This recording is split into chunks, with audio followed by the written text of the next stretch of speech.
Chapter 1323. Yu Mian thought that it was too much to ask for 1 million Han people. If he could ask for less, perhaps Shi Heng would agree and a war could be avoided. Absolutely not. Yang Si immediately refused and then he gave the reason. Young master's words cannot be changed. Yang Si said with a serious face, causing Yu Mian to sigh. Of course, he knew that Yang Qindong's words were like an imperial edict in the entire Yangxie and the 5-star army. Unless he was willing to take it back, no one could change it. However, when he thought about the war that was about to begin, especially with the Han people, who knew how many of his brothers would die, his expression became unsightly. Noticing the change in Yu Mian's expression, Tiger's mane sighed in his heart. A scholar was a scholar after all. He was still too soft-hearted. However, some problems that could not be solved politically could not be solved without a war. City Lord Yu, you don't have to worry too much. We are determined to win this war. The 5th Master Lu has already arrived at the first city, and is ready to attack the city at any time. As long as we win, we don't have to worry about the other party not agreeing to our request. In that case, we will immediately rescue 1 million Han people. Isn't this what we want? When he said that they could save 1 million Han people, Yu Mian's expression became much better. He could not help but sigh. Yes, 1 million Han people can walk out of the abyss of suffering. It's worth it just for this point. Then I'll write a letter to inform Shi Heng, and give them 2 more days. Yu Mian finally agreed to send troops. Tiger's mane and Yang Si both breathed a sigh of relief. They began to look forward to the arrival of 2 days later. Tulu City. Shi Heng was sulking in his house with a face full of anger. Beside him, the 2 generals Zhou Qing and Jiang Xian also stood there with bitter expressions. They did not dare to speak for a long time. Reporting First City's City Lord Yu Mian has sent a letter to Marquis. A bodyguard jogged into the courtyard and placed a letter sealed with wax on the stone table in front of Shi Heng. Then he carefully retreated. He could tell that his master was in a bad mood. At this moment, he didn't dare to stay any longer. The letter was placed on the stone table. After about 5 minutes, Shi Heng snorted coldly and looked at his most trusted aide, Zhou Qing, and said, "Open it and read it." Zhou Qing did not dare to hesitate, and immediately reached out to take the letter. Then, the contents were transmitted to the 3 of them. By the time he finished reading the letter, Shi Heng's expression had turned even uglier. He was so angry that his lips were trembling. Even Yu Mian is forcing Marquis' hand? No wonder Shi Heng was so angry. When Yu Mian sent a letter to explain that the previous sneak attack had angered Bugnam of Gojoseon, his life had not been easy. First, Yu Mian made a request. If he wanted to solve this matter, Baiming had to send over 1 million Han people to settle the matter. When he received this letter, Shi Heng naturally did not dare to make the decision himself. So he sent someone to send it to Baiming's capital. In the capital, Su Yozhen had already received the news, and wanted to cooperate with Shi Heng to persuade Zhu Qiyu. However, this descendant of the Zhu family still had a backbone.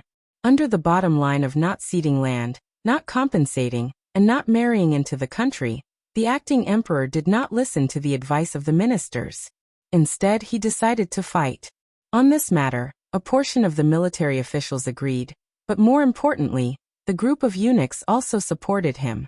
Gao Rang, the director of the East Depot, directly requested to send his nephew Gao Yu as the army supervisor to fight against the 5-star army. In this matter, Gao Rang had won the first prize, which was exactly what Zhu Qiyu wanted. Even steward Jining, who had wanted to dissuade the emperor from agreeing to the 5-star army's request, had no choice but to change his mind and support this battle to resolve the problem. Jining appeared to be a lofty official at Zhu Qiyu's side, and he could make many decisions. But in the end, his authority had been bestowed upon him by the emperor. If he did not have the emperor's support, then he was even lower than a dog. His position dictated that he had to follow the emperor's lead in all matters. With the support of the eunuch group, Zhu Qiyu issued an imperial edict, mobilizing 200,000 infantrymen from the capital, and appointing Gao Yu as the army supervisor. A few outstanding youths from the great clans were appointed as generals. They were to head to Tulu City and fight against the 5-star army to demonstrate Baiming's military strength. As if dissatisfied with Shi Heng's previous performance, Zhu Qiyu clearly stated in the imperial edict that the battle against the five-star army would be led by the great general of the Liaodong cavalry, Fang Dingshan, with the army supervisor Gao Yu as his support. This was tantamount to weakening Shi Heng's authority in the army. As a result, his position as commander-in-chief had become empty and transparent. This was what had truly angered Shi Heng. Now Yu Mian had sent a letter urging him, and he had only given him 2 days. If he didn't agree, then he would fight. How could he not be vexed? But no matter how angry he was, he still had the position of commander-in-chief. There were still things that needed to be done. He looked at Zhou Qing, who had put down the letter. Jiang Xian, who was still standing to the side, asked, "Speak. Do the two of you have any good suggestions?" It didn't matter if they had an idea or not. Since their master had asked them to reply, they had to force their way in. Jiang Xian cupped his fists and said, "Marquis, we must take His Majesty's letter seriously. We have no chance of winning against the five-star army." Jiang Xian's answer clearly displeased Shi Heng. He first gave the other party a look that said, "You're an idiot. Of course Marquis knows. But with the Emperor's imperial edict, I'm afraid that Gao Yu and Fang Dingshan are plotting something. What can I do?" Ever since Gao Yu had brought 200,000 soldiers to Tulu City a few days ago, he would often close the door and discuss matters with Fang Dingshan. Moreover, he had never notified Shi Heng to participate. Just this fact alone made him furious. In his heart, he didn't know how many times he had cursed Gao Rang and the group of eunuchs behind him. Of course, Fang Dingshan wasn't any better. He was also viewed by Shi Heng as a traitor. Jiang Xian was reprimanded, but there was no anger on his face. He was just giving a simple reply. "You told me to say it, so you can't blame me if I say it wrong. You say it." Unsatisfied with Jiang Xian's reply, Shi Heng's gaze fell on Zhou Qing. Compared to Jiang Xian, Zhou Qing was smarter and had more ideas. This was the main reason why Shi Heng placed him in an important position. At this time he calmly cupped his fists and said, "Marquis, you don't have to be angry. We just need to send the letter out. As for how we do it, what does it have to do with us?" "What does it have to do with us? What do you mean?" For a moment, Shi Heng didn't understand. His face was filled with confusion. Zhou Qing laughed confidently and said, "Marquis, isn't the Emperor going to fight with the five-star army? But he doesn't know the strength of the opponent. There's no chance of winning this battle. Since we know that we're going to lose, why don't we hide further away and leave the battlefield to them? When the time comes and we lose, it has nothing to do with Marquis. On the contrary, you can stand up and turn the tide. At that time, isn't it obvious who's stronger? Stay out of it." Pondering the meaning of Zhou Qing's words, Shi Heng seemed to suddenly understand. "You're saying that we should watch the show from the sidelines and watch others fail to distinguish ourselves? Marquis is brilliant." Zhou Qing hurriedly flattered and then retreated to the side with a smile. After receiving Zhou Qing's reminder, Shi Heng thought carefully and confirmed that this was the best way to deal with it. Wasn't Marquis dissatisfied? Then it's good that we withdraw from here and stay far away. This way, if we lose the battle, they can't blame me. Of course, for the sake of the future, he decided to write a letter to Yu Mian to express his difficulties. He also told him that Gao Rang had brought 200,000 soldiers to Talu City. This was not collusion, but a transaction. If one wanted to be understood, they had to pay a price. Otherwise, who would believe them? What would they use to form a friendship in the future? Shi Heng was a person who did not have the concept of country. In his eyes, there was only wealth and power. For this, he did not hesitate to sacrifice the interests of the country. It had to be said that using such a person was a tragedy for Baiming. After making his decision, Shi Heng quickly took action. He did 3 things in a row. First, he wrote a letter to Yu Mian in his own name, explaining his difficulties and the situation in Talu City, expressing his powerlessness. Second, he sent Yu Mian's letter to Fang Dingshan and Gao Yu, handing over the difficult problem. Third, he claimed that his health was not good and decided to go to the Wan'al department to recuperate. Yu Mian's letter was quickly delivered to Fang Dingshan and Gao Yu. The threat in the letter was nothing to the two who had already decided to fight. On the contrary, they were more interested in the letter written by Shi Heng. When they saw that he was leaving Talis City, the two of them were overjoyed. In any case, Shi Heng still had the title of Commander-in-Chief, and had operated here for a period of time. He had many trusted aides in the army. This person's presence would be a great hindrance to the two of them. If he could leave now, it would be of great benefit to their ability to command. This was something that they wished for, so how could they not agree? The two of them reached a consensus and agreed to Shi Heng's departure. They even expressed their condolences. After receiving the agreement, Shi Heng left Talis City in the afternoon, as if he did not want to get involved in this troublesome place.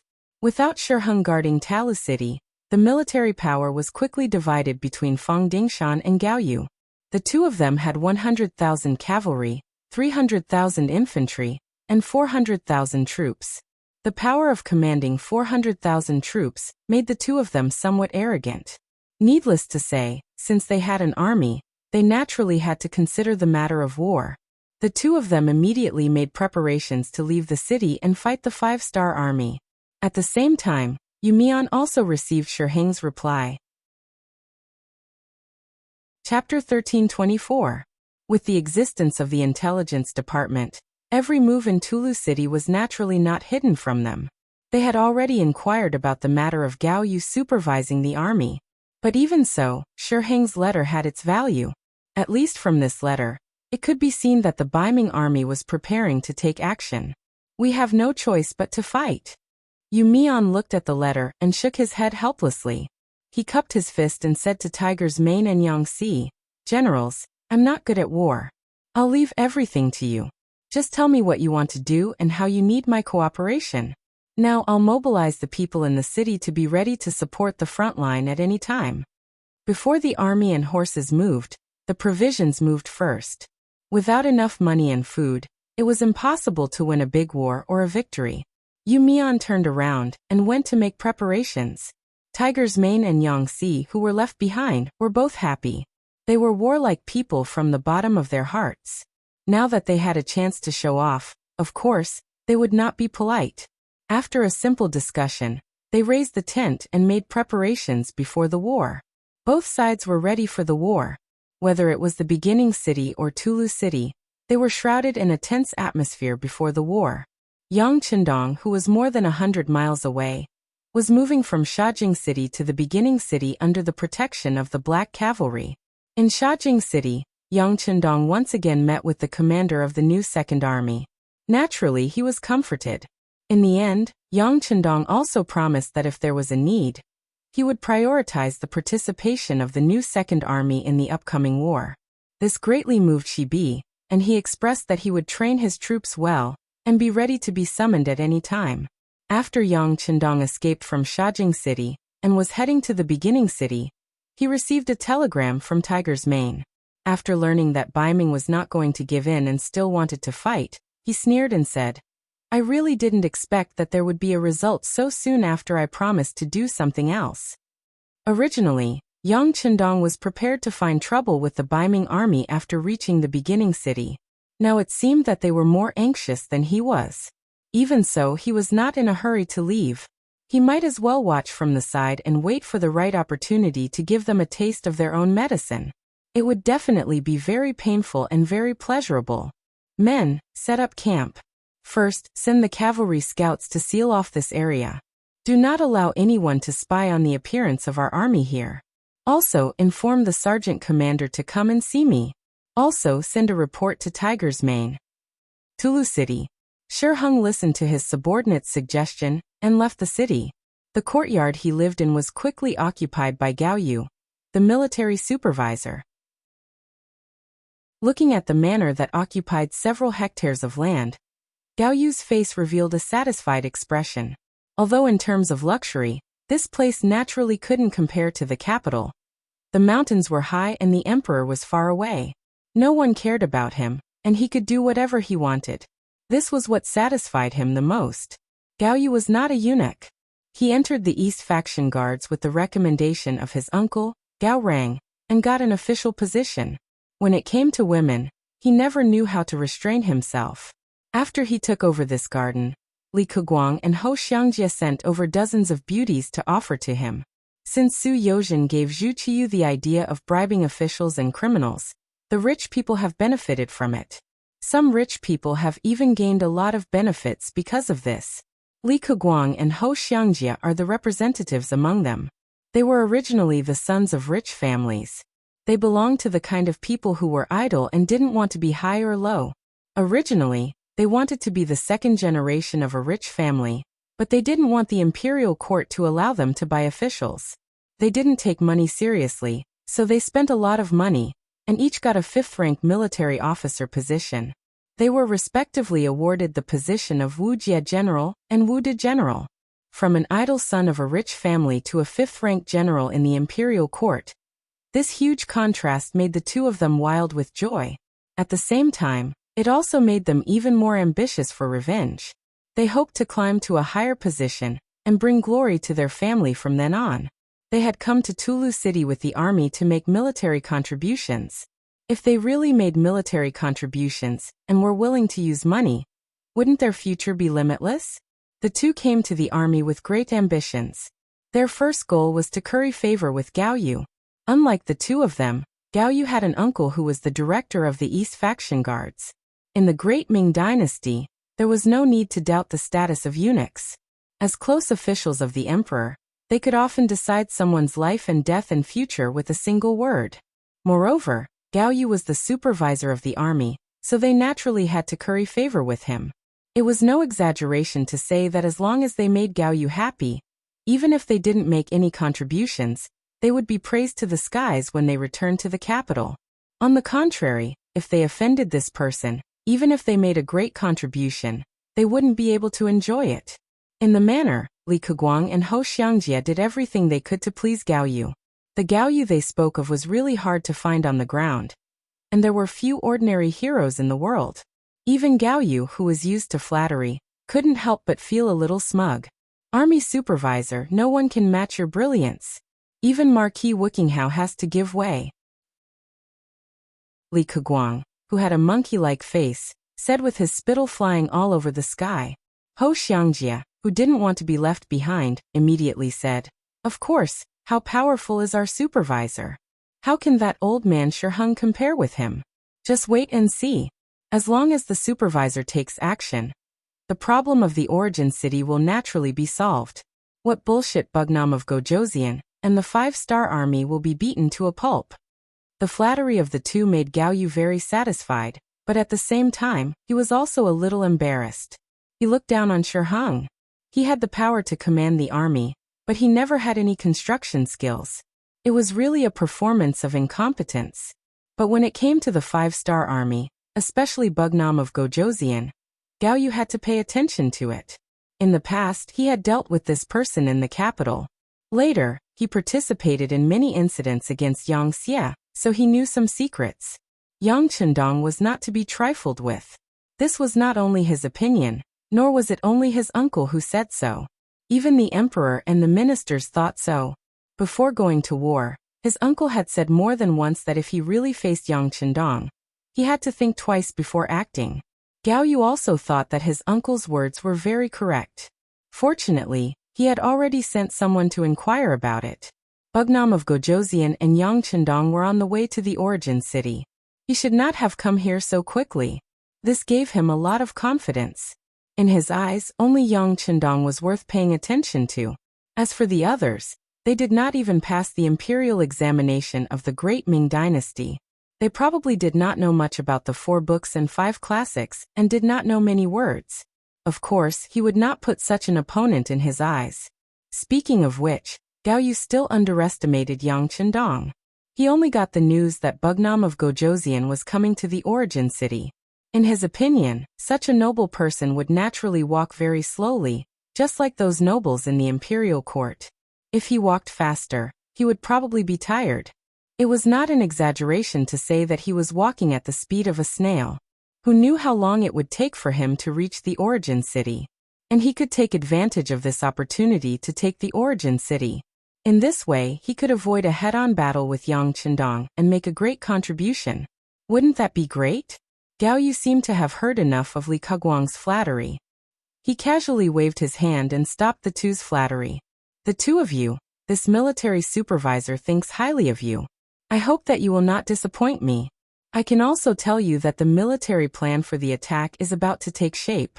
It will be issued tomorrow at the latest. At that time, you two will be given the opportunity to lead the troops. You two must grasp it well. This was equivalent to leaking military secrets in advance. Li Keguang and Ho Xiangjie were excited when they heard this. They could lead the troops alone. Wasn't it time to show off? At that moment, both of them nodded excitedly and patted their chests to promise that they would not let Gao Yu down. The two of them went back excitedly and waited for a night. Just before noon the next day, the order was issued. Li Keguang got the position of the left vanguard, leading 10,000 troops. Ho Xiangjie got the position of the right vanguard, also leading 10,000 troops. As the vanguard, they went straight to the origin city from Tala City. They wanted to appear at the origin city at lightning speed and catch the enemy off guard. Then, the main army would appear one after another and complete the encirclement of the origin city. In order to win this battle, Baiming could be said to have paid a great price. Among the 200,000 reinforcements, there were 20,000 of them who were equipped with firearms. Among them there were 5,000 God cannons and 5,000 God guns, 500 improved God cloth cannons that could shoot 300 meters away, and 2,000 new repeating guns. Speaking of repeating guns, this was based on the modified Type 81 automatic rifle that Yang Chendong gave to Jining. At that time, Yang Xie used this gun to exchange for 1,000,000 caddies of copper and iron. It could be said that he solved the problem of burning eyebrows. After Baiming got the Type 81 automatic rifle, they called all the skilled craftsmen. After so many years of hard work, they finally made a replica repeating gun that could hold 4 bullets and fire continuously. Because it was all handmade, there was no so-called lathe to match it. The manufacturing power was very limited, and it was easy to have problems. For example, the bullets were not on the scale, and things like jamming happened from time to time. Even so, it was not a small achievement to create a 4-style repeating gun. The shooting range of the gun was increased by 20 meters, reaching 120 meters. It was regarded as a treasure by Baiming Firearms Camp. The firearms camp with 20,000 people was one of Gao Yu's biggest trump cards. Both sides had firearms, the power was directly ignored by him. They had a lot of troops, and they had the help of 100,000 strong Liaodong iron cavalry. He was determined to take down the origin city. Chapter 1325. Gao Yu had once investigated the information, and knew that the beginning city had once been surrounded by the Baiming army. They had only failed because the siege was not successful.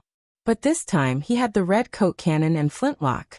As long as the siege was successful, he was confident that he could take down the city. That was the beginning city, which was regarded as the headquarters of the 5-star army on the grassland.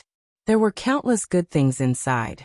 Once they could take down the beginning city, it would not only mean that the 5-star army had suffered a heavy blow on the grassland, but they would also gain countless benefits.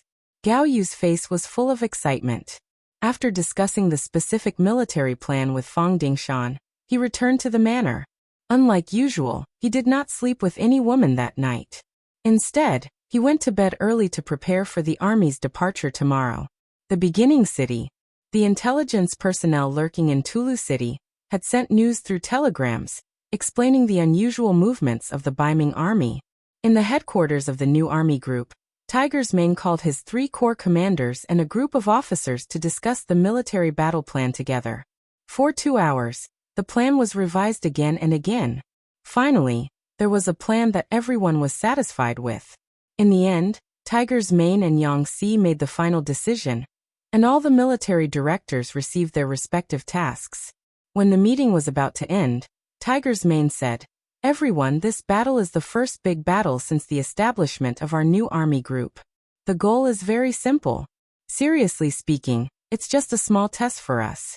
But I want to remind you that the 6th young master is watching behind us. This time, not only do we have to win the battle, but we also have to show our best side, and let the 6th young master see the military style of our new army group. If you perform well, you will naturally be rewarded after the battle. On the other hand, if anyone attacks at will because of carelessness or disobeying orders, which leads to changes on the battlefield or even losses, then you will be punished by military law. Do you understand? Understood. Hearing that Yang Chendong was watching from a short distance away, everyone perked up. To be able to perform well in front of the sixth young master was the hope of many. All of them straightened their backs with an eager expression. After the meeting, the entire first city began to move. The entire new army of more than 100,000 soldiers was quickly mobilized. A solemn atmosphere spread throughout the city. It was June, and the grassland had become warm. Although it was not as hot as the south, where it was more than 30 degrees below zero, the highest temperature during the day was about 27 or 28 degrees. Especially at noon, when the sun shone on people, there was a roasting smell. In order to avoid the army being roasted under the sun, Gao Yu and Fang Dingshan had a discussion. At 3 o'clock in the morning, when the sky was still dark, they let the army out of the city, and then quickly rushed in the direction of the first city. As the left and right vanguard, Li Keguang and Ho Xiangjie's mission was to charge into Saihan Mountain immediately, and open up the path to the beginning city to ensure that the army could travel smoothly. In order to complete the mission and take down this place, the two of them had done a lot of work. They even took the initiative to increase the silver reward for military merit.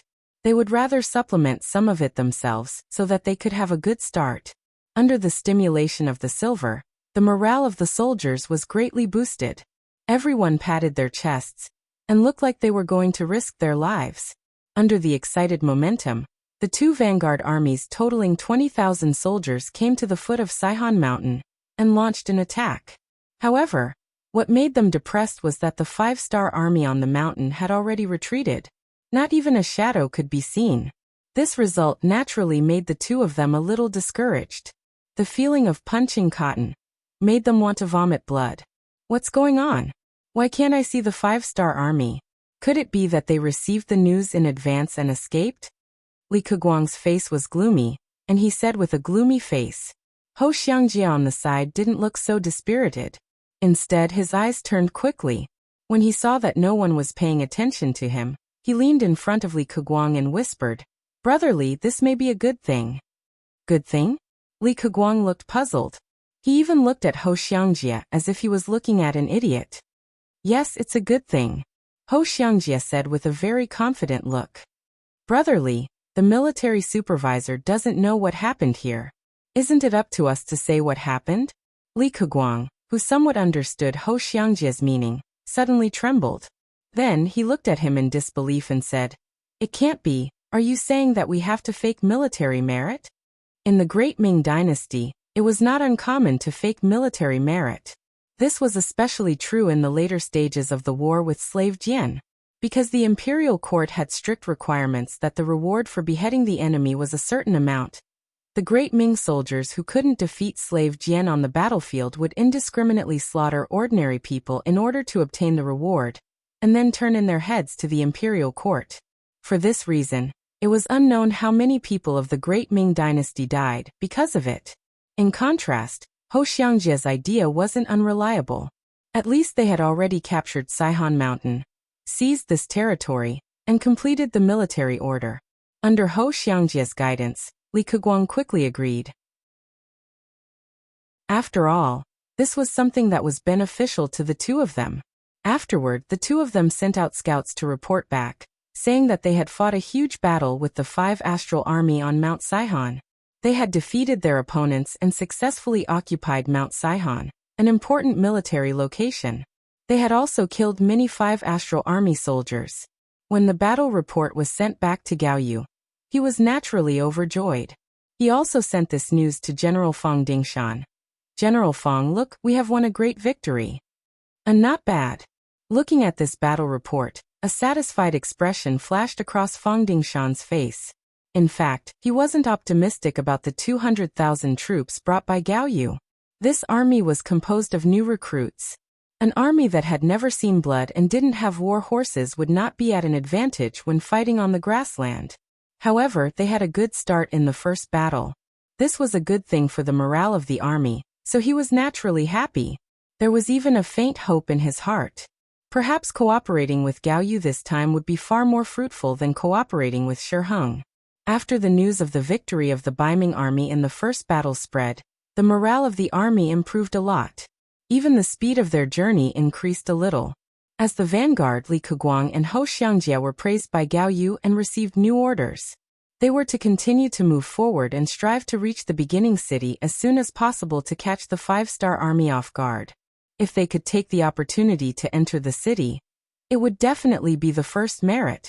When they saw the two words first merit, the two of them were naturally excited. The victory on Saihan Mountain made them underestimate the enemy. After all, they didn't really fight with the 5-star army. In order not to let the people have panic thoughts and emotions, the Baiming imperial court didn't publicize the power of the 5-star army. Ignorant people didn't care. The two of them led 20,000 infantrymen down Saihan Mountain and quickly went to the beginning city. In order to achieve the first merit, they didn't even leave any troops at the foot of the mountain. This alone showed their incompetence and inexperience. The two generals left Saihan Mountain excitedly and went straight to the beginning city. In order to snatch the first merit, they didn't stop to rest. They rushed day and night and arrived in front of the beginning city on the third day. The sudden appearance of 20,000 Baiming army outside the city seemed to be greatly beyond the expectations of the 5-star army. The city gate quickly closed and showed a panicked look. Haha, the 5-star army was really unprepared. The scene in front of him made Li Keguang very excited. However, when he turned around to look at the infantryman behind him, there was a hint of disappointment in his eyes. It's a pity that the army is very tired after rushing for days. Otherwise, we could have won the battle. Yes, the beginning city's city wall is very tall. It's not something that can be defeated by tired soldiers. I think we should wait for a while, Hou Xiangjie said with a look of pity. Facing the beginning city's city wall that had been reinforced more than once, it was very difficult to take it down. Moreover, the Baiming army had rushed for days, and their combat power was less than 30% of their usual strength. If they attacked the city now, it was no different from courting death. The two generals felt that it was a pity that they couldn't attack the city immediately. However, they didn't know that if they attacked the city now, they would only die. The beginning city wasn't something that could be easily attacked. Moreover, the 5-star army in the city was already prepared. If they attacked now, they would be courting death. Li Keguang and Hou Xiangjie, who were unaware of the situation, thought that they had seized a great merit and had blocked the 5-star army within the city gates. Thus, they hurriedly sent someone to send a message to the rear troops, exaggerating their merits. In order to make it seem more realistic, they even added a lot of merits. For example, they had fought a great battle with the 5-star army outside the city and had won, sending them back into the city. The battle report was sent by the cavalry to Gao Yu, who was not far from Talu City. It made him exclaim happily, "Ha ha ha, the two of you are really famous generals. Well done. Come, inform General Feng of this news. At the same time, order the army to speed up and rush to the beginning city as soon as possible to join General Li and General Hou." Gao Yu, who had underestimated the 5-star army and overestimated the strength of his army, was excited. It seemed that the great merit was in front of him. At this moment, he looked down on Shiheng even more. Even he, who had never led an army, could besiege the beginning city in a short time. He didn't know why Wu Qinghe would be afraid of the 5-star army. Now it seemed that it was not an exaggeration to call him a stupid general. Feng Dingshan, who was leading 100,000 cavalry, also received the news quickly. He was not surprised by it. After all, the beginning city had been besieged before. Now it was just a repeat of the past. It was nothing. He just hoped that this trip would not be as fruitless as last time. Under the beginning city, Li Keguang and Hou Xiangjie, who had rested for an afternoon and night, walked out of their respective big tents with radiant faces. Then they ordered the troops to attack the city. The 20,000 Baiming army, who didn't encounter any opponents, also had high morale. After an order, they launched the first attack on the south gate of the beginning city in front of them. Chapter 13:26. The Baiming army took turns to attack. Every time, 1,000 Baiming army soldiers would launch a probing attack. The two generals were even prepared to be heavily injured. However, when they really attacked the city, they realized that the five-star army was only putting up a hasty resistance. It wasn't too intense. It gave people the feeling that if the city wasn't high enough, they might have already broken through. Ha. After a morning of fighting, Li Keguang believed that he had seen the strength of the five-star army. He laughed loudly and said to Ho Xiangjie, "Brother Ho, did you see that? The five-star army is only SOSO. We can increase our attack in the afternoon." That's right. Ho Xiangjie also had the same view. Then he changed the strategy of attacking the city. This time, the number of soldiers attacking the city increased from 1,000 to 2,000. On the tower outside the city, Yangxi was looking at the Baiming army leisurely. He didn't look nervous at all. It was as if this battle had nothing to do with him. "Commander Yang, the Baiming army has sent 2,000 people to attack the city this time." Li Yun ran to Yangxi and gave a standard military salute. The recon division's learning and training ended after they dealt with the 10,000 Baiming Liaodong cavalry. Li Yun returned to the logistics headquarters and was promoted from a company commander to a battalion commander. "Yes, you can send 1,000 recruits and 200 veterans to help defend the city. Tell the soldiers not to be afraid of death. On the battlefield, only those who are afraid of death will die faster. Warriors who aren't afraid of death can't be killed." Yangxi looked at Li Yun with satisfaction and admiration. "Yes." After saluting, Li Yun turned around to make the arrangements. Yangxi was left laughing. He believed that the Baiming army wouldn't have guessed that the troops defending the city this time would mainly be recruits sent by the foreign races from the logistics headquarters. This was the result of his discussion with Tiger's Mane and Yumian. They reported it to Yang Chendong and got his approval. In the eyes of the five-star army, the Baiming army was as weak and docile as a lamb. This was a group of vile people who spoke of benevolence, righteousness, and morality every day, but actually did despicable and shameless things behind their backs. Every day, they opened their mouths and talked about the words of Confucius and the words of the saints. But in reality, they were just people who recognized a few more words and knew how to write some useless poems. If it wasn't for the great Ming dynasty's generous treatment, these scholars wouldn't have anyone to serve them. They wouldn't even know how to cook or plow the fields. They would just be pure parasites. In the later period of the Great Ming, it was about using benevolence to rule the world, and using benevolence to convince people. Many virtuous paragons believed that they could rely on their silver tongue to wander the world in an invincible position, and play with their enemies in the palm of their hands. Such arrogant people were already outdated in this world. If it weren't for the five-star army's protection, they would have been slapped in the face a long time ago. That's right, the Baiming Imperial Court was currently under the protection of the five-star army. Looking at its geographical location, other than the southern Ming dynasty in the south, the surrounding areas were all occupied by the five-star army. It wouldn't be an exaggeration to say that Baiming was a lonely place. In other words, as long as the five-star army didn't make a move against them, Baiming would be safe and auspicious.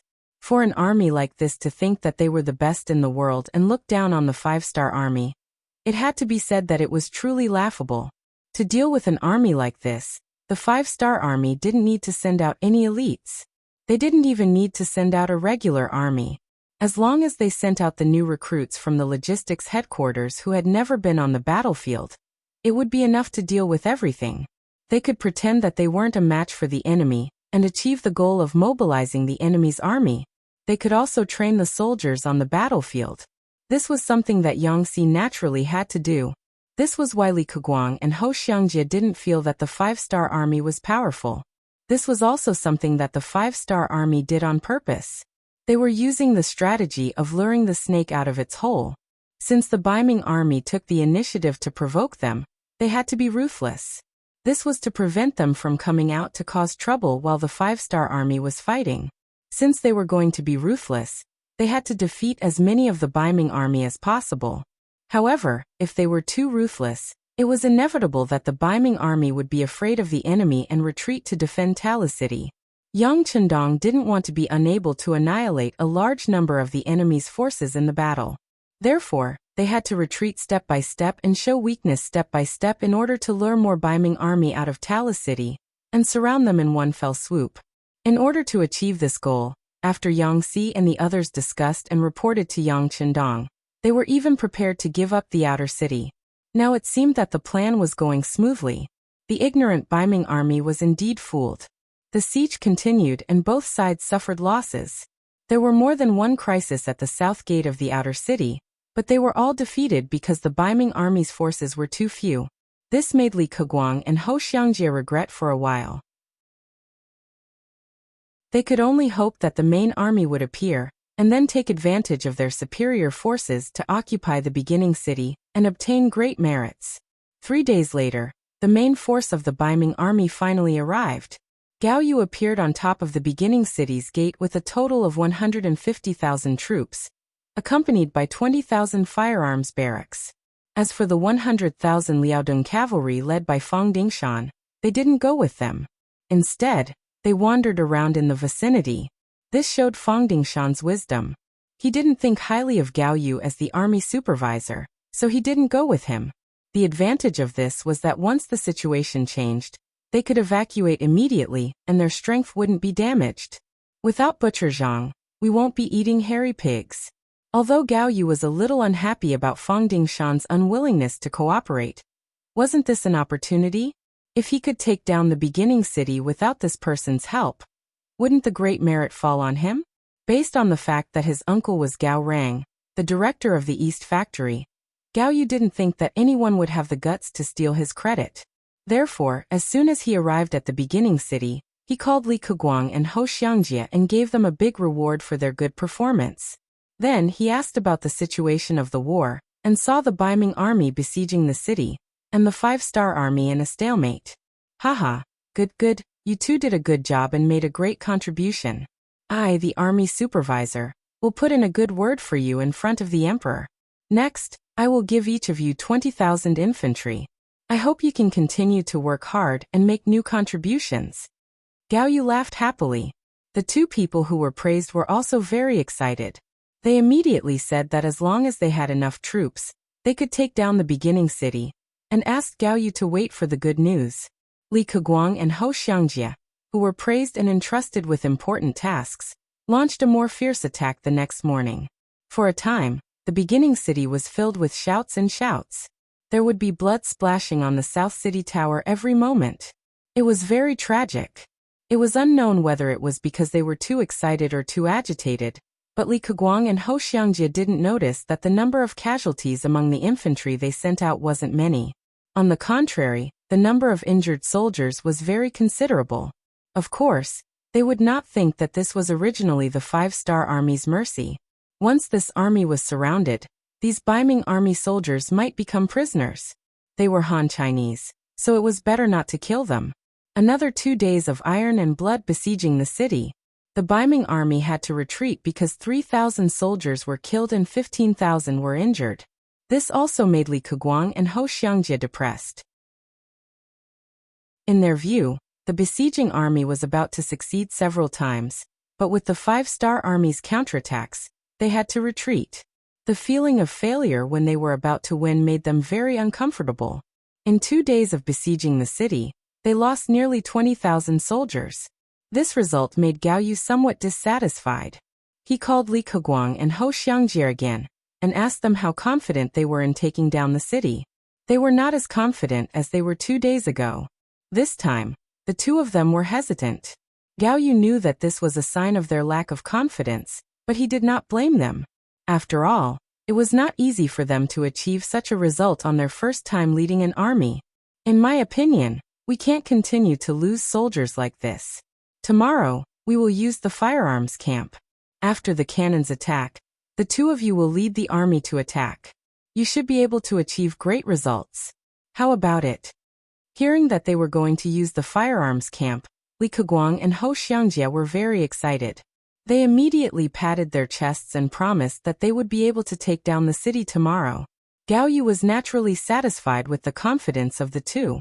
He immediately gave the two of them 20,000 soldiers each as encouragement. Then he called over the firearms camp's general Wei Ku, and ordered him to immediately set up the formation and coordinate with the infantry to attack the city tomorrow. Wei Ku was Yang Guang's subordinate. Yang Guang was also the highest officer in the Baiming firearms camp that Yang Chendong had arranged. Of course, Wei Ke didn't know about this. He only remembered that General Yang Guang had told him not to weaken the firepower camp's prestige. He wanted him to put up a good show to show the military's might. Wei Ke, who listened to Yang Guang's words, held a torch and set up the cannons at night, making a lot of noise. On the top of the city wall, the scouts who were responsible for watching the Baiming army's every move naturally saw it clearly. They quickly reported it to the logistics command commander, Yang Si. "Oh, are we going to use the cannons?" Pass down the order. Except for a small number of troops hiding in the safety of the city wall, all the main forces of the army will withdraw from the outer city to the inner city wall overnight. Yang Si, who was already prepared for this, passed down the order. Compared to the Baiming army's firearms camp, the five-star army did not have any torches. Under the moonlight, they quietly withdrew from the outer city wall. The Baiming army, who was completely unaware of all this, prepared to bombard the outer city gate early in the morning the next day. Tens of thousands of Baiming army infantrymen were also waiting under the command of Li Keguang and Ho Xiangjia.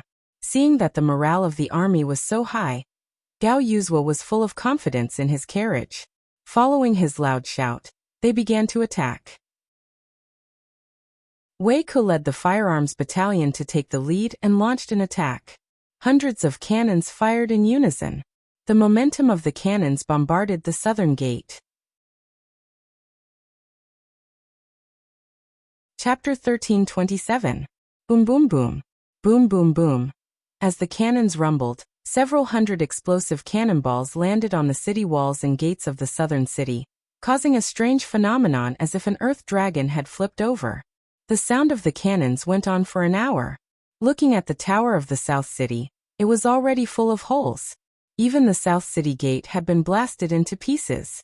The cave door was wide open, like a young girl who was open for anyone to take advantage of. Haha, charge!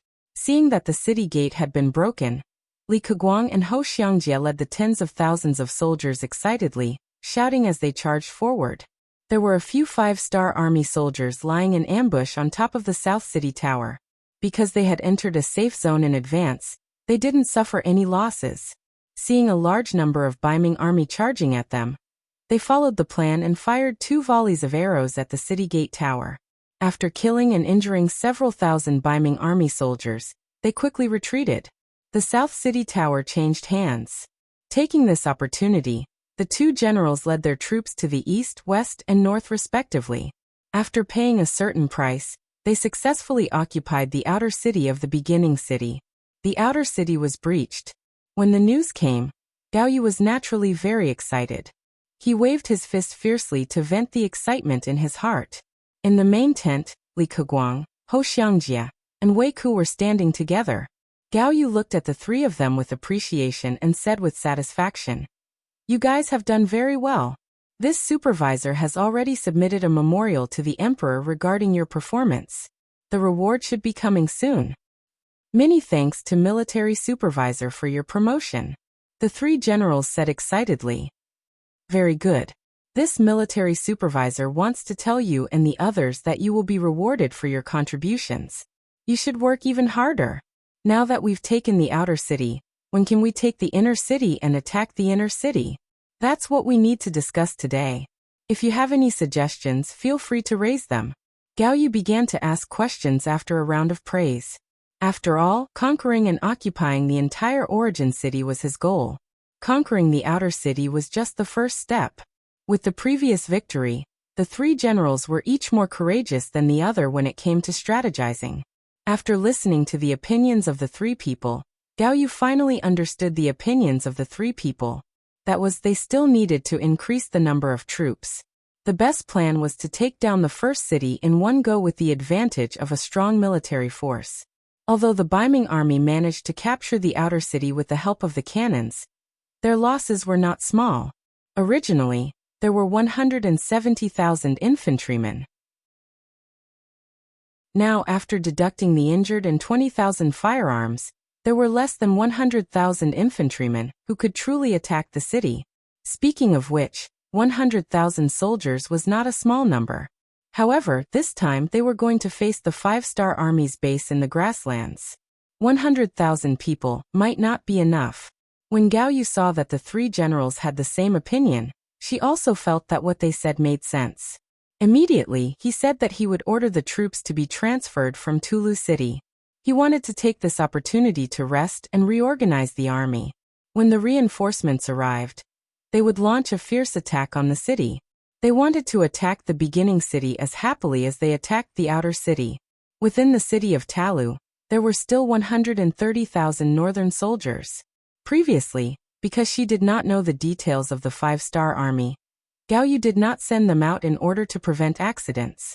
But now that the army was progressing so smoothly, it would be too wasteful to leave these soldiers in Tulu City. After Gao Yu gave the order, 80,000 soldiers left the city and rushed in the direction of the first city. This move seemed to be Gao Yu's heavy bet, but at the same time, it was also the beginning of her defeat. The success of luring the snake out of its hole also meant that the 5-star army could finally let loose and fight back with all their strength. Yang Xie's intelligence personnel in Tulu City reported the news as soon as the 80,000 infantrymen gathered in the city. Yang Chendong, who had been watching every move in Tulu City, immediately laughed. Good, the enemy has entered the trap. We can start the operation. 6th young master, please give the order. The several high-ranking officers of the 5-star army standing in the tent all looked at Yang Chendong. Looking at everyone's eager appearance, Yang Chendong knew that they were ready. He did not hold back and came to the sand table and loudly ordered, Commander Neo Duo of the Ear Army, I order you to send a division to quickly seize Saihan Mountain and cut off the 80,000 Baiming army reinforcements from Gao Yu's main army. Yes. Neo Duo immediately saluted after hearing the order. New 2nd Army Commander Shibi, you send 2 divisions to cut off the 80,000 Baiming army's retreat after they leave Tulu City. Don't let any of them return to the city. This time, you may face a pincer attack from the 80,000 infantrymen and the 50,000 Baiming army in Tulu City. Can you do it? This was a very important mission, and they had to be careful. Yang Chendong wanted to give this mission to Shibi. Your subordinate will personally take 2 divisions to carry out this mission.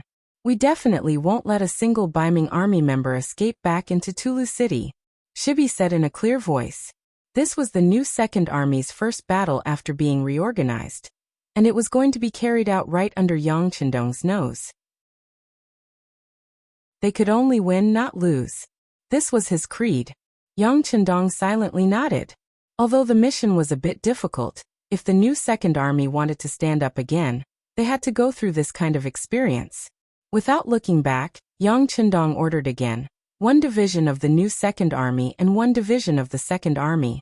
Make use of the advantage of the war horses to cut down the encirclement of the 80,000 infantrymen. This is to inflict heavy damage on the enemy and destroy their morale. Yes. The 2 commanders, Shibi and Neo Duo, immediately agreed, expressing that they would pass on the mission to their subordinate division commanders. At this point, Yang Chendong turned his gaze to the 1st Cavalry Division's commander, Tian Hu, who had been standing there like a pole but hadn't accepted a mission yet. When he saw Yang Chendong's gaze, Tian Hu straightened his back. Although he didn't say anything, his meaning was quite clear. 6th young master, if you have any difficult missions, leave them to us. We promise to complete them. Commander Tian, 100,000 Baiming Liaodong cavalry have disappeared from our line of sight. They might appear at any time. Your mission is to stop them from entering the battlefield and inflict as much damage as possible. This is a powerful enemy. Baiming has invested a lot in them, and they have 5 times your number. Can you stop them? When Yang Chendong asked this, he was also carefully observing Tian Hu's expression. Speaking of which, their mission was the most difficult. If they didn't handle it well, it was possible that the whole division would be wiped out. When he heard that they were finally going to face Baiming's Liaodong cavalry, even though he knew that the other party had 100,000 soldiers, Tian Hu didn't show any fear on his face. On the contrary, there was only a rumbling fighting spirit. 6th young master, don't worry. Our 1st Cavalry Division is not afraid of any opponent or enemy, no matter if they are weak or strong. As long as they face us, they will only be defeated. Good. Hearing Tianhu's confident answer, Yang Chendong walked forward and patted his shoulder, then said, "Your fighting spirit is commendable. But I still have to say that the opponent this time is not simple. You must not be careless. I have already sent a new group of soldiers. They will send people out of the city to help you. There is also a heavy cavalry regiment near the beginning city. If things go wrong, they will go to the beginning city and meet up with them to launch a counterattack. Remember, don't use loyalty in war, and don't use the lives of your soldiers as a stepping stone." When Tianhu heard such sincere words, he once again stood at attention and said, "Sixth young master, I will remember your words in my heart. Watch my performance."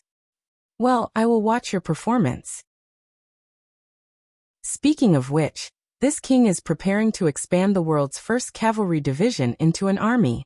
I hope that you can have the vision of a general.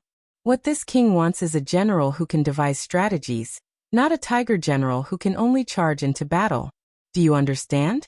This was the first time Yang Chendong talked about expanding the first cavalry division into an army in public. There wasn't any news about it before, so everyone was surprised after hearing it. The current 1st Cavalry Division already had 20,000 soldiers. Its combat strength was not something that any army could compare with.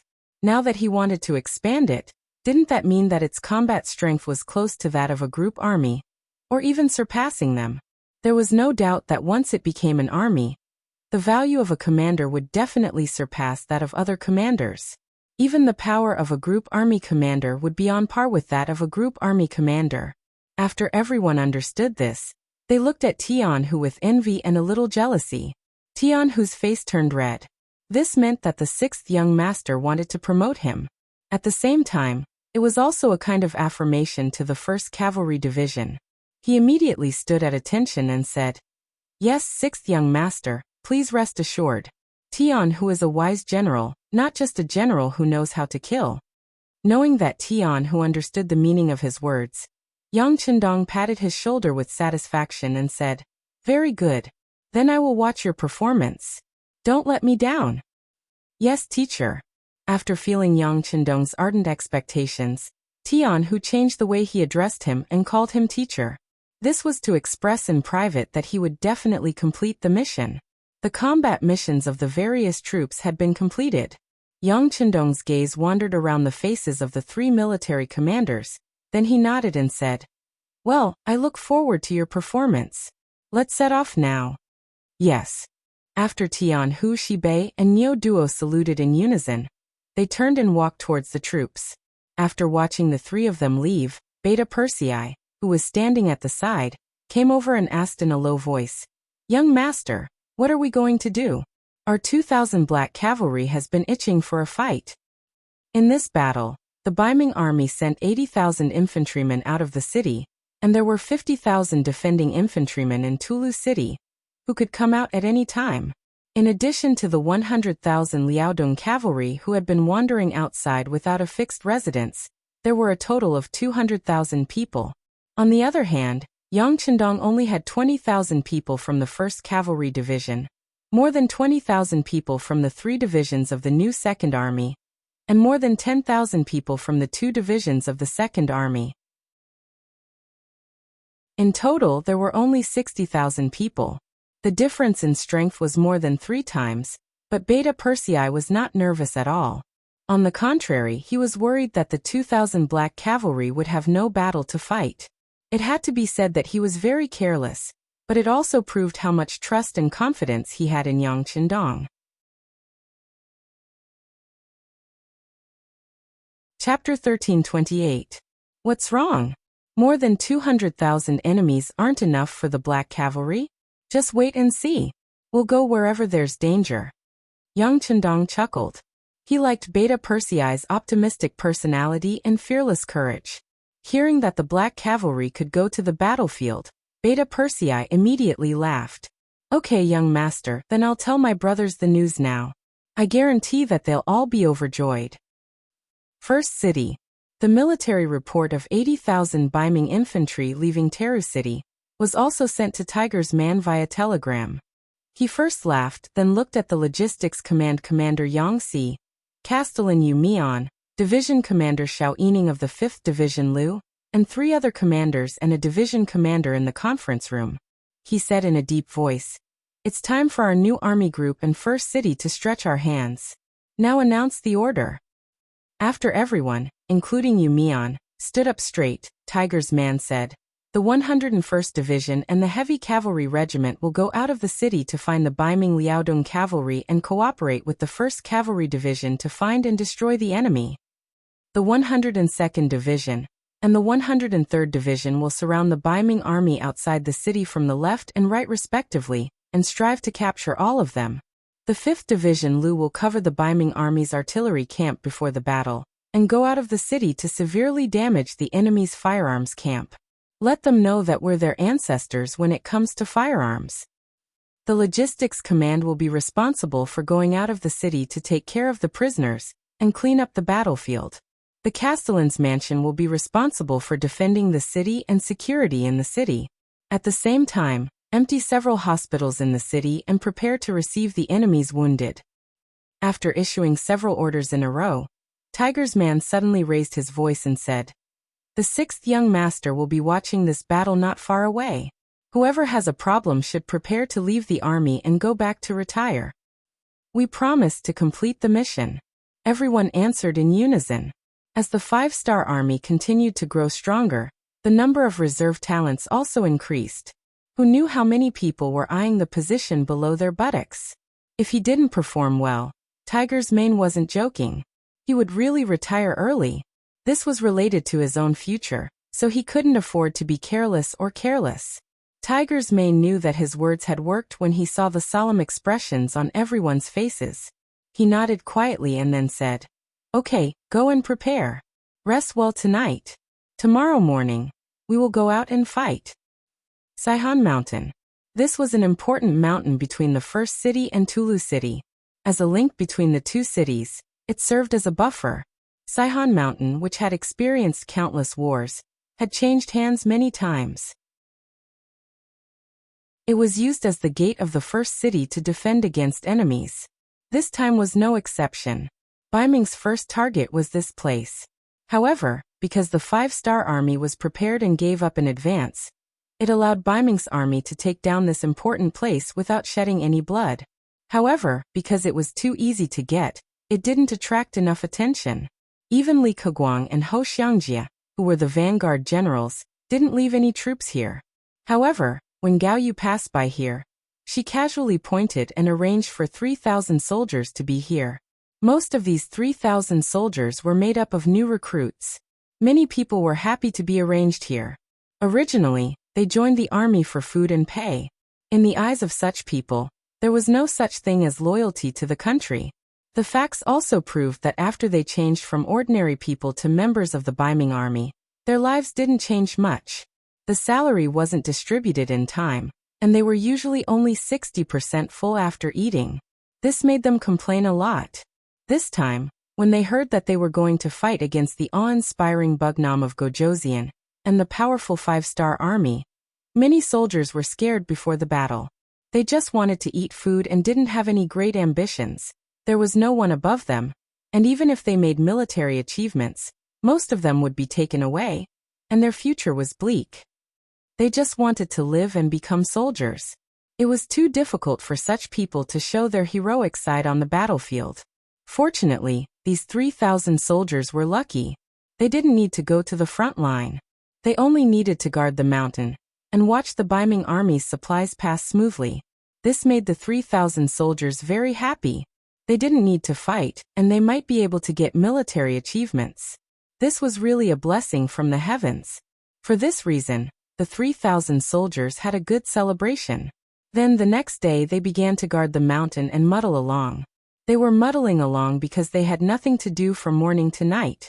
Apart from occasionally seeing the Baiming supply vehicles, they didn't see anyone else. As for the 5-star army, they didn't even see a shadow. After a few days, the initial nervousness had disappeared. Now, when the sky had just turned dark, apart from 200 soldiers who were normally on duty, the rest of the 3,000 soldiers had entered the temporary military tent and started to talk with Zhou Gong. In the pitch-black night, 50 well-trained scouts with sharp blades in their mouths approached quickly under the cover of the trees. They were like agile monkeys, flashing and moving behind the Baiming army soldiers. As they continued to move, the Baiming army soldiers were either killed or knocked unconscious. In just 15 minutes, the 200 Night Watch soldiers had lost all signs of life. When Mo Benyi, the commander of the 306th Division of the Army, saw this scene, he couldn't help but shake his head. New recruits are new recruits. There's no challenge at all. They didn't even send out hidden sentries. Alright, everyone go up. Don't make any noise. Get ready to capture the prisoners. The 3,000 Baiming army soldiers who didn't have the slightest bit of vigilance and never thought that someone would attack them had large swords pressed against their necks while they were still sleeping in their tents. The entire operation was methodical and orderly. In this battle, other than the 123 Baiming army soldiers who were killed at the beginning, the rest, including the general, were all captured. No one resisted, and this Baiming army was completely wiped out. Send a message to the military commander. Tell him that we've taken down Mount Saihan. Mo Benyi instructed the radio operator sent by the military. With his rank, he wasn't qualified to be on the radio. If he hadn't come out alone to complete the mission, he wouldn't have been able to enjoy such treatment. As they didn't make any noise, the Baiming army didn't know that Mount Saihan had changed hands. It wasn't until the afternoon of the second day that the 80,000 reinforcements from Tulu City passed by this place that they realized the danger ahead was imminent. These rocks were placed by the 306th Division soldiers overnight and half a day. Of course, the 3,000 Baiming captives also contributed a lot. As the huge rocks rolled down one after another, the 5-star army's full-scale counterattack began. As Mo Benyi's side began to take action, the 5-star army in Beginning City also began their counterattack. The Lu 5th Division in the city had already locked onto the Baiming army's firearms camp outside the city. After the order was given, cannonballs were shot out from within the city. After a few consecutive shots, explosions sounded one after another. The resulting explosions formed a sea of fire, alarming the 100,000 Baiming infantrymen below the city. What's going on? Gao Yu, who heard the explosions, rushed out of the main tent. His face was filled with panic and anger. However, his anger quickly turned into fear.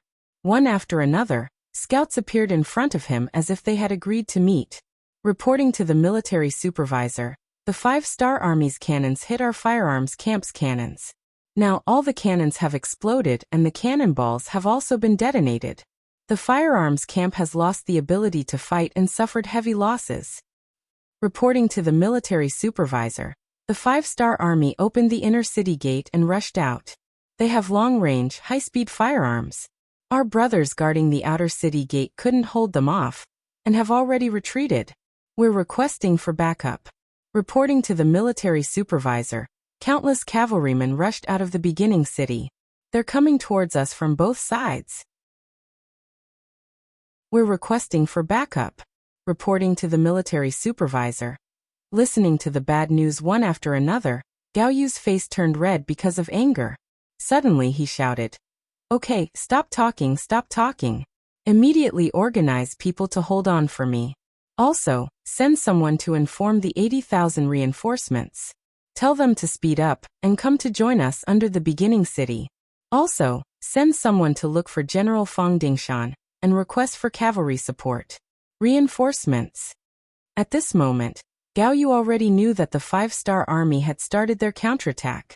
Moreover, it was an unexpectedly strong counterattack. From the looks of it, they wouldn't be able to hold on for long. What he needed to do now was to request for reinforcements. As long as he could hold on until the reinforcements appeared, he could coordinate with them from the inside and outside, and turn the tables around.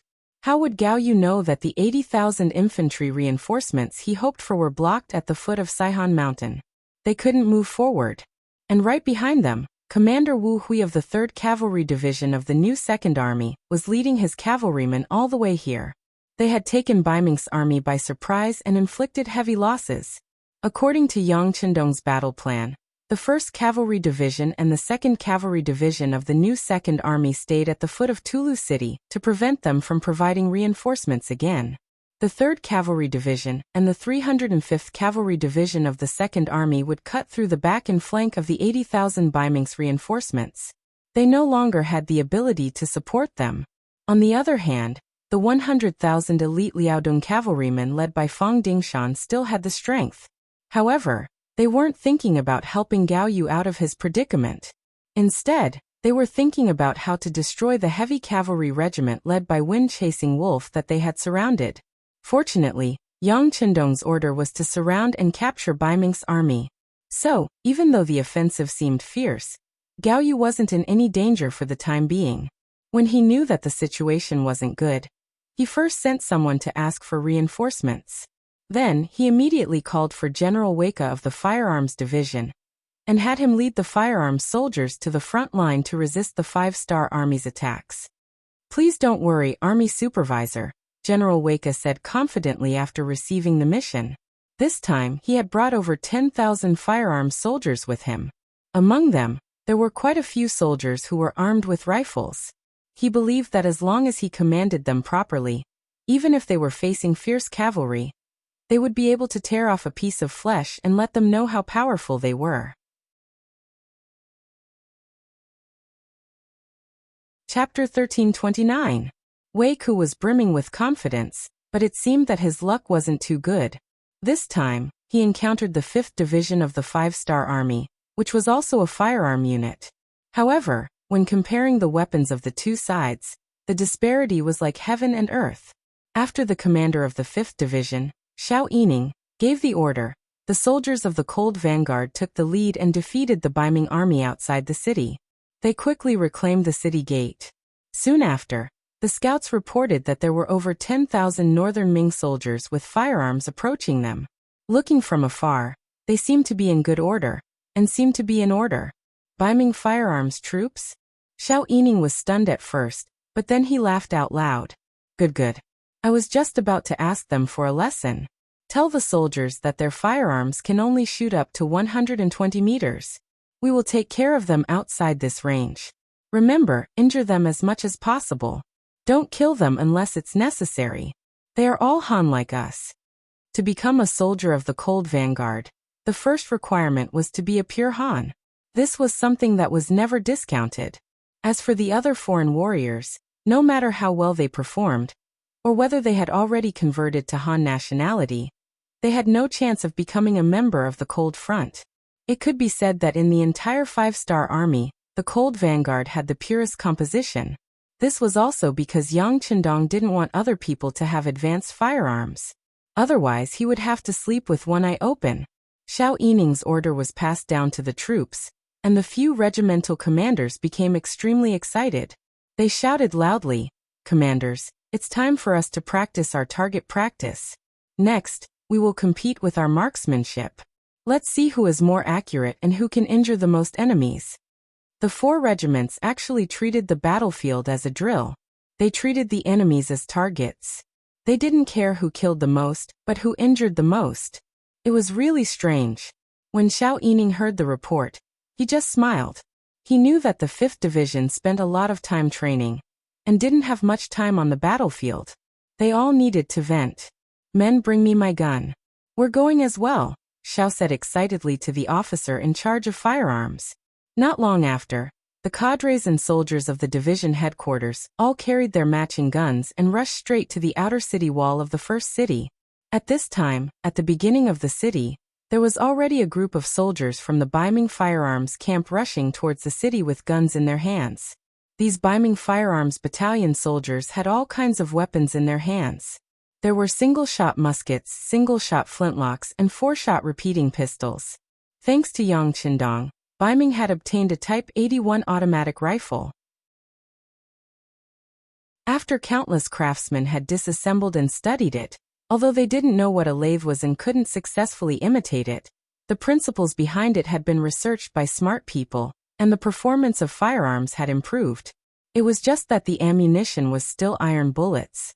Obviously, with their strength and technology, it was impossible to make real firearms bullets. Even so, this kind of improvement could be said to be obvious. At least, it was much better than in history. However, compared to the Cold Front soldiers, the difference was not small. Just in terms of the range of a firearm, the difference between them was like heaven and earth. For some reason, the 5-star army had now eliminated the Type 81 automatic rifle. First of all, it was not easy to make a lathe. Since they were going to imitate it, they might as well imitate the Type 95 automatic rifle.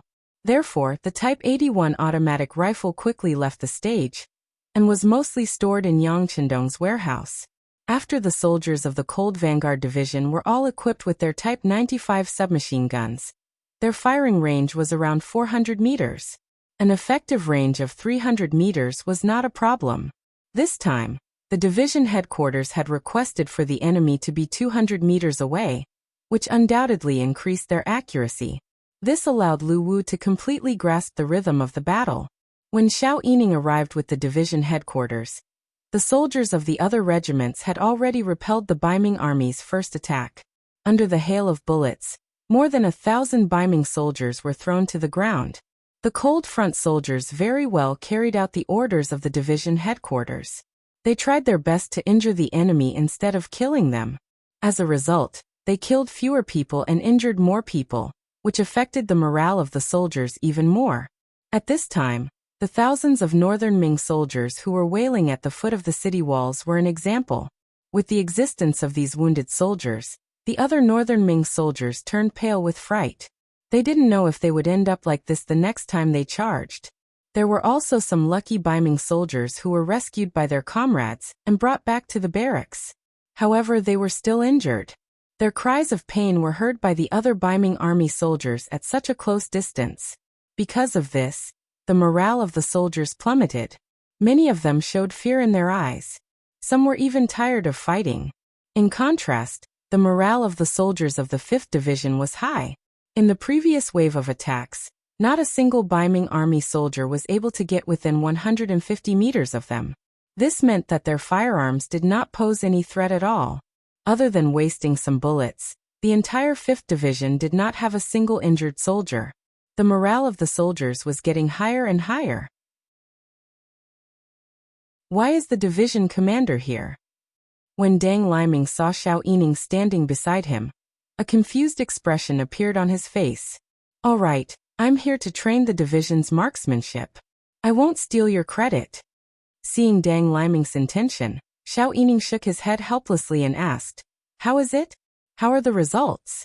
Did we suffer any losses? Knowing that Xiao Yining was not here to steal his credit, Deng Liming's expression immediately brightened. He patted his chest and promised, Don't worry, the Baiming army will not be able to get close to us. Furthermore, we have the battlements to defend ourselves. They are standing on open ground. This is just a target practice. The soldiers will not be in any danger. Good. Xiao Yining's face lit up. Every Cold Vanguard soldier was carefully selected from the Han people. Most of them were originally from Crimson Castle and Ryukyu Island. If there were any casualties, he would not be able to explain it to their families. Although it was inevitable that there would be casualties in war, Xiao Yining still hoped that there would be fewer deaths. This way he would be able to explain it to his family.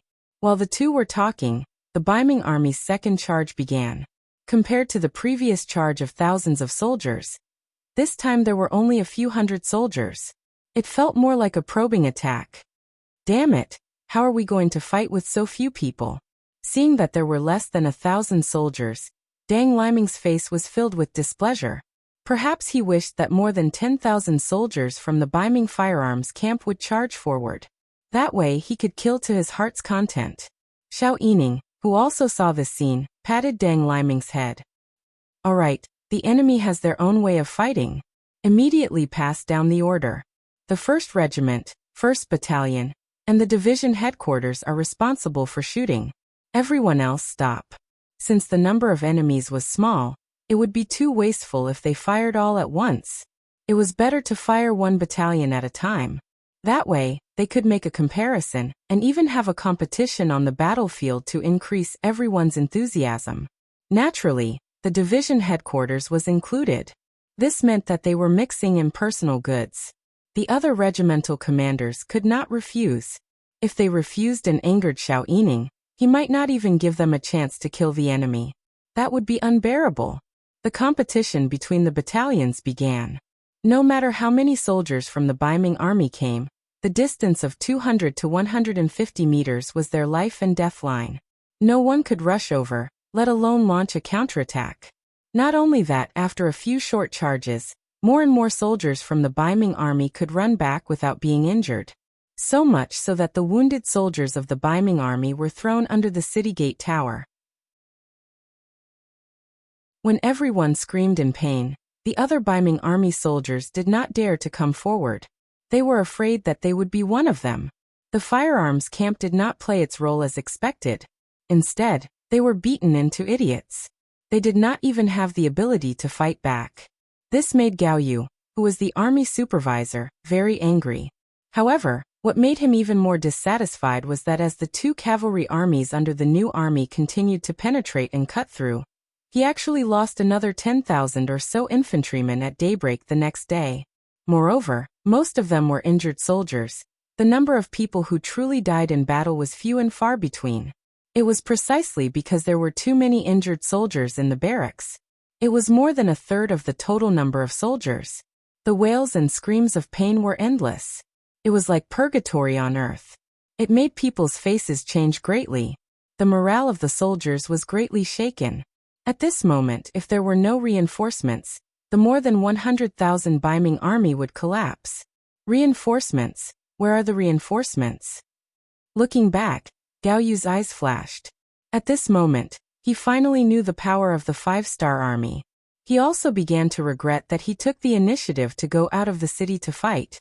If he stayed in Tala City, would it be much safer? Tala City. When the 80,000 reinforcements left the city, the commander of the new 2nd Army led the 1st Cavalry Division and the 2nd Cavalry Division to camp in the city. The military tents were connected to one another, and countless cavalrymen were constantly wandering around. This momentum frightened the northern Ming soldiers who were guarding the city. They also began to realize that the soldiers who had left the city were in danger. Knowing that the Baiming army outside the city may be very dangerous, whether to kill them or not became the problem that the Baiming General Zhang Peng needed to consider. He had climbed up the city tower and roughly looked at the 5-star army cavalry below the city. There were only 10,000 people. If it was only a comparison of forces, they still had a certain advantage. However, war could not be calculated like this. It had to be considered from many aspects. For example, the other side was all cavalry. They could participate in the battle. However, a part of them needed to stay in the city to defend the city. They could not all go to the battlefield. This made the gap between the two sides shrink a lot. Chapter 1330. The 5-star army was all cavalry, and they were infantry, which was a natural disadvantage. Outside of Talu City was a vast grassland. This kind of terrain was suitable for cavalry to spread out and attack. In contrast, infantry were at a disadvantage and lost for a while. Under all kinds of reasons, Zhang Peng came to a conclusion. If they went out of the city, there was a high chance that they would be defeated. If they didn't do well, they might even lose Tala City. Zhang Peng, who was shocked by this conclusion, was even less likely to send reinforcements out of the city. He just sent out several carrier pigeons to inform Gao Yu, who was at the beginning of the city, of his difficulties and predicament. At the same time, he also sent people to the Wanquan department in the rear. He wanted to report this matter to Admiral Shi Heng. It would be best if Shi Heng could stand up and lead the overall situation. That way, no matter what he did, his responsibility would become very small. Everyone had selfish motives.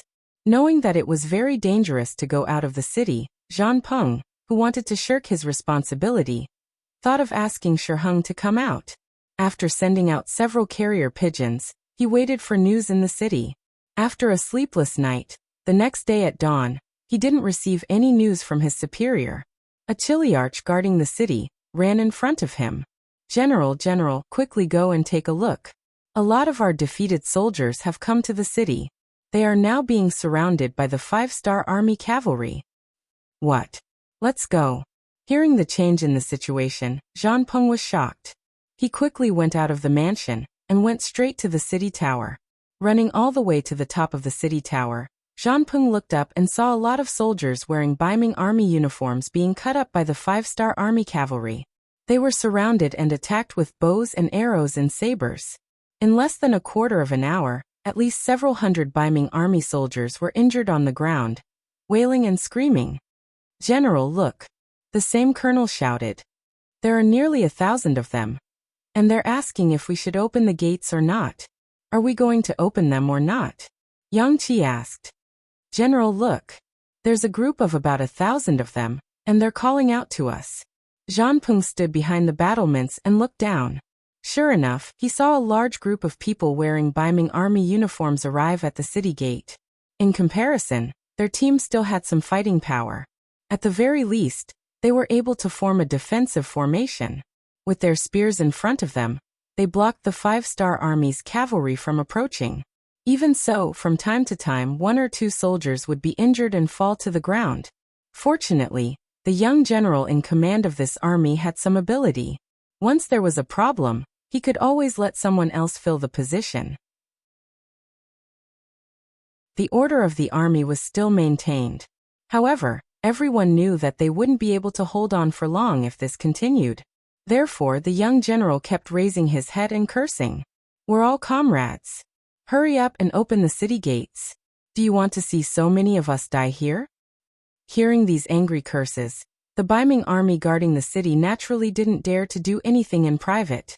However, most people still focused their gazes on Zhanpeng, waiting for this general to make a decision. At this moment, Zhanpeng's face was extremely conflicted. When Gao Yu left, she handed Talu City to him. That was a kind of trust, but also a kind of responsibility. Logically speaking, his main task was to defend the city and prevent it from being occupied by the 5-star army. Once the city gates were opened, there would definitely be a certain amount of danger.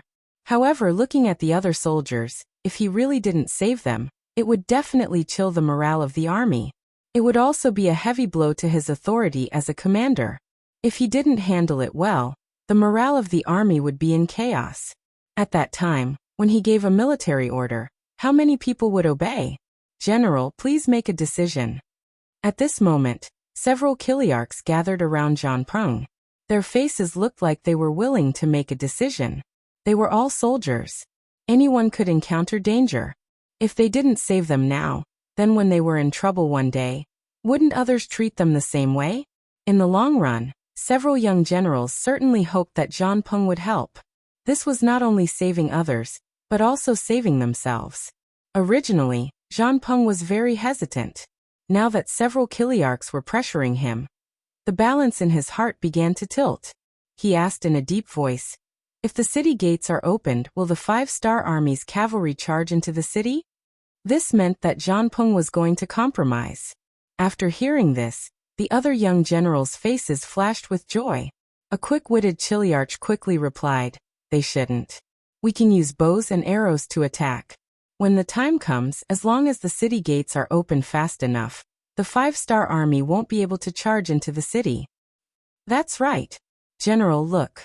The 5-star army's cavalry doesn't seem to be paying attention to us. They probably don't think that we will open the city gates. There aren't many cavalry here, so our safety shouldn't be a problem."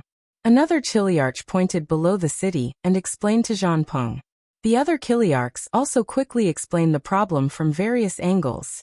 All of them expressed the same meaning.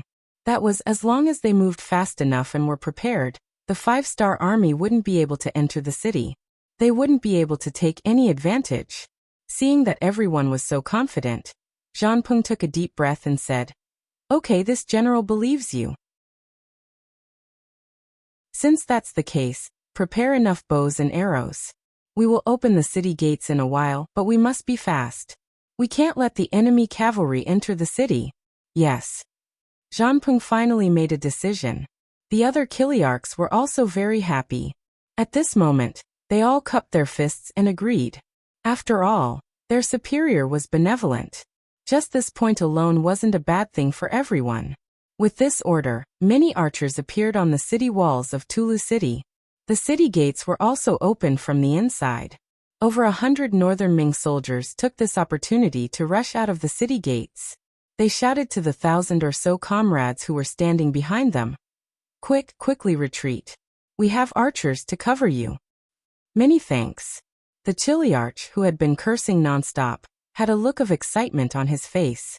He immediately ordered his soldiers to retreat into the open city gates. Behind them, the 5-star army's cavalry that wanted to approach were forced back by the thousands of arrows from the city walls. It was like a net of arrows, making it impossible for anyone to enter. Haha, it's done.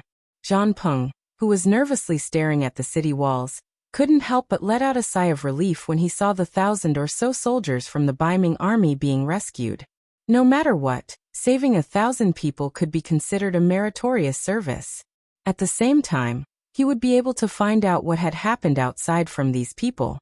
He would be able to find out why the 5-star army's cavalry had appeared and why the Baiming army had been defeated. Before Zhang Peng could finish his sigh of relief, and before he could ask the retreating soldiers what happened outside, the situation on the battlefield suddenly changed. The 5-star army's cavalry that was still far away suddenly gave up on surrounding the Baiming soldiers. Instead, they angrily rushed towards the city gates that were slowly closing. Haha, are they crazy? Isn't it too late to come now? On top of the city walls, when they saw the 5-star army's cavalry rushing towards them, the Baiming army's Chiliarchs on top of the city walls laughed. They laughed at the stupidity of the 5-star army. But soon, a piece of news hit their faces like a slap, causing their complexion to instantly change. Not good. The Baiming army that we rescued suddenly betrayed us. They injured our soldiers who were guarding the city gates. They occupied the place and guarded the gate. We can't get close for a while. What? Several Chiliarchs were surprised. They were all confused. They didn't understand why their own people would hurt their own people. They just saved these people. On the other hand, Zhang Peng suddenly thought of something after being shocked for a short while. He shouted loudly, I'm afraid that those people aren't our comrades at all. They are the 5-star army in disguise. Damn it, we've been tricked. Quick, send troops down and take back the city gate. Close it. Be quick. At this time, Zhang Peng shouted in hindsight. However, how could it be so easy to turn the tables? Under the 5-star army's long preparation, specifically under the new 2nd Army's commander Xi's planning, the moment they opened the city gates, they were doomed to fail. Just last night, there were cavalry scouts who reported that they discovered many defeated Baiming army infantrymen in the direction of Saihan Mountain. They asked for instructions on what to do. She was currently in the large tent when he was woken up. After hearing this news, he knew that the development of the war had already deviated from its original path. According to Yang Qindong's previous analysis, once the war started, the new 2nd Army's 2 cavalry divisions would face the danger of being attacked from 2 sides by the Baiming army. Because of this, she decided to defend this place no matter what. With the cavalry he brought, he still had a certain advantage. However, when he really brought his troops to Tulu City, the Baiming army's reaction was a bit unexpected. The Baiming army inside the city actually didn't make any movements. They just stood on the city gate tower, allowing them to set up formations and set up tents. This was because the Baiming army was scared. When he saw this change, she quickly made the decision to adapt to the changes on the battlefield. Perhaps the previous military plans were done well, but a general who couldn't adapt to changes wasn't a general. He was just a machine. From the possibility of being attacked from 2 sides to the current Baiming army holding back their troops, the new 2nd Army's 2 cavalry divisions were safe. However, she wasn't satisfied with this result. He already began to boldly imagine if he could find an opportunity to capture Tulu City and completely cut off the several 100,000 Baiming army's path of retreat. If he had made this suggestion before, it clearly wouldn't have been appropriate. But now, the cowardly behavior of the 50,000 infantrymen in Tulu City made Shi see hope. It was just that he couldn't immediately find a breakthrough point. The scouts who came to report in the middle of the night opened up a window in Shibi's heart, allowing him to see an opportunity and hope to attack Tulu City. Shibi called over the 1st Cavalry Division's Commander Qiao Chao and the 2nd Cavalry Division's Commander Li Jun. After a round of discussion, the 3 of them decided to disguise themselves as the Baiming army to trick the enemy into opening the city gates.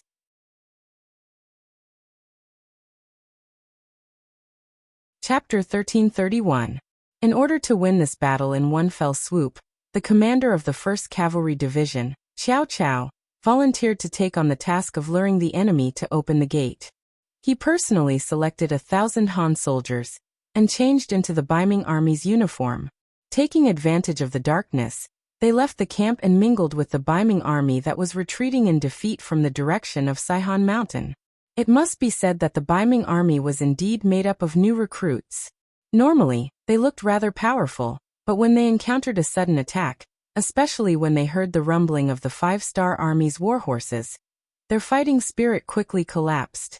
A portion of them didn't even have time to brandish their weapons and arrows before running back. They had escaped from Tulu City. In many people's hearts, they believed that it would be safe to escape back here. After all, with the city walls as a shield, even if it was only psychologically, it could still give people a sense of comfort. In addition, it was nighttime. The addition of Xiao Chao's 1,000 soldiers didn't cause any chaos at all. When daybreak arrived, Xiao Chao led his 1,000 soldiers and intentionally began to approach Tulu City's gates. Under the new Second Army's deliberate carelessness, they were the first to arrive in front of the city gates. As expected, they attracted Zhongping's attention. Because of this, the city gates were opened. This was tantamount to giving Xiao Chao an opportunity to display his abilities. Speaking of which, Xiao Chao wasn't an ordinary person. He was an outstanding student from the Yang Family Academy in Crimson City. After graduation, he entered the Ministry of Public Security and completed some bandit suppression missions. Later, because of his outstanding performance, he was transferred to the Army headquarters as a combat staff officer. His performance was also outstanding. This time, there was a problem with the new Second Army. All of the division-level officers needed to be replaced. Xiao Chao obtained this opportunity. Based on his performance, he was selected to enter the new Second Army and become the commander of the 1st Cavalry Division. Everything seemed to be going smoothly, but only Xiao Chao himself knew that his military contributions were still too little. If it wasn't because the new Second Army had many problems and was only responsible for defending the city and transporting supplies, the position of commander wouldn't have been his. It was precisely because everyone looked down on the new Second Army that he picked up a loophole. Now the new Second Army had a combat mission, and it was personally given by the 6th young master, the principal. Just based on this, Xiao Chao decided to perform well. He could not embarrass the principal, and he had to show his best side. He took the initiative to fight, and got the chance to lure the enemy to open the city gate. After careful planning and good performance, the city gates were finally opened. When Xiao Chao appeared here with a spear in his hand, it gave birth to a feeling that one man could hold the pass against 10,000 men.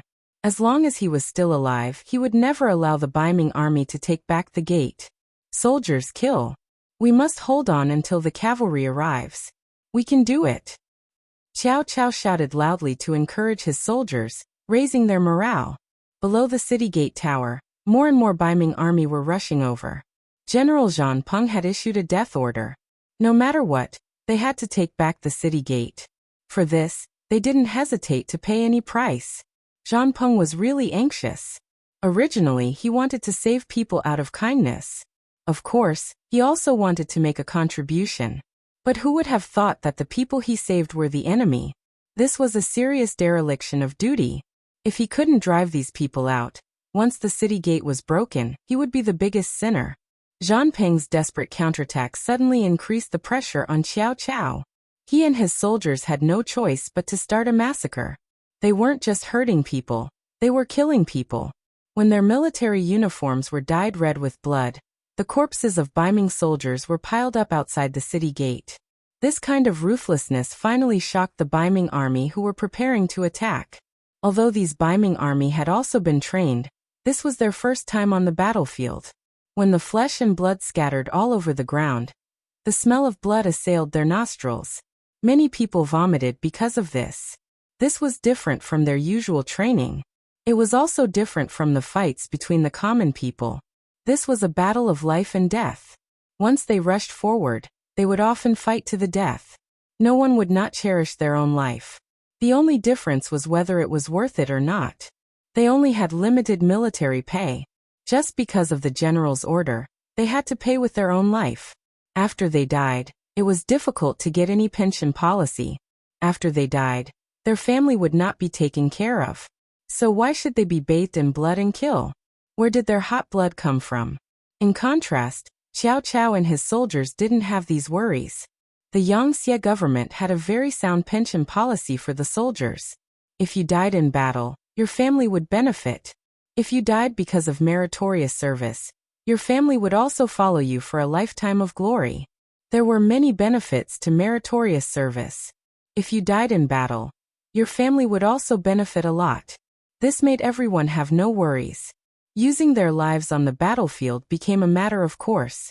When Cao Cao and his men were covered in blood as if they had walked out of hell, they came to the front of the Baiming army and shouted, "Who else is there?" The Baiming army involuntarily began to retreat. This was a fear that came from the depths of their bones. "Go, go, go. Comrades, get out of the way. Our cavalry is coming." Just as Cao Cao and his soldiers were confronting the Baiming army, behind them, the cavalry brothers of the new Second Army finally broke through the rain of arrows and entered the city gate. When the cavalry arrived, the situation on the battlefield changed dramatically. The cavalry borrowed the momentum of their horses. When they casually swung their sabers, they could carry a force of several hundred jin. Wherever they went, anyone who tried to resist was either cut in half or heavily injured by the charge of the warhorse. This was the advantage cavalry had over infantry. The arrival of the cavalry meant that Tulu City was about to change hands. Run. Seeing that the cavalry had already begun to kill, the Baiming army standing at the front fell in a short time. The rest of the Baiming army scattered like birds and beasts after an unknown person shouted. They immediately fled in all directions. Zhang Peng, who was standing at the back of the army, saw everything clearly. He staggered and almost fainted on the ground. It was the personal guard beside him who supported him and advised, "General, the situation has changed. We should run. The strength of the 5-star Army's cavalry is not something we can resist. Even if we don't open the city gate, they will find a way to open it. Let's go." The words of comfort had some effect. Zhang Peng, who was already out of his wits, kept nodding. "Okay, let's retreat. Let's retreat." Zhang Peng escaped. Taking advantage of the chaos when the cavalry entered the city, he escaped with 10,000 infantry. They ran straight to the capital head behind them. This was also the only northern Ming army that managed to escape from this battle. Following Zhang Peng's escape, Tulu City changed hands without anyone commanding it. She led the cavalry into the city and saw piles of provisions and gold and silver in the large warehouse. These were the provisions Baiming army had prepared for their 400,000-strong army. Now they had benefited the 5-star army. She entered the city under the protection of a group of cavalry and entered Shi Heng's courtyard. Then, she sent a telegram to Yang Chendong. In this battle, she once again proved herself. It also proved that the new Second Army was a strong army that could fight. They completed their mission beyond expectations and made the impossible possible. They seized Tulu City and completely cut off the Baiming army's path of retreat. When Yang Chendong received the telegram, he couldn't help but clap. That's right, Shiroyo's performance was very good, especially his reaction on the spot. Come, everyone in the army report to the new Second Army for commendation. Also, inform Shirlu to report all the meritorious officials in this battle. Yang Chendong's mood improved greatly because of this, his expression no longer as cold as before. Speaking of which, Yang Chendong's mood wasn't that good. It was all because of the telegram sent by the heavy cavalry regiment. They were surrounded by Baiming's Liaodong cavalry. They were determined to live and die with the enemy. This telegram clearly stated their situation, but at the same time, it could also be said to be a resolute telegram. How could Yang Chendong agree that a heavy cavalry regiment was about to be wiped out? He immediately replied with a telegram, asking the regiment commander to hold on until reinforcements arrived. At the same time, he reported the situation to the 1st Cavalry Division, the 101st Regiment, and the division that were looking for Baiming's Liaodong cavalry on the battlefield. He asked them to quickly provide support to the heavy cavalry regiment. After sending these telegrams, the news of Xi's victory came, making the angry Yang Qindong feel much better. Seeing that the new Second Army had made great contributions, Yang Qindong also felt a surge of hot blood in his body. He glanced at Beta Persei beside him and suddenly asked heroically, "Beta Persei, do you dare to fight the Liaodong cavalry with the young master?" Beta Persei was also a hot-blooded youth. After hearing this, his eyes lit up. He instinctively wanted to agree, but his mouth opened and he became hesitant. Of course, he himself wanted to fight Bai Ming's Liaodong cavalry. This army was also famous. Beta Persei had long wanted to deal with them and let them know that there was always someone better. This was also what any 5-star army soldier wanted to do. But this matter involved Yang Qindong. It was completely different. As for how important Yang Qindong was now, there was no need to say more. It was not an exaggeration to say that if something happened to him now, Yang Xie would definitely be in chaos. Even the 5-star army would fall apart in an instant. In other words, at this time, anyone in Yang Xie could have a problem, but Yang Qindong couldn't. Now they only had 2,000 black cavalry soldiers with them. If they went to fight Bai Ming's Liaodong cavalry with this small number of people, it would not be killing people, but arrogantly courting death. No. Beta Persei shook his head firmly. Why not? Although Yang Qindong knew the answer would be like this, he was still a little reluctant. Don't you have the guts?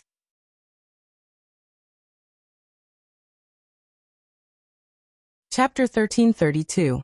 No. Young master's body is priceless. How can he take risks so easily? Beta Persei said unmoved. Yang Qindong did not back down because of this, and continued to persevere. How can it be called taking risks? With the protection of the strongest black cavalry in the world. How can it be dangerous? Or are you saying that you have no confidence in the black cavalry? Beta Persei quickly shook his head and said, "How can I not have confidence? The black cavalry is the strongest army in the world. No one can compare to them." Ha. If that's the case, then what are you hesitating for? Since they are the strongest, young master, my safety is of course guaranteed, right? All right, gather the black cavalry immediately and set off with the young master to kill the enemy.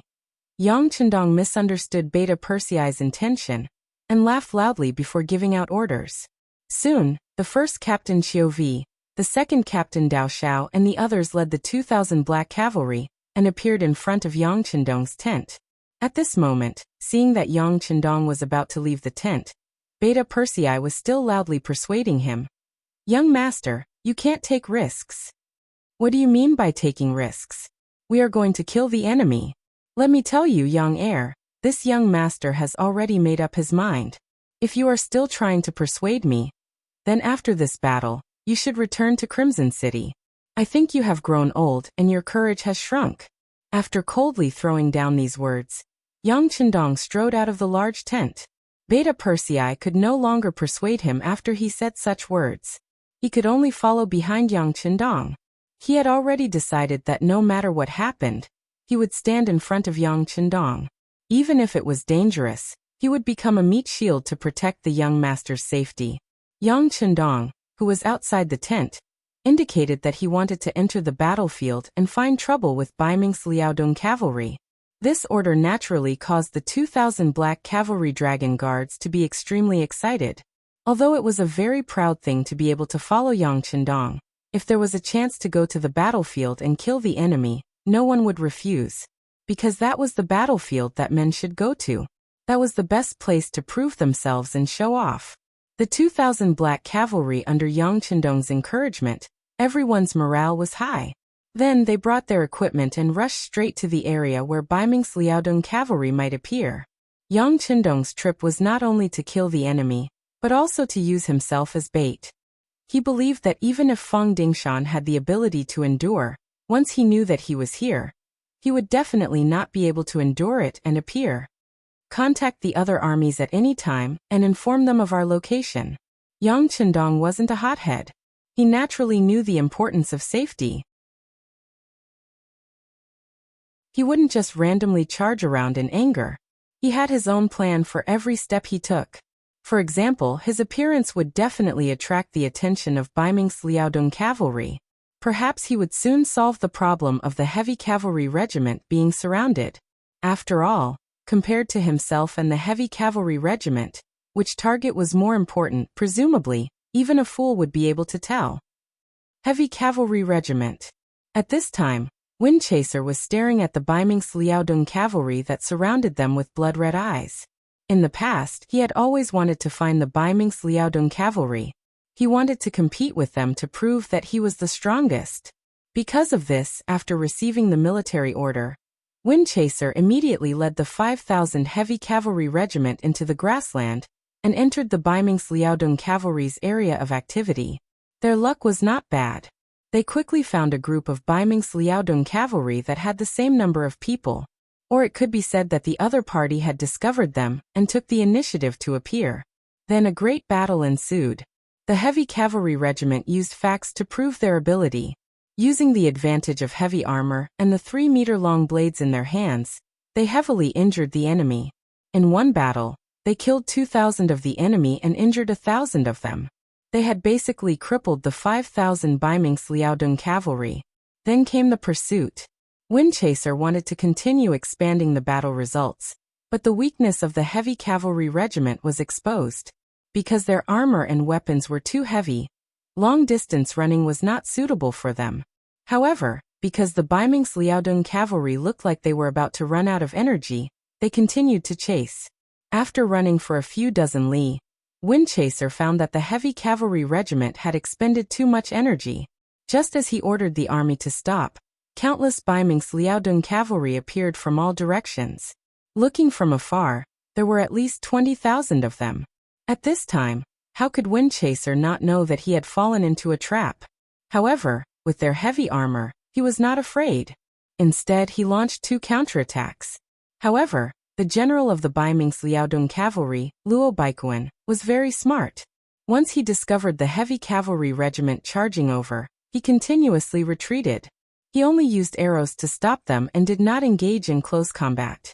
After 2 consecutive attacks, the horses of the heavy cavalry regiment were already panting. Some of the horses could no longer bear the weight and fell to the ground. Cavalry soldiers without horses were like infantry soldiers without legs. Windchaser quickly ordered the army to dismount and prepare to meet the enemy. Then the Baiming's Liaodong cavalry began to charge. Using the advantage of the horses, the enemy charged 3 times and killed over 1,000 soldiers of the heavy cavalry regiment, while the enemy suffered less than 50 casualties. Windchaser, who did not have a horse, finally saw the weakness of his side. He knew that it was all because he wanted to quickly gain merit. He immediately sent the telegram to Yang Qindong, and then had the soldiers form a circle with the horses in the center. They were ready to meet the enemy at any time. The Baiming's Liaodong cavalry that surrounded them did not seem to be in a hurry. Other than using arrows, they did not charge. It was clear that they wanted to use up the remaining strength of the heavy cavalry regiment.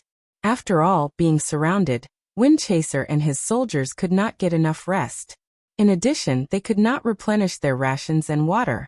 After a long time, it could be said that they would collapse without a fight.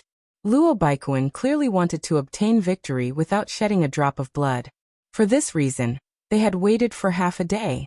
Once he found that the heavy cavalry regiment wanted to rest, he would order the cavalry to release their arrows and prepare to charge. After a few rounds, the heavy cavalry regiment was exhausted and the sky slowly darkened. But even after the sky darkened, the Baiming's Liaodong cavalry still continued to attack. During this time, they took the opportunity to launch a cavalry charge and took the lives of another 500 soldiers. They left behind dozens of corpses and left. From dusk to dawn, the eyes of the heavy cavalry regiment soldiers who had endured through the night were blood red. And Windchaser was even more so.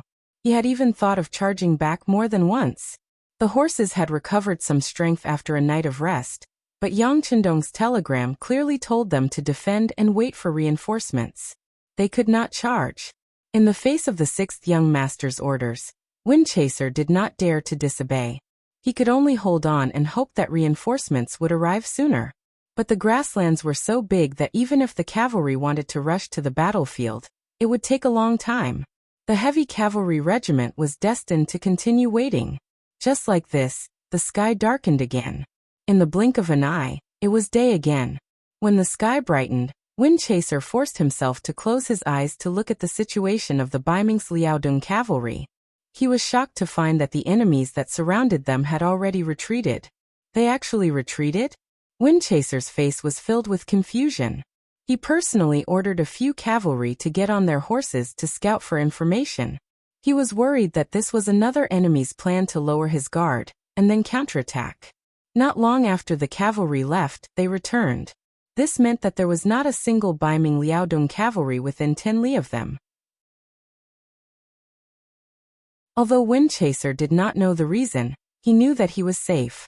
He immediately ordered that other than sending out a few cavalry scouts, everyone else should take the time to rest. In this battle, more than half of the 5,000 heavy cavalry regiment's cavalry had died. They were almost crippled. The morale of the army was greatly affected. Their stamina was also greatly depleted. Right now they needed a good rest. He slept from dawn to the afternoon until the scouts returned. They said that the new 101st Army commander had brought reinforcements 8 miles away. Windchaser hurriedly got up. Then, he organized the troops and prepared to welcome them. At this time, Windchaser believed that the reason why the Baiming Liaodong cavalry retreated was because they knew that the 101st Regiment was coming here. They knew that they were not a match, so they left. Just as he was thinking about how to thank the 101st Regiment commander Lu Zhua, a large group of cavalry appeared in his sight. Windchaser led a group of heavy cavalry soldiers to welcome them. When they were still some distance away, he stopped and got off his horse with a grateful expression. At the front of the cavalry was Commander Lu Zhua.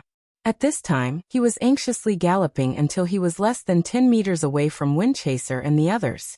Seeing that it was indeed Commander Lu Zhua, Windchaser quickly went to welcome him. When he was 3 meters away, he saluted and said with gratitude, "Commander Lu, thank you for coming to save the heavy cavalry regiment." "Thank you." Lu Zhua first looked behind Windchaser. When he saw that there were still 2,000 heavy cavalry soldiers, he let out a sigh of relief. Although this battle could be considered a heavy loss, the heavy cavalry regiment's foundation was still there. If they had enough time, they could recover their strength. Since the problem of the heavy cavalry regiment was solved, Lu Zhua's expression tensed up again. He looked at Windchaser and said, "You don't need to thank me. I don't have the ability to scare off the Baiming Liaodong cavalry." Wind-chasing Wolf was at a loss when he heard this sentence. Lu Zhua knew that if he didn't explain, Windchaser wouldn't know what was going on. He said, "The one who really saved you was the 6th young master. He personally led 2,000 black cavalry soldiers into where the Baiming Liaodong cavalry was. The reason why the Baiming Liaodong cavalry left was to attack the 6th young master." "Ah, what?" Windchaser's eyes suddenly turned blood red. He looked at Lu Zhua and said loudly, "Commander Lu, please say it again."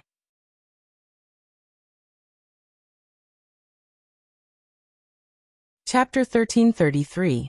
I said that in order to save you, the 6th young master took the initiative to appear on the battlefield and attracted the attention of Baiming's Liaodong cavalry. The cavalry that surrounded you didn't leave because of our arrival. They left because of the 6th young master. Lu Zhua's expression didn't look too good, but he also knew that this matter wasn't Windchaser's fault. After all, Yang Chendong took the initiative to do this. Lu Zhua shouted happily, but Windchaser's face was already covered in tears. He didn't expect that in order to save him, the 6th young master would take the risk. In this case, he was such a bastard. Thinking of this, he raised his hand and gave himself a big slap. His 5 bright red fingers imprinted on his face. "Okay." Seeing Windchaser hurting himself, Lu Zhua shook his head. "Now is not the time for us to blame ourselves. How to save the 6th young master is the most important thing. I still have to lead the 101st Division forward. Since you are safe, go back to the first city and have a good rest." After saying this, Lu Zhua was ready to leave. In his eyes, saving Yang Chendong was the most important thing. But if he wanted to leave now, he needed Windchaser's permission. With a plop, Windchaser got off his horse and knelt in front of Lujua's horse. "Commander Lu, please allow me to go with you." Lujua was shocked by this kneeling. After understanding Windchaser's meaning, he had to shake his head. "Captain Windchaser, I want you to go back and rest. This is what the 6th young master said in the telegram. What you should do now is to obey the military order. Do you understand?" "No." Windchaser shook his head with a painful expression. "The 6th young master came to save me. How can I do nothing? How about this? The rest of the heavy cavalry regiment will go back and rest. I will go with you alone, okay?" At this moment, Windchaser had to follow Lujua even if he had to violate military orders. This was the only thing he could do. Lujua really wanted to say that it was hard to disobey military orders. However, looking at Zhui Feng's tear-streaked face and red eyes, he couldn't bring himself to say those harsh words. He could only nod his head and say, "All right, then you'll go and follow behind this army commander." Mount Chiyun. Although it was called a mountain, it was actually just a slightly higher hillside. It was located on the grassland, and there was nothing around it to block the view. Under the strong wind and sand, most of the trees on the mountain had withered, leaving only 3 to 5 small trees standing there. However, due to the high terrain, there was not enough water, so it was only a matter of time before it dried up. Yang Chendong chose to set up camp here for the 2,000 black cavalry soldiers. Firstly, the terrain here was high, so they didn't have to worry about the Baiming Liaodong cavalry scouts not being able to see them. Secondly, the terrain here was open, so it was more suitable for the cavalry to appear in a large area. Thirdly, from the high ground, it could be used as an unstoppable force.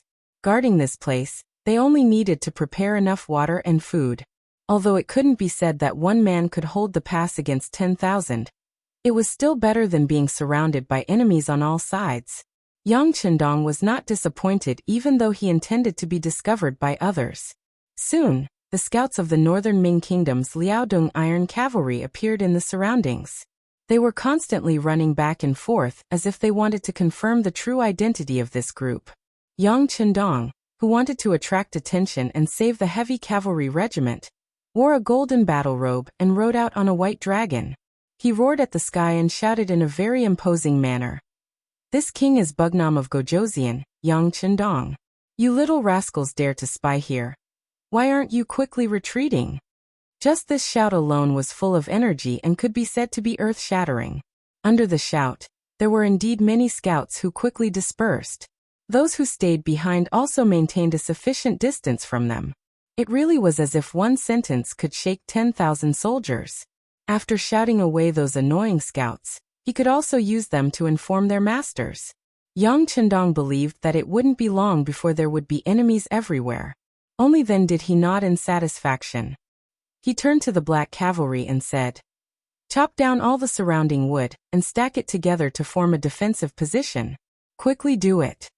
The Black Knight Dragon Guards, who had always regarded Yang Chendong as their leader and worshipped him as a god, immediately agreed and began to get busy. As their leader, Beta Persei naturally didn't have to do any work. He came to Yang Chendong's side and asked in a low voice, "Young master, should we send a telegram now and let the other cavalry troops gather here?" "No hurry, this will only alert the enemy. Let's wait a little longer. By the way, let the soldiers separate some of them to check the guns. They haven't been used for a while. Don't let anything happen." Yang Chendong waved his hand casually. He dared to appear here with 2,000 black cavalry, because he relied on firearms. This was the strength of the black cavalry. They combined all the advantages of the cold front and cavalry. They had the ability to charge quickly, and also the ability to suppress the enemy with firearms. Otherwise, even if he was confident, he wouldn't dare to take only 2,000 men to challenge the 100,000 Baiming Liaodong heavy cavalry. Okay. Beta Persei happily agreed and turned to do it. He was really worried that the young master would immediately dispatch other troops, so there would be someone to steal their credit. Now 2,000 against 100,000. Even if they couldn't get half of them, it was enough to kill to their heart's content. Only a thick-skinned person like Beta Persei would think this way. Perhaps in his eyes, Yang Chendong's existence was an invincible legend. As for the scouts of Baiming Liaodong heavy cavalry, they left excitedly after seeing Yang Chendong appear in Qiyun Mountain, and reported to Fang Dingshan, who was hiding in a mountain forest 80 miles away. Fang Dingshan was very cunning. He didn't stay with Gao Yu's hundreds of thousands of soldiers, because he was afraid that he would be implicated by the other party. He was just an army supervisor who had never fought in a war. It didn't seem credible to say that he could defeat the five-star army in one battle. However, Fang Dingshan didn't have the intention to dissuade Gao Yu. He didn't even look suspicious. He had his own calculations, or rather, he needed someone to attract the attention of the five-star army. This would make it easier for him to do things. Things developed as he expected. The scouts reported that Gao Yu's situation wasn't very good. After the siege was blocked, the cannons were blown up. It was said that the five-star army had surrounded them. It seemed that things weren't looking good for them. Fang Dingshan, who rejoiced at his foresight, immediately locked onto the five-star army's heavy cavalry regiment and waited for the news of victory. Fang Dingshan was still very capable. At least, he had done a lot of work to understand the five-star army. For example, the heavy cavalry regiment was one of the targets he carefully understood. Then he found the weakness of the other party. It was because their equipment was heavy and they couldn't fight for a long time. After finding the weakness, he only needed to counteract it. This was how the heavy cavalry regiment was surrounded. Next, he just needed to wait for the good news. While waiting, a young scout with an excited face half knelt in front of him. "General, great news, great news." "Oh, has the heavy cavalry regiment already been devoured by us?" Fang Dingshan asked calmly. However, he wasn't that excited. Although it was a merit to take down a heavy cavalry regiment, the other party only had 5,000 cavalrymen after all. For him who had 100,000 cavalrymen, it wasn't a big deal. No. The scout's face was still red because of his excitement. "General, we found Bugnam of Gojoseon." When he heard that they didn't destroy the heavy cavalry regiment, Fang Dingshan's face still had a trace of unhappiness. However, after that, he suddenly stood up with his eyes wide open. He asked as if he didn't hear clearly. "Wait, what did you just say? Who did you find?" "General, we found Bugnam of Gojoseon. He only brought 2,000 black cavalry soldiers to Qiyun Mountain." The scout's voice rose an octave. They found Yang Chendong with only 2,000 cavalry soldiers. This news was like a bolt of lightning that shocked Fang Dingshan. He was so happy that he couldn't close his mouth. As for whether it was the black cavalry or not, he didn't care. After all, there were only 2,000 people. How could they be a match for his elite Baiming Liaodong heavy cavalry? Excitement, excitement. It wasn't an exaggeration to say that the biggest threat to Baiming wasn't the southern Ming dynasty, nor was it Yang Xia or the five-star army. It was Yang Chendong. As long as he got rid of this person, it was equivalent to getting rid of the biggest worry in his heart. This way, the emperor could sit back and do what he wanted to do without any worries. It wasn't an exaggeration to say that whoever could kill Yang Chendong would definitely be a great contributor to Baiming. No, it would also be a great contributor to the southern Ming dynasty. In short, it would be a blessing for the great Ming dynasty. For this, it would be worth it even if they had to pay a huge price. Fang Dingshan was also tempted by such a great contribution. However, after seeing the strength of the five-star army, he had no choice but to suppress this thought. He never thought that an opportunity would appear like this. Yang Chendong would appear in his field of vision with only 2,000 cavalry soldiers. Could it be that the heavens wanted him to die and wanted to give him a great contribution? The more he thought about it, the more excited he became. After a long while, Fang Dingshan finally calmed down. When he looked at the scout, his eyes were full of excitement. "Did you find out if there are any other five-star army soldiers moving around?" Fang Dingshan couldn't be blamed for asking this. Yang Chendong's sudden appearance with so few guards around him, he couldn't help but wonder if this was a trap. "No, this general has already sent out all the scouts. There are no traces of the five-star army within 100 li radius. I have already arranged for them to continue expanding the search area." How could the scout not understand this logic? If he couldn't even figure out this problem, he wouldn't be worthy of being a scout. Enough, enough. After hearing that there were no 5-star army movements within 100 li radius, Fang Dingshan nodded his head in satisfaction. So what if Bailey Wudi was really a trap? As long as he was given 4 hours, he could use his army to eliminate these 2,000 cavalry soldiers. This way, once Yang Chendong died, the so-called encirclement would be meaningless. That, did you see clearly? Was that Bugnam of Gojoseon?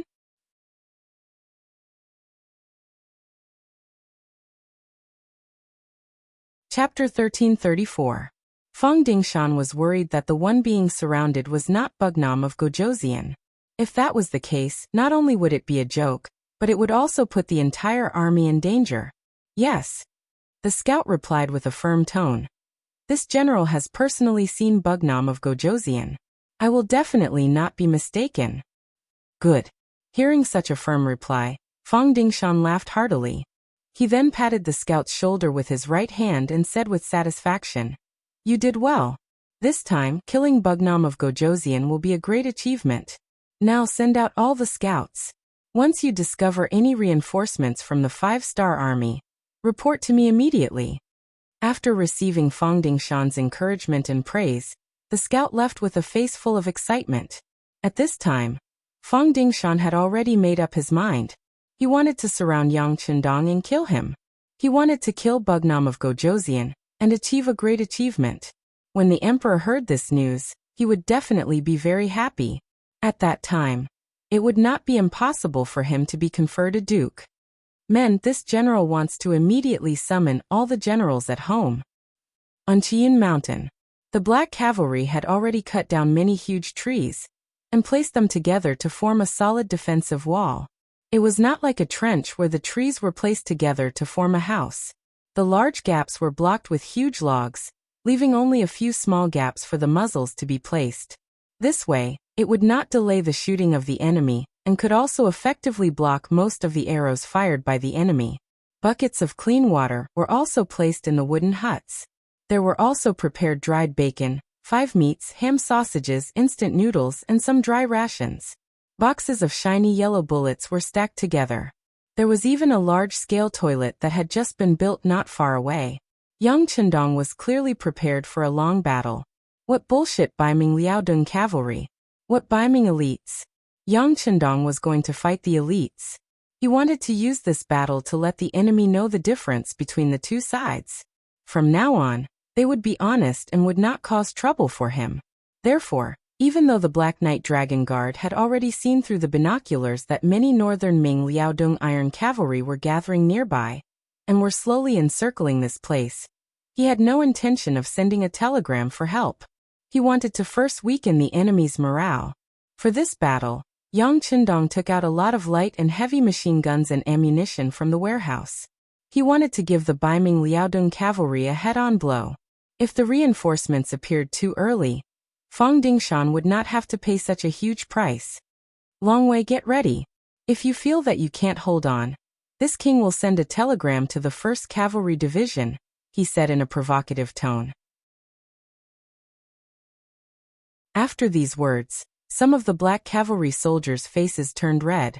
The deputy commander of the 1st Cavalry Division, Ba Daojiang, was a straightforward person. He was also deeply trusted by Yang Chendong, so he did not have to worry too much about what he said. Therefore, he was the first to object. 6th young master, please go ahead. We don't need any reinforcements. We can still beat up these Baiming Liaodong cavalry until they cry for their parents. With Ba Daojiang taking the lead, the others soon followed and shouted, "Yes, we don't need reinforcements. We are the most powerful." "Ha, good. Then this king will sit and watch your performance." This was exactly the result that Yang Chendong wanted. He chuckled and sat on a wooden chair that Beta Persei and the others had just made. He drank the brewed tea, crossed his legs, and leisurely closed his eyes while singing an unknown song. Yang Chendong was very optimistic about this battle since he was prepared to use firearms against cold weapons. The existence of the Baiming Liaodong cavalry was like a thorn in the Yangtze, becoming the biggest threat to Shi City. If he did not remove this thorn, he was afraid that he would be infected at any time and hurt his whole body. Yang Chendong would never allow such a thing to happen. In order to completely solve this problem, He used a lot of firearms this time, and even took the initiative to test it out. Even if he had no choice but to take the lives of some Han warriors, he had to do it. Fortunately, according to the intelligence department's understanding, the core component of the Baiming Liaodong cavalry was not the Han people, but the Manchu and some Mongolian people. This made him not show any mercy when he attacked. As for whether it was dangerous for him to stand here, Yang Chendong had never thought about it. It was impossible to say that there was no danger at all. Even if there was a war, there would be deaths and injuries. However, it was unrealistic to say that it was very dangerous. After all, he had too many abilities to protect himself. Even if these 2,000 black cavalry could not hold on, he was not afraid. He had plenty of methods to deal with his opponent. Right now, it was just a matter of whether the other party had the ability to force him. At this moment, Yang Chendong, who had his eyes closed, thought of the big warehouse. He thought of the neat rows of war chariots, tanks, and even helicopters inside. This was his true trump card. Just based on this, even if it was a dragon's pool or a tiger's den, he would not be able to enter. With the protection of the big warehouse, Yang Chendong had such confidence. Although he did not know what caused this, with such ability, he had to do something. The world was one, and the Han people were supreme. This became Yang Chendong's goal. Although it seemed that this goal was too grand and difficult to achieve, it was still a dream. However, Yang Chendong firmly believed that as long as he did it step by step, there would be a possibility of success. If he only thought about it every day and did nothing, not to mention that his life was just a short few decades, even if he was given thousands of years, so what? Thinking about this, Yang Chendong slowly fell asleep. There was a peaceful smile on his face, as if he had seen something in his dream that made him happy. Young master, the enemy is about to attack. Seeing Yang Chendong sleeping so soundly, Beta Persei did not want to disturb him. However, after considering that the battle would start soon, and the sound of gunfire would not be small, if he did not wake up the young master, it would be a big crime if he really scared him. Oh, is it coming? Slowly opening his eyes, Yang Chendong first rubbed his eyelids, then slowly got up. Finding that the Liaodong cavalry would not attack him, Yang Chendong did not have any doubts about this matter.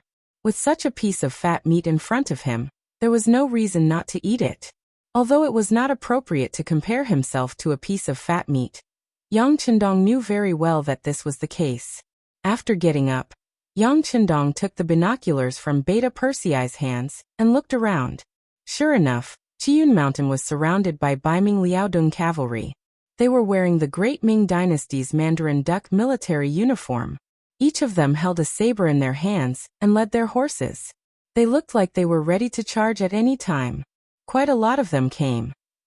There was no trace of fear on his face. On the contrary, Yang Chendong seemed to smile with satisfaction. Then he strode towards the high platform in the tent that was built by Beta Persei and the others before, so that they could stand higher and see further to observe the enemy. Now, Yang Chendong walked up to the platform. Then he stood at the highest point of Chiyun Mountain in his golden battle robe. The appearance of the golden color instantly attracted everyone's attention. Young master, be careful.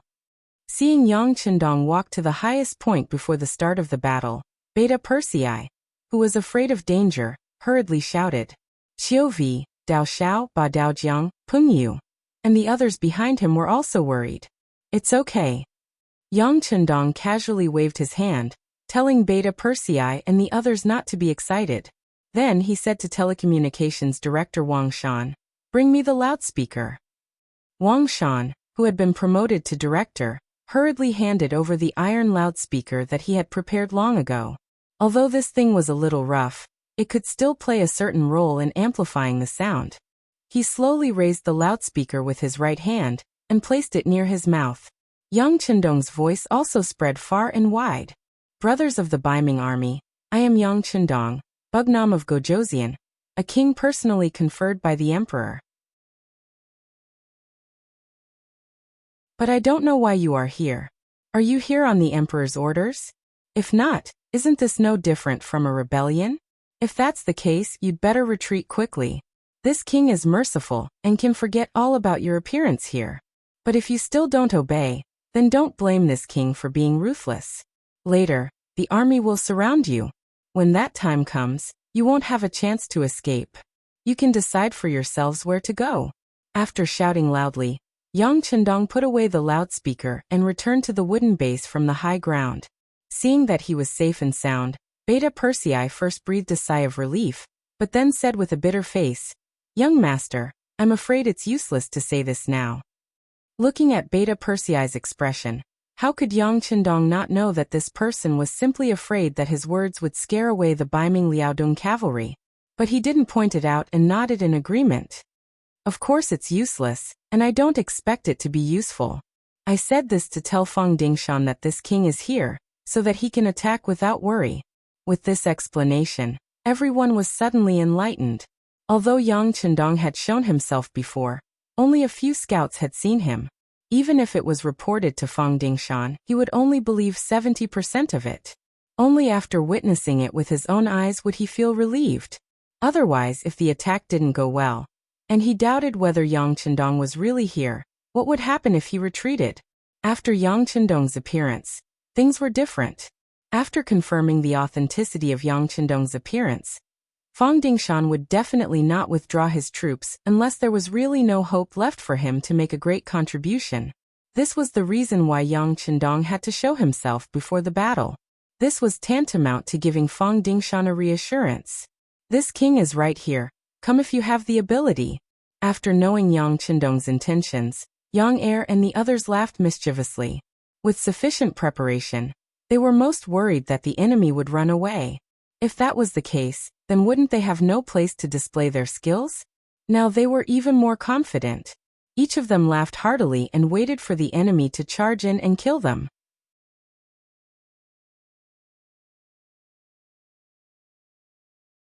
Chapter 1335. As the Black Cavalry, they were awe-inspiring. However, as the Yang faction continued to grow, they gradually began to feel like heroes had no place to display their talents. Like today, there were not many opportunities to lead the enemy to encircle them. Everyone wanted to perform well, not to mention that they were so well prepared. Look, each person had a Type 95 gun, a squad had 2 light machine guns, a heavy machine gun, a platoon had a 100mm mortar, and countless ammunition. With such weapons, how could they face any enemy? Not to mention 100,000. Even if there were 200,000 or 500,000, what could they do? At this time, the 2,000 Black Cavalry were all eager to fight. They had already taken off their black armor, and were waiting for the enemy to attack. The war was about to begin. After Beta Persei got Yang Chendong's approval, he began to assign tasks. Considering that there were 3 slopes on Qian Mountain, 1 steep slope, and the area was not very large, Beta Persei divided the Black Cavalry into 2 groups. They were the first and second groups. He requested that when the battle started, the groups would fight one by one, with a limit of 2 hours, and they would take turns to rest. And each group would take out 200 people, a total of 400 people as an emergency team. In case of an accident, there would be soldiers available. Even if they had the best weapons, the number of troops was also very important. Otherwise, if 2,000 people were to shoot randomly, even if they had good weapons, what could they do? In the end, people were still needed in a war. The Black Cavalry of Qiyun Mountain were making all kinds of preparations. General Fang Dingshan at the foot of the mountain was also flushed. If he had only heard about it before, then he had seen it with his own eyes. The person who shouted was Bugnam of Gojoseon, especially that voice. When he was an imperial bodyguard, he had seen Yang Chendong more than once and heard his voice. Even if it was confirmed that the person who was surrounded was Bugnam of Gojoseon, and did not run away, Fang Dingshan firmly believed that his chance to make a great contribution had come. It was only 2,000 cavalrymen. Even if they could fight, how could they be a match for his army of 100,000? Even if it was a battle of attrition, he would exhaust these people to death. Not to mention, the Baiming Liaodong Iron Cavalry's reputation as elites was not undeserved. Their combat strength was very strong, and they believed that there was no target that they could not take down. Pass down the order. Let's use 1,000 cavalry as a unit and charge. Other than the steep side, attack the other 3 sides with all your might. Don't be afraid of sacrificing yourself. Try to take down Mount Qiyin in one go. If you can't do it, attack them one by one. I will exhaust them to death, Fang Dingshan shouted excitedly. He had no intention of underestimating the 2,000 black cavalry soldiers. He had also made many preparations so that he could react at any time. Considering the terrain of Mount Qiyin, sending too many people up would not be of much use. He decided to send 3,000 men to observe the situation first. If there was a chance, the whole army would attack. If it did not work, then he would look for a change. Fang Dingshan was clearly a qualified general. He was not arrogant at all. On the contrary, even when he attacked, he was very careful. When he came up, he would try to probe the enemy. He could be considered an excellent general. With a command, 3,000 Baiming Liaodong iron cavalry from 3 directions moved out. Under the beating of the war drums, they spurred their horses forward. 3,000 cavalrymen came from afar in a fan-shaped formation. The cavalrymen were constantly making all kinds of evasive maneuvers. Sometimes they were on top of their horses, sometimes they were below their horses, and sometimes they were close to their horses. Their superb horsemanship was displayed incisively and vividly. They're finally here. On Mount Qiyin, Beta Persei rubbed his hands excitedly. His eyes never left the battlefield for a moment. When he saw that the distance between the 2 sides was less than 800 meters, he stretched out his hands and placed them on the butt of a heavy machine gun. Soldiers of the 1st Brigade, pay attention. Don't be impulsive. Wait until the enemy is 300 meters away. This time, we won't let them go back. 300 meters was only 10 breaths of time for the charging cavalry. It was dangerous to launch a counterattack at this time. However, after seeing the excellent weapons of the Black Knights and Dragon Guards, everyone felt that it was only right and proper. Moreover, everyone was full of confidence. On the Baiming Liaodong Iron Cavalry's side, Fang Dingshan walked out of the main tent and looked over. He also wanted to see how Yang Qindong was going to get out of the encirclement. Just now, the scout had reported that there were no reinforcements from the 5-star army within 100 miles. In other words, the 2,000 black cavalry were still alone. This made Fang Dingshan overjoyed. With this, he was even more confident that he could kill Bugnam of Gojoseon here. His gaze followed the cavalry's charge. When he saw that they were less than a mile away from the 5-star army's camp, Fang Dingshan was so nervous that his throat almost jumped out of his throat. At this moment, he was full of confidence. He believed that at such a distance, the cavalry was the absolute ruler of the battlefield. The black cavalry had no room to struggle. He was even prepared to order the entire army to charge. Although he only brought 40,000 Baiming Liaodong iron cavalry because of time constraints, he was confident that it would not be a problem to take care of 2,000 enemy cavalry. 500 meters, 400 meters, 350 meters. At this distance, those with good eyesight could even see the faces of the Baiming Liaodong iron cavalry. They could also see that they were holding on to their bows and ready to shoot at any time. Some of the black cavalry also reflexively began to sweat. Attack. Just when some of the black cavalry were so nervous that they could not help but fire, the temporary commander, Beta Persei, shouted. Then the heavy machine gun in his hand was the first to fire. Bullets swept forward like beans. The 5 Baiming Liaodong iron cavalry in this area were like grass that was crushed by a boulder. They instantly fell to the ground together with their horses. Attack. The captain of the 1st Brigade, Qiu Vi, and the vice-captain, Badeo Jiang, shouted at the same time. Then the light and light guns and the Type 95 continuous fire and burst fire sounded together. The battlefield was instantly surrounded by all kinds of bullets. One by one, the hot bullet shells kept jumping on the ground. Following that, one by one, the Baiming Liaodong iron cavalry fell to the ground. As the ancients said, shoot the horse before shooting the man. But in the eyes of the black cavalry, who had good marksmanship, they preferred to shoot people. It gave them a greater sense of achievement. This also showed the strength of the black cavalry. They had all undergone high-intensity shooting training. who knew how many bullets they were fed, but their marksmanship was not bad. This time, they finally had a chance to show off. Bullets rained down. One after another, the northern Ming Liaodong Iron Cavalry fell on the path of the charge. It was a pity that their exquisite horsemanship and impressive martial arts did not even have a chance to display them at this moment. Bullets flew everywhere. In just a quarter of an hour, the 3,000 black cavalry were completely annihilated. Fang Dingshan did not give the order to retreat. Not a single one of the Baiming Liaodong Iron Cavalry retreated. It could be seen that their military discipline was very strict. Hiss! Fang Dingshan in the middle of the army felt a pain in his teeth. These were 3,000 black cavalry. Just like that, they died on the charge. Not a single one of them even had the chance to swing their weapons. This loss made him feel a toothache, a headache, and pain all over his body. General, what do we do? They actually have firearms. UG General Mu Qiong also had a pained expression as he asked Fang Dingshan. The black cavalry actually had firearms. This was indeed out of Fang Dingshan's expectations. However, it was absolutely impossible for them to retreat just like that. It was not easy to get a chance to surround Yang Qindong. He would not give it up so easily. Facing his subordinate's question, Fang Dingshan pretended to be indifferent and said, "Isn't it just firearms? We Baiming Iron Cavalry have them too. We've seen them before. No matter how powerful they are, they still need to use gunpowder. After all, they only have 200 men. I want to see what they will do once they run out of gunpowder. Come, let's order 3,000 more. No.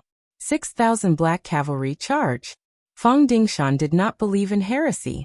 After giving this order, he turned to a scout and said, "Immediately send a message to General Luo Baikuan. Tell him to come over here. This time, even if we have to use numbers, we must keep Bugnam of Gojoseon here." Just like that, Yang Qindong's first goal was achieved. That was to rescue the heavy cavalry Windchaser unit that was surrounded. With himself as the target, he successfully attracted over 100,000 Baiming Liaodong Iron Cavalry to rush over. On Qiyun Mountain, after the first wave of enemies was completely wiped out, there was a burst of cheers from above. Every soldier of the Black Cavalry's 1st Battalion was filled with excitement and excitement. Just now, they had fought to their heart's content. Only now did they know that compared to fighting on horseback, killing with guns was much more satisfying and clean. The 1st Battalion had a good time, while the 2nd Battalion's members were filled with envy and jealousy. The 2nd Battalion's commander, Dao Xiao, purposely approached the temporary commander Beta Persei and said, "Second brother, do you think it's our turn now?" "Oh, it's not time yet, but you can discuss it with Captain Xiao. As long as he agrees, I don't mind." Beta Persei was in a good mood and naturally would not reject Dao Xiao's desire to kill the enemy. He looked at the military watch on his wrist and said casually, "Oh, okay." Dao Xiao immediately nodded in agreement and walked to Qiu V's side. Before he spoke, he smiled and said, "Captain Qiu, brother Qiu, don't say anything. A battalion takes an hour.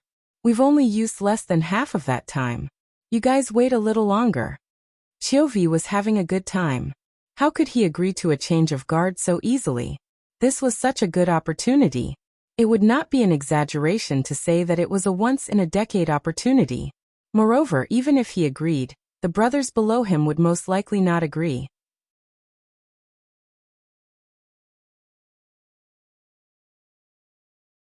Chapter 1336. After being rejected, Dao Zhao's expression turned ugly. When he returned to his own unit, he looked at the expectant faces of his subordinates. He could only pretend to be indifferent and said, "Don't worry, there are still so many enemies here, and there will be more and more. 100,000 people is enough for us to kill to our heart's content." The morale of the members of the 2nd unit was low, but when they heard their leader's words, they were all in high spirits again. That's right, there were so many enemies. Could it be that they would all be wiped out by the 1st unit? Look, the enemy is charging again. This time there are even more of them. A scout held a pair of binoculars and reported the situation loudly. "Haha, good, good." Hearing this, not only did no one on the mountain show any signs of fear, but instead, the members of the 1st unit were all excited. On the other hand, Dao Xiao and the others were envious. Some of them were even praying in their hearts, "Don't charge so fiercely. Leave some for us to kill." The 6,000 Baiming Liaodong cavalry charged forward bravely and fearlessly, as if the death of the 3,000 Baiming cavalry did not affect them at all. It had to be said that Fang Dingshan was a person who knew the army well, and he was also a general who was strict in military discipline. Of course, this was also inseparable from the environment of the Great Ming Dynasty. If a martial artist wanted to have a bright future, they could only do so through military merit. Being on the battlefield was the only chance for them to perform. In addition, the Baiming Liaodong cavalry was very clear about rewards and punishments, so the 6,000 Baiming cavalry charged forward fearlessly. "They still don't know the power of our firearms. Come get ready. When I open fire, don't hold back and kill them all." Beta Persei shouted excitedly. He did not know how long it had been since he had a good battle. He felt all the blood in his body rushing to his head, and he only wanted to continue killing the enemies. Gunshots rang out from the distance of 300 meters, and just like before, the 6,000 Baiming Liaodong cavalry fell to the ground amidst the gunshots and cannons. Still, no one could reach the top of Chiyin Mountain. 6,000 people. Although the number was twice as much as before, they were still completely wiped out in less than an hour. After the battle, Beta Persei commanded the 400 black cavalry as a reserve force to rush out of the wooden house and onto the battlefield, bringing back some of the ownerless warhorses. During this process, they even discovered more than 100 wounded soldiers of the northern Ming Liaodong Iron Cavalry. When they saw the black cavalry dragon guards finally approaching, they seemed to have seen new hope. Unfortunately, in front of the 400 reserve members who were already prepared, they didn't even have the chance to jump up and swing their swords before they were killed by the flying bullets. War horses could be bought. These were all healthy horses, and Bei Ming had spent a lot of money to get them. However, he couldn't take these soldiers.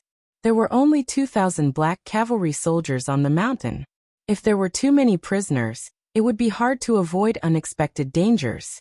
Yang Chundong was here, so he couldn't be careless about safety. They wouldn't lose the big picture for the small. A total of more than 1,000 high-quality warhorses were captured. At this time, they were all placed in a corner of the mountain. There was already a horse stump there. It was obvious that they were prepared. Another 6,000 black cavalry soldiers were completely wiped out. Fang Dingshan's expression became extremely ugly when he saw this. In less than an hour, they had already lost 9,000 black cavalry soldiers. Fang Dingshan's heart ached. He had spent a lot of effort to train every single one of these black cavalry soldiers. On the battlefield, he felt that it was not worth it even if they were replaced by 2 or 3 5-star army soldiers. But now 9,000 black cavalry soldiers rushed out, and didn't even hurt a single hair on the enemy's head. This was very difficult for him to accept. The other generals stood in the big tent at this moment, not knowing what to do. If someone had told them before today that 2,000 enemies would be enough to render them helpless, they would probably have laughed out loud. But when the truth really happened, they realized that nothing was impossible. What was worse was that they didn't know what to do. Retreating was impossible. It wasn't easy to catch Bugnam of Gojoseon, and the scouts would report the surrounding situation every hour. Until now, there were no signs of other 5-star army reinforcements. How could they give up such a rare opportunity? If they couldn't retreat, then they could only charge. But how could they charge to reduce their losses and achieve their goal? Although it was called a siege, there were many ways to do so. For example, the most commonly used method was to surround the enemy without fighting. They would wait for the enemy to run out of food and water. Then they would surround the enemy and block the enemy. But the problem was that Bugnam of Gojoseon, who was surrounded, wouldn't give them too much time. Who knew how many 5-star army soldiers had already received the news and were rushing here? Just the word wait was enough to make them fall into a disadvantage. Continue to attack. I want to see how much gunpowder they have. Mu Qiong, you take command. Only send out 500 cavalrymen at a time. Spread out and waste the enemy's gunpowder. Fang Dingshan was naturally unwilling to give up such a good opportunity. After thinking for a while, he made this decision. General is wise. After hearing Fang Dingshan's decision, the other generals cupped their fists and looked as if it was only natural. No matter what, a small-scale attack would reduce the risk of their lives. In their hearts, they also wanted to see how much gunpowder this 2005-star army had. Once the enemy ran out of gunpowder, it would be time for them to charge forward and seize victory. Mu Qiong accepted the order and sent out the first 500 cavalrymen. These 500 cavalrymen split into 3 different directions and charged towards the peak of Qiyun Mountain. The formation was very scattered, and this was the best way to distract the enemy's gunpowder. At the peak of the mountain, 2 hours had passed. It was finally the second team's turn to fight. However, what was depressing was that after 15 minutes, the Baiming Liaodong cavalrymen still did not make any moves. This made Captain Dao Xiao unable to hold it in any longer and cursed out loud. What's going on? Did they admit defeat? I say, if you have the guts, come at me. I'll be waiting for you here. Perhaps it was because of his cursing, not far away, they could finally see the figures of the Baiming Liaodong cavalrymen. However, compared to the previous 2 attacks, there were much fewer of them. With the mindset that a few pieces were still meat, Dao Zhao's second team soldiers were still in high spirits. Everyone, follow your positions and focus on your targets. Don't waste bullets. Try to hit them with 1 shot. Dao Xiao was smart. He did not have as many enemies as the first team, so in terms of killing, he could not compare.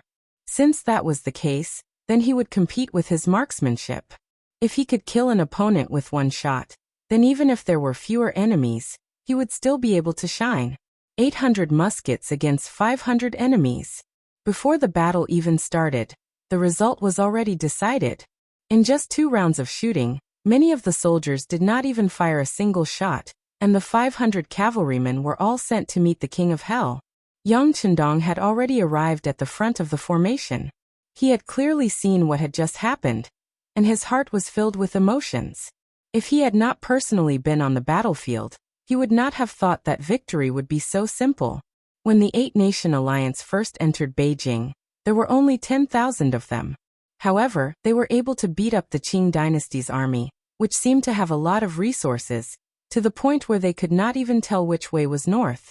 That was because they had been constantly attacking. They were not as well prepared and well equipped as he was. The advantage of firearms against cold weapons was simply too great. On the Baiming Liaodong cavalrymen's side, another 500 cavalrymen died. If one looked closely, they did not even make a splash on the battlefield.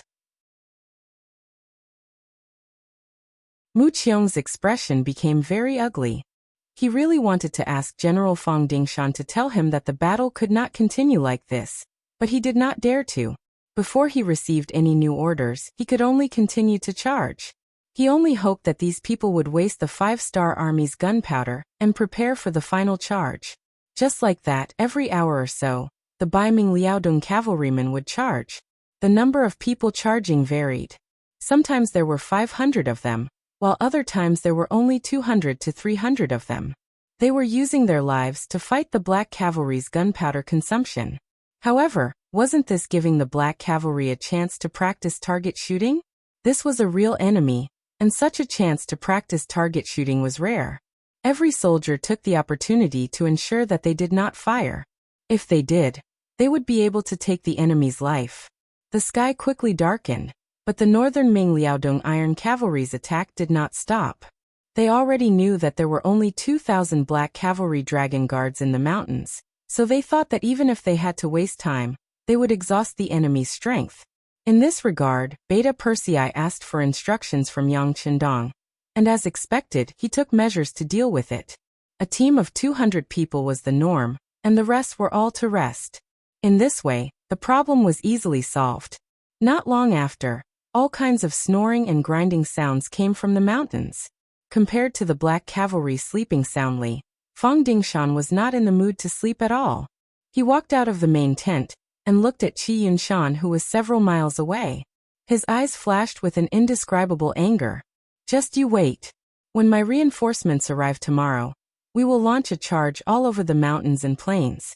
At that time, I don't believe that you will still have 1,000 hands and feet. Let's see who will be the final victor. Fang Dingshan was already angry. He swore that he would take revenge. For this, he would rather fill in the 100,000 lives here. As long as he could kill Yang Qindong, everything would be worth it. Without a leader, the 5-star army would not be a threat to Baiming.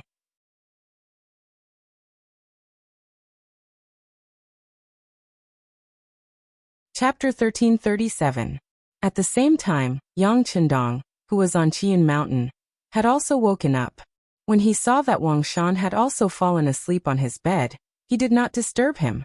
Instead, he sat in front of the telegraph machine and began to report to the 1st Heavenly Cavalry Division, the new 101st Army, and the divisions directly under them. Looking at the situation on the battlefield today, his safety was naturally not a problem. Even so, what he needed to do now was not for these people to come and help him. Instead, he needed them to set up an inescapable net outside the battlefield. When the Baiming Liaodong cavalry was defeated and retreated, they would surround and eliminate the enemy. Yang Qindong wanted to use this battle to get rid of the malignant tumor of the Baiming Liaodong cavalry. He wanted to use this battle to shut the mouths of the Baiming people and slap their faces. He wanted to make them uncontrollably afraid and fearful when they thought of him. Whether it was waiting or anticipating, the sky finally brightened. Both sides seemed to have formed some kind of tacit agreement. They stopped fighting and started to make breakfast. For a moment, smoke rose in spirals and floated in the sky above and below the mountain. Fang Dingshan quickly finished his breakfast. Mu Qiong walked into the main tent with a blood-red face. He did not sleep last night as he continuously planned all kinds of attacks. Unfortunately, there was almost no effect. He did not even know if this kind of attack affected the sleep of the Black Cavalry. Seeing Mu Qiong walk in, Fang Dingshan sat up straight and asked with a trace of expectation, "How is it?" He already knew that the result would not be good. Otherwise, he would not have sent people to find Mu Qiong.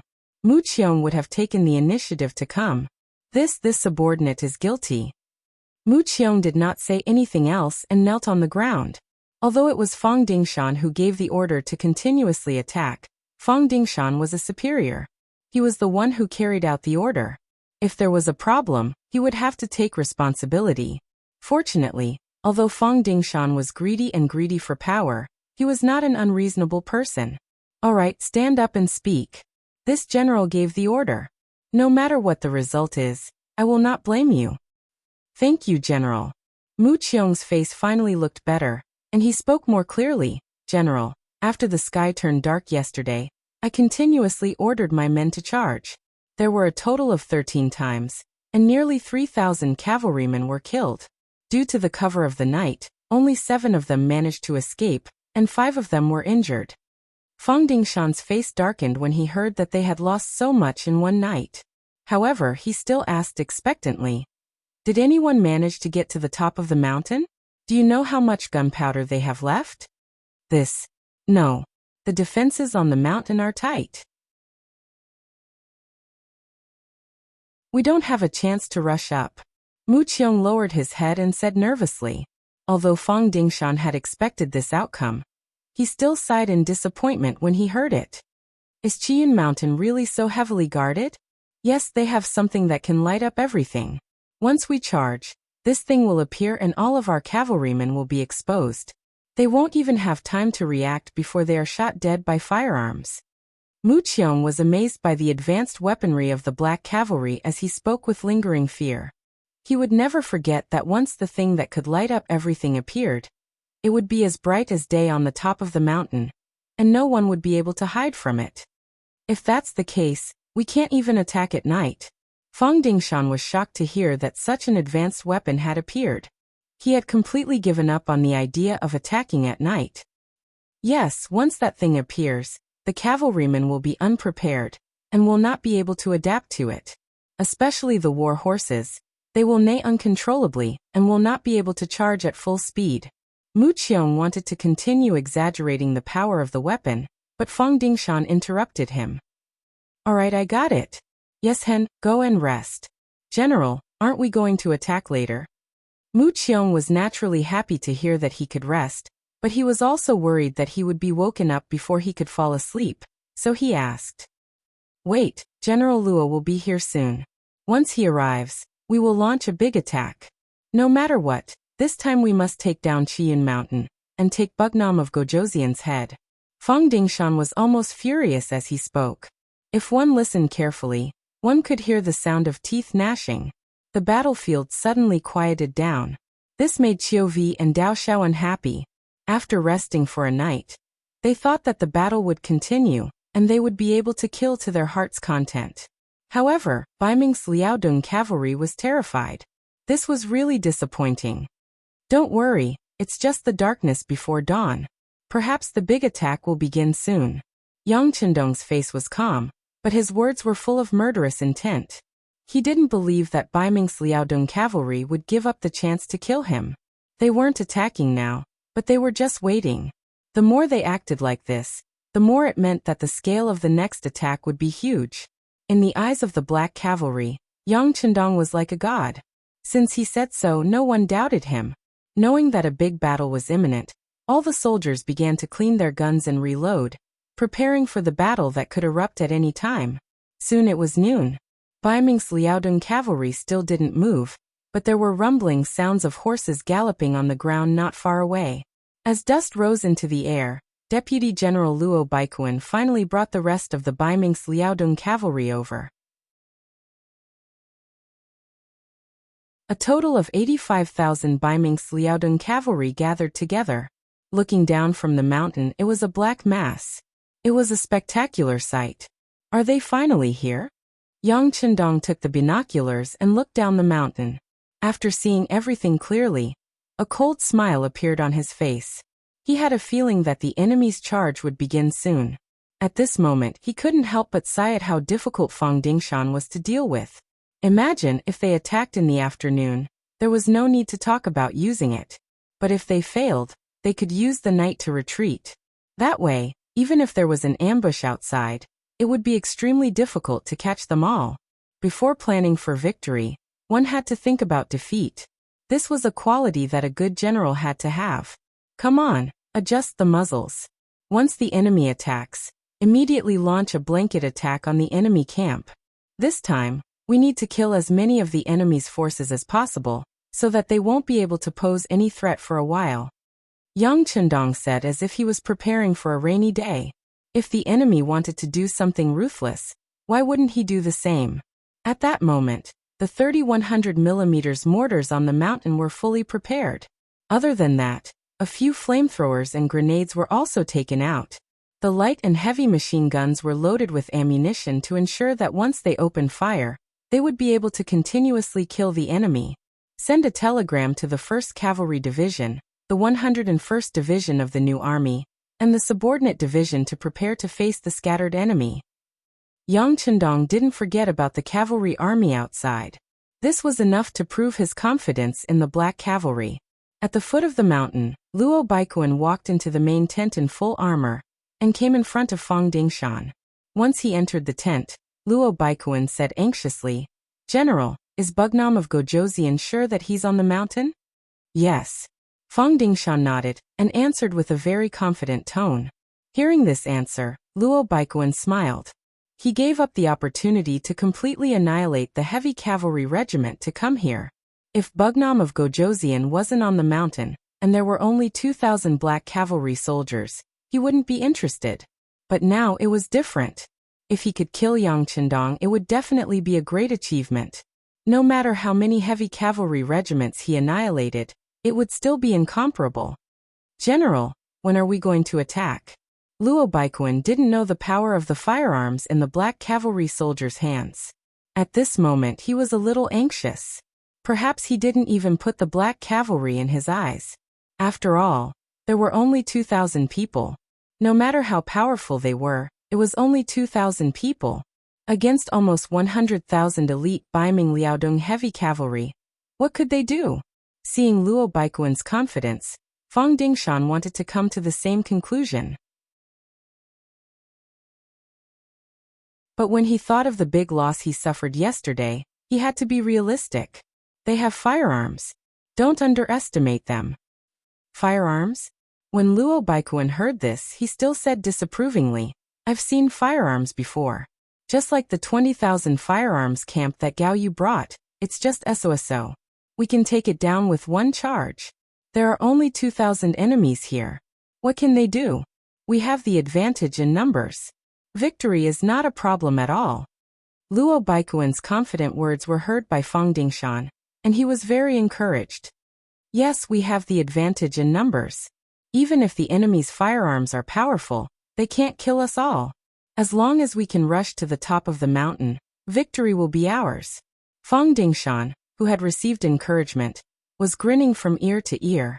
Then, he called in the generals to make arrangements for the battle. At this moment, he seemed to be able to see the scene of Yang Chendong's head being chopped off and presented to the Daizong Emperor. Looking down from the bottom of the mountain, he could see the Baiming Liaodong heavy cavalry gathering their troops. Seeing more and more enemies getting on their horses, Yang Chendong put down his binoculars after he pulled out his sabers. Prepare to load the ammunition. Fire the cannons. Baiming Liaodong heavy cavalry was ready to charge. Yang Chendong couldn't just let them do as they pleased. After all, the difference in numbers was too great.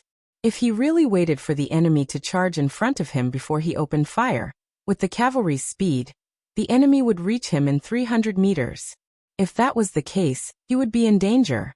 He couldn't just sit there and wait for death. He had to strike first. He believed that since the enemy decided to charge, they wouldn't stop just because he made the first move.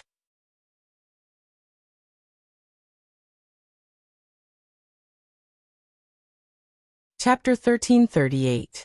Once the order was given, the 30 mortars that had been prepared and calibrated were immediately loaded with ammunition. When Yang Chendong saw the 30 soldiers holding 30 cannonballs looking at him, he didn't hesitate and said, "Load and fire." Fire! With a loud shout, the 30 cannonballs were quickly swallowed by the cannon barrel. Then there was a loud rumbling sound. The cannonballs drew a beautiful arc in the sky and fell towards the camp of the northern Ming Kingdom's Liaodong Iron Cavalry. At this moment, the Baiming Liaodong Iron Cavalry were still preparing. There were simply too many people. There had to be an arrangement as to who would attack first and who would follow suit. Otherwise, if they all rushed forward, there would be no space for them to display their skills. They might even end up crowding each other. Suddenly, there was a whistling sound in the sky. The Baiming Liaodong Iron Cavalry who were still preparing instinctively looked up. However, the speed of the cannonballs was too fast for them to catch sight of. When they raised their heads, they saw bursts of flames appearing beside them, followed by thunderous booms. Boom boom boom boom boom boom boom. When the cannonballs landed, they landed right in the middle of the dense crowd. For a moment, a powerful shockwave blew over like a gale. The northern Ming Kingdom's Liaodong Iron Cavalry were thrown off their horses like kites with their strings cut. Some of the war horses were also frightened, and began to flee in all directions while neighing incessantly. The war horse, which had always been docile, no longer recognized its owner. In its shock, it ran around randomly, crashing into all directions. Who knew how many of the northern Ming Kingdom's Liaodong Iron Cavalry were knocked to the ground and trampled by the horses' hooves? The cannonballs sounded and tents were overturned. Some even caused a sea of fire, giving people a feeling of purgatory. Don't panic, don't panic. Follow me and charge. Charge! Luo Baikuan saw the cannonballs falling and messing up the formation of the army. He was naturally furious. While he was shocked by the power of the Black Cavalry's cannonballs, he made a bold decision to charge immediately. Otherwise, who knew how messy the army would be if this continued, and whether they would have the ability to counterattack. The roar of the cannonballs and explosions disrupted the Baiming Liaodong Iron Cavalry's formation, making them unable to gather on time and launch a large-scale charge. It also forced the enemy to attack as soon as possible. Calling it a decisive battle was a bit of an exaggeration. One side had 80,000 elite cavalry while the other side only had 2,000 black cavalry. The difference in numbers was too great. Calling it a decisive battle was a bit wrong because this was a one-sided massacre. It had nothing to do with a decisive battle. Calling it a decisive battle was inappropriate. There had never been a decisive battle where one side had lost soldiers and generals while the other side had no losses. Rather than calling it a decisive battle, it was more appropriate to call it a suicidal battle. The roar of the cannonballs continued. One cannonball after another landed in the camp of the Baiming Liaodong Iron Cavalry. Whether it was those who were about to charge, those who were preparing to charge, or those who were left behind, none of them were spared. This was because no one knew where the next cannonball would land and who it would kill. The sound of gunfire continued like the firecrackers set off by the rich during the New Year. There was no sign of it stopping. As the bullets were fired, the war horses that were charging forward were hit one after another. The cavalrymen on the war horses were hit one after another. They had no choice but to fall to the side with their horses. The sound of explosions continued. When the enemy was about 100 meters away from them, rocket launchers fired one after another, landing in the crowd, causing waves of explosions and screams of agony. If the enemy was a bit closer, the grenades would fall from the sky like raindrops falling from the sky. At the same time, they would create a huge blaze, and at the same time, they would also kill and injure the Northern Ming Liaodong Iron Cavalry. The 2,000 Black Cavalry on Chiyun Mountain divided up the work in an orderly manner.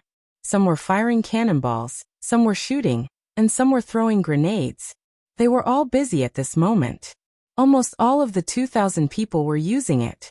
No one stopped to rest. Everyone was very busy. Although it was very tiring, it was worth it. It was because this kind of battle was not something that could be encountered all the time. Fortunately, the Northern Ming Kingdom's Liaodong Iron Cavalry had strict discipline and a clear goal. They wanted to kill Yang Chendong wholeheartedly. If it was another opponent, they would have been scared away. Baiming Liaodong Iron Cavalry's losses continued to increase. More than half of 1,000 people would be lost before they reached the halfway point of the mountain. When they were only a few dozen meters away, not a single one would be left. The highest peak of Chiyun Mountain seemed to have become a natural moat. A huge gap completely separated the two sides. Even if you had the power to split the sky, you would still not be able to take a step forward. Charge, continue to charge. Don't be afraid of death. They only have 2,000 cavalry. Luo Baikuan had already stopped his warhorse. He brought some of his soldiers to hide behind a few big trees. They used the branches to hide themselves. The losses were so great that Luo Baikuan's heart was bleeding at every moment. However, he could no longer shout for them to stop. After fighting for so long, if they stopped, then all of their previous efforts would be wasted. He wanted to see how much gunpowder the enemy had. He did not believe that his 80,000 cavalry would not be able to exhaust the enemy's gunpowder. As long as the enemy's firearms could not be used, he believed that the Baiming Liaodong Iron Cavalry's spit could take Bugnam of Gojoseon's life. The Baiming Liaodong Iron Cavalry continued to charge. Although many people saw the power of the firearms, they could only continue to charge since their superiors did not give the order to retreat or stop attacking. This was especially true when some of their fellow soldiers had died right beside them, which made them feel deeply stimulated. At this moment, they were like mad bulls. They only knew to keep moving forward. They only had one goal, which was to rush to the top of the mountain and kill the Black Knight Dragon Guards. The charge was still going on. At a certain camp at the foot of the mountain, Fong Dingshan was already vomiting blood from the heartache. The Baiming Liaodong Iron Cavalry was an elite cavalry unit that he had painstakingly built. In an environment where Baiming lacked warhorses, it was easy to imagine how difficult it was to form a cavalry unit with 100,000 people. For this reason, the Daizong Emperor did not hesitate to take out money from the state treasury from various ministers and the Northern Ming Bank to make up for the shortfall, giving him sufficient support in the hopes that he would be able to raise the army and restore the glory of the Northern Ming army. In this army that even the emperor had invested a lot of money into, Fong Dingshan had put in a lot of effort. He did not fear the dangers of the journey and came to Liaodong. With his silver tongue and large amounts of money, he persuaded many strong young men to join the army. He also went to the prison and saved some Mongolian prisoners and sent them to the army. He also found many merchants who often went to the grasslands and used a high price to buy Mongolian men who were skilled in horse riding. He also walked through many Baiming army units and picked out many strong soldiers to fill the Baiming Liaodong Iron Cavalry.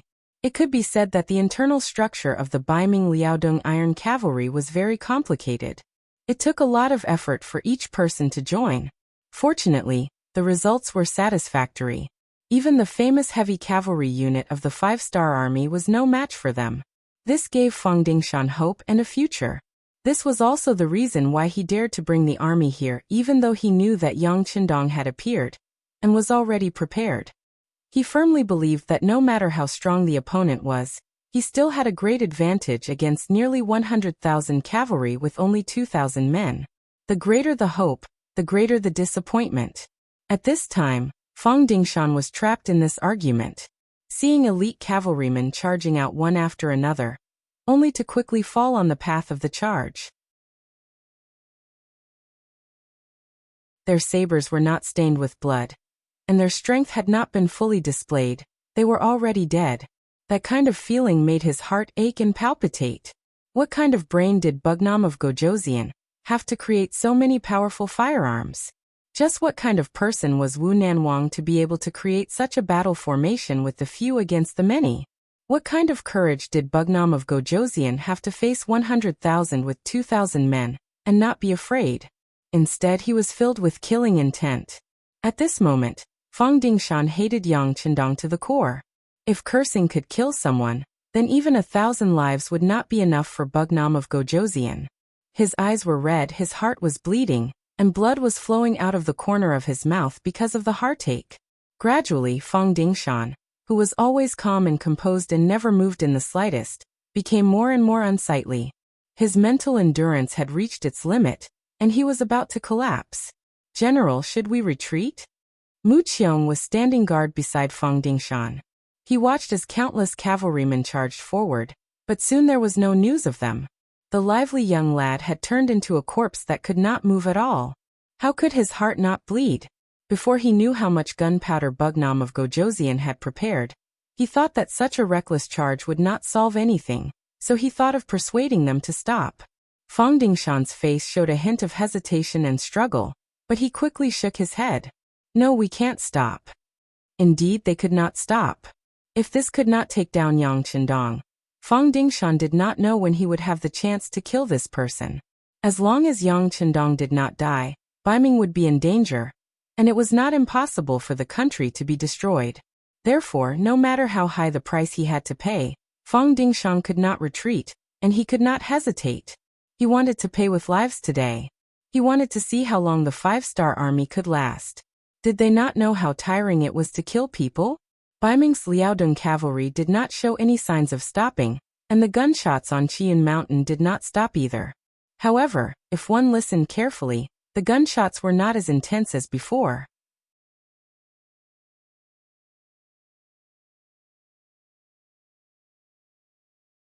Chapter 1339. On the top of the mountain, the heavy machine guns had already become scalding hot due to overheating. Some light machine guns also had the same problem. Fortunately, there was enough water on the mountain. At this moment, buckets of water were poured under the guns, igniting a large amount of steam. Stop the light and light machine guns appropriately, and use them after cooling down. All the people who have retreated, go get grenades and blow up these enemies. Yang Qindong's voice replaced Beta Persei's. In a war that had never been organized with such intensity, Beta Persei's commanding ability obviously still needed to be improved. Fortunately, Yang Qindong in his previous life had seen all kinds of storms and waves, so he quickly replaced the commanding position. Under his command, the 2,000 black cavalry did their own things in an orderly manner, and dealt a heavy blow to the enemy. Beta Persei was still learning seriously from the side. However, he didn't know if there would be another chance to command like this. After all, not every enemy was as brave, fearless, and disciplined as Baiming's Liaodong cavalry. Countless grenades were thrown down the mountain. After a series of explosions and smoke, another batch of Baiming's Liaodong cavalry fell on the charging road. Yang Qindong took this opportunity to wipe the sweat on his forehead. At this moment, he had to admit that Baiming's Liaodong cavalry's bravery was beyond his expectations. If it wasn't for his ample preparation, he was afraid that the enemy might have really rushed up. If that was the case, with only the 2,000 black cavalry, he could only rely on Datsong to rush out. That was his trump card, and he wouldn't use it easily. Otherwise, some things wouldn't be easy to explain. The bravery of Baiming's Liaodong cavalry was beyond Yang Chendong's expectations, but how could it not be a happy thing? The fiercer the other party charged now, the greater the losses would be, and the less of a threat they might pose to him in the future. It was even possible to wipe them all out here. That way, the threat of Baiming would be greatly reduced, and the entire five-star army would be able to spare more energy and manpower to do what they wanted to do. The sound of gunfire was still going on. For hours later, the sky outside was completely dark. The only thing that could be seen on the battlefield was the muzzle flashes that constantly spewed out bullets, as well as the flares that were fired into the air from time to time. Every time the flare lit up, gunshots would ring out. Groups of northern Ming Kingdom's Liaodong iron cavalry would fall down like sand blown by the wind. This scene was clearly seen by everyone under the illumination of the flares. As more and more of the Baiming Liaodong cavalry became corpses, the morale of the army began to waver. No one in the world was willing to die. As long as there was a bit of hope to live, they wouldn't take the initiative to seek death. The previous attack was completely due to the strict discipline of the Baiming Liaodong cavalry, and the fact that the target was only 2,000 people, which gave countless people hope. But now, seeing that the five-star army's gunfire didn't seem to stop, and even the heavy and light machine guns that had stopped firing were starting to ring out again. Some of the soldiers who thought that the five-star army didn't have enough gunpowder finally began to feel disappointed. There was no chance of victory at all, and they were only using human lives to fill the gap. When would this kind of battle end? If the 80,000 cavalry were all here, but the other party still had gunpowder, what would they do? Wouldn't that mean that everyone had died here for nothing? Everyone had their own selfish motives, especially on a battlefield where there was no chance of victory. Some people couldn't help but feel a sense of betrayal. The first to make a move were the Mongolian grasslandmen that Fang Dingshan had spent a lot of money to invite from the merchants. They were like mercenaries, and they came here for money. As long as someone paid them, they would give their lives. Even if they died in battle, they wouldn't regret it. But even if they knew that they would die, they still wanted to charge. That wasn't something a greedy person would do. Even if they had money, they had to be alive to spend it. When they saw that the five-star army was still full of firepower, these people were shaken. Then, some self-proclaimed smart people began to flee under the cover of the night, when no one was watching them. When the first person retreated, the people around him quickly followed suit. Soon, more and more cavalrymen began to disregard the military order and retreat. Their retreat was like a domino effect, causing more and more cavalrymen to retreat. Humans were social animals. What they would do the most was follow suit. When they saw that the people around them had begun to retreat, it was their nature to retreat as well. As for the so-called consequences, that was a matter for the future. As a result, on the battlefield, in the dark, more and more Baiming Liaodong cavalry started to retreat. It was like a plague that spread to everyone. Many cavalry who didn't know what was going on thought that it was an order from the general, and also retreated. Luo Baikuan, who was hiding under the cover of the trees, quickly realized that something was wrong. He knew that the thing he was most worried about had happened. In order to obtain the final victory, there was no time for him to think. He rushed out from his hiding place and shouted, "Everyone, listen to my order. Continue to charge. Charge. Those who retreat will die." After shouting this, Luo Baikuan rode his warhorse into the battlefield and slashed at the head of a Mongolian soldier who was retreating. Swoosh. With one slash, a head rolled to the ground. At this time, Luo Baikuan was like a killing god. He ignored the blood splattered on his body as he shouted loudly, "This general is here.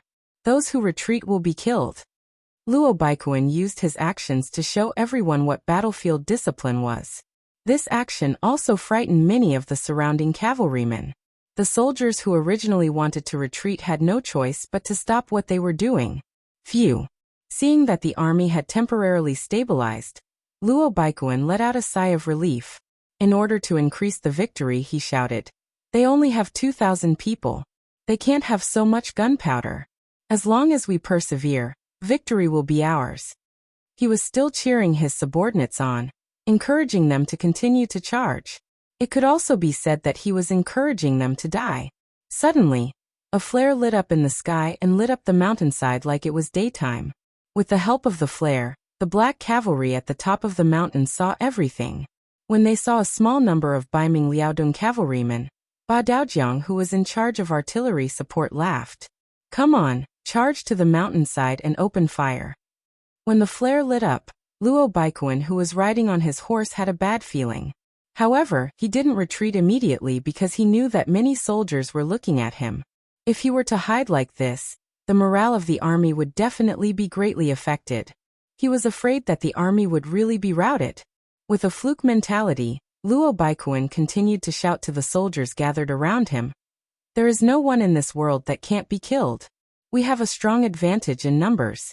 As long as everyone works together, victory will definitely belong to us.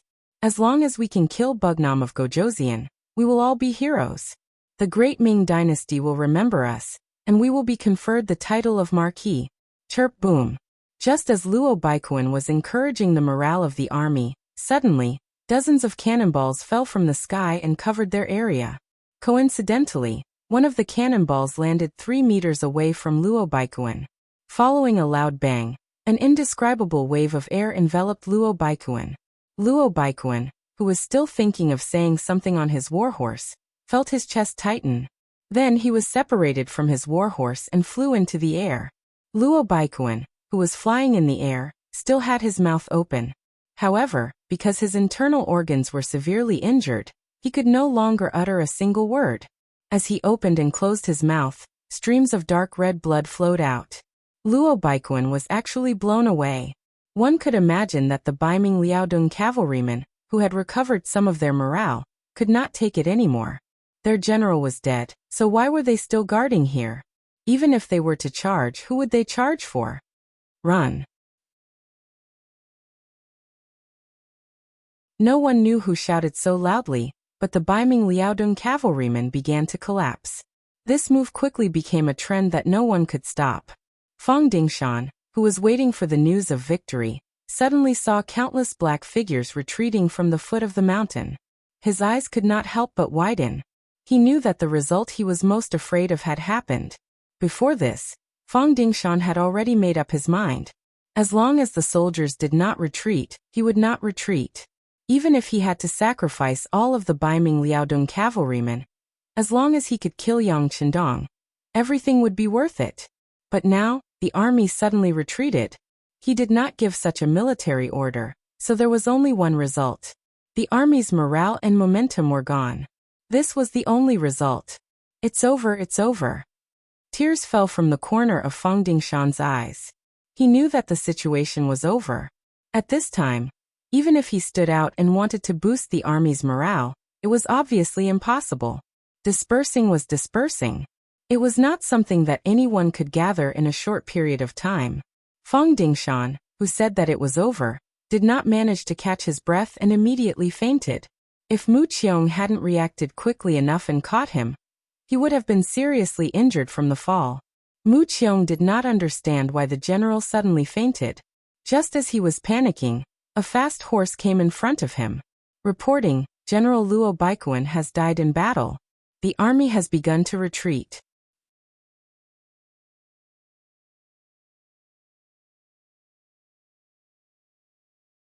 Chapter 1340. What? This bad news finally made Mu Qiong understand what had happened. He cited how fast the general's reaction was, and his expression changed. The army had retreated. Didn't that mean that they had lost the battle? Since they had lost, they had to fight the way they lost. Thinking of this, he immediately said, "Even so, we can't just sit here and wait for death. All troops retreat and find a safe place to wait for the general to wake up." Retreat.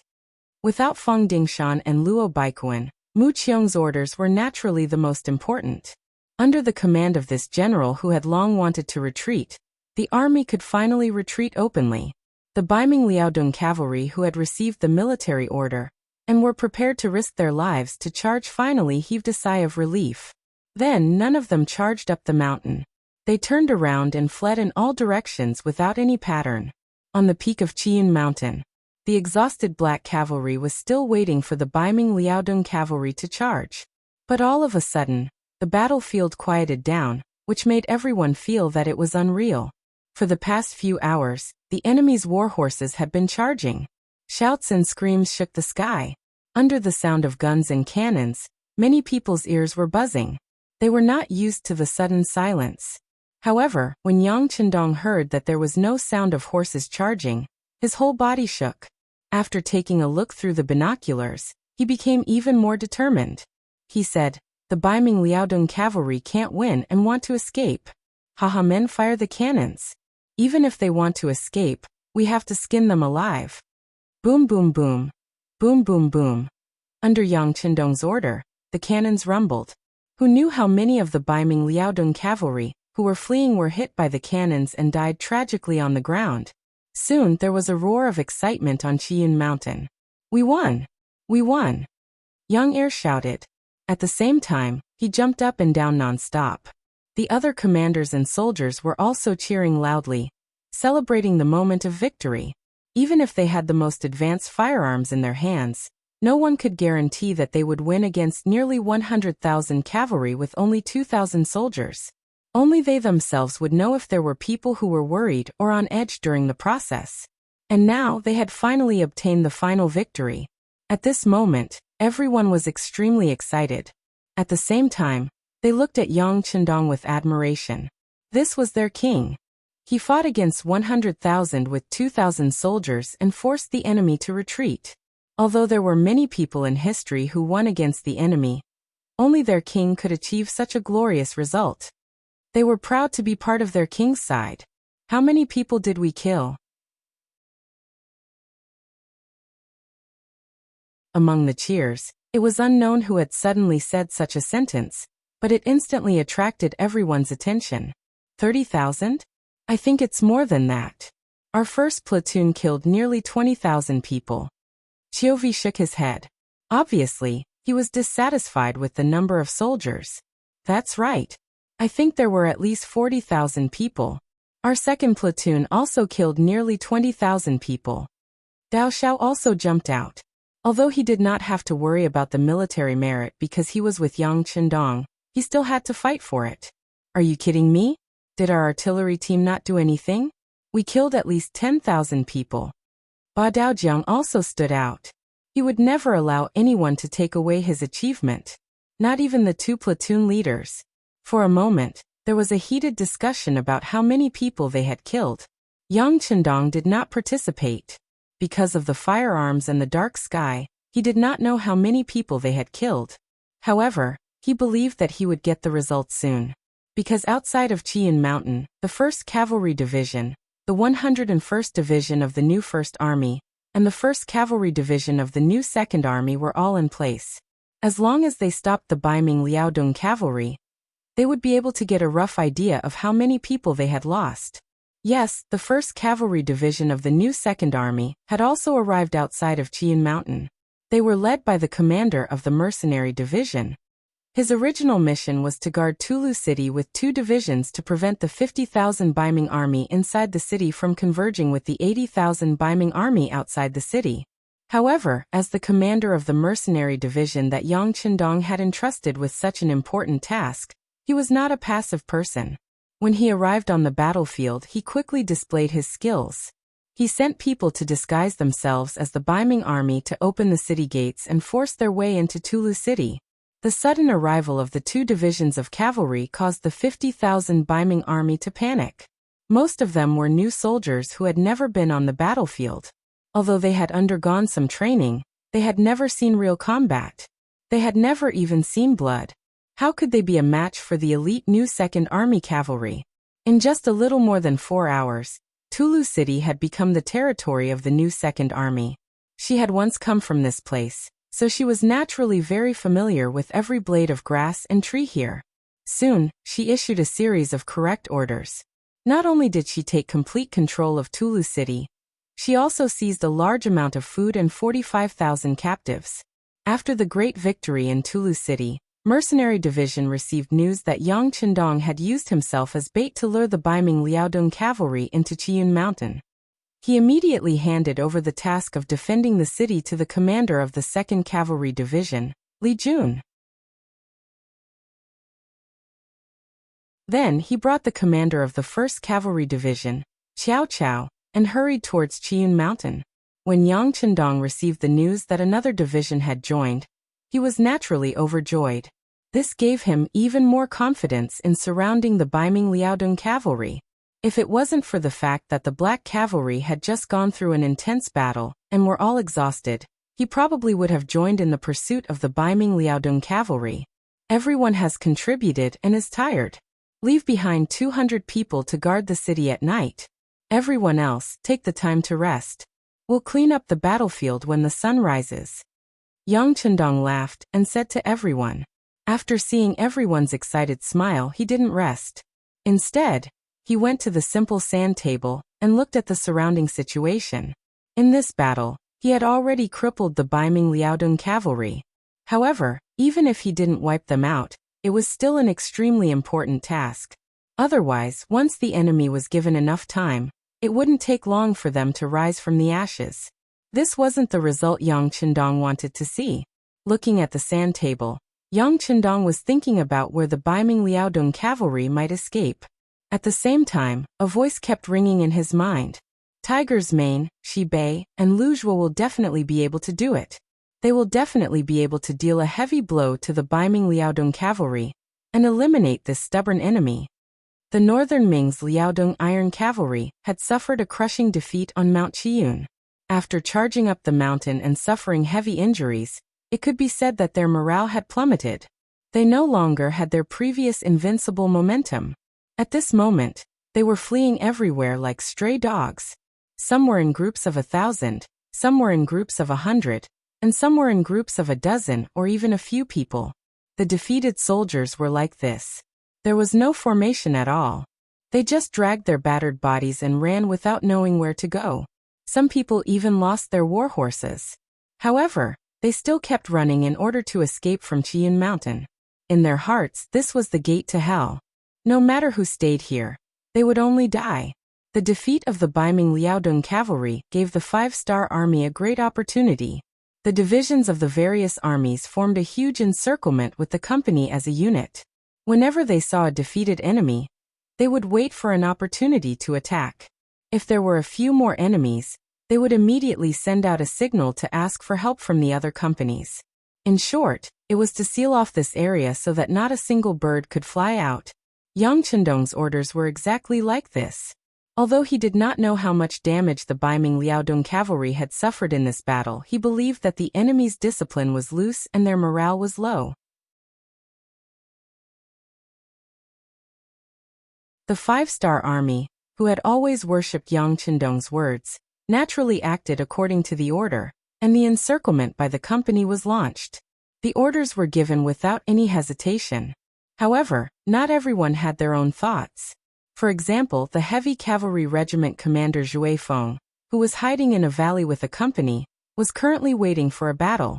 His heart was beating like a drum. He was very clear about the strength of the Baiming Liaodong cavalry. Even his heavy cavalry regiment was not a match for them. He also heard that the 6th young master only had 2,000 black cavalry. Could they really face 100,000 Baiming Liaodong cavalry and not be defeated? If this was said by someone else, Zhuai Feng would naturally not believe it.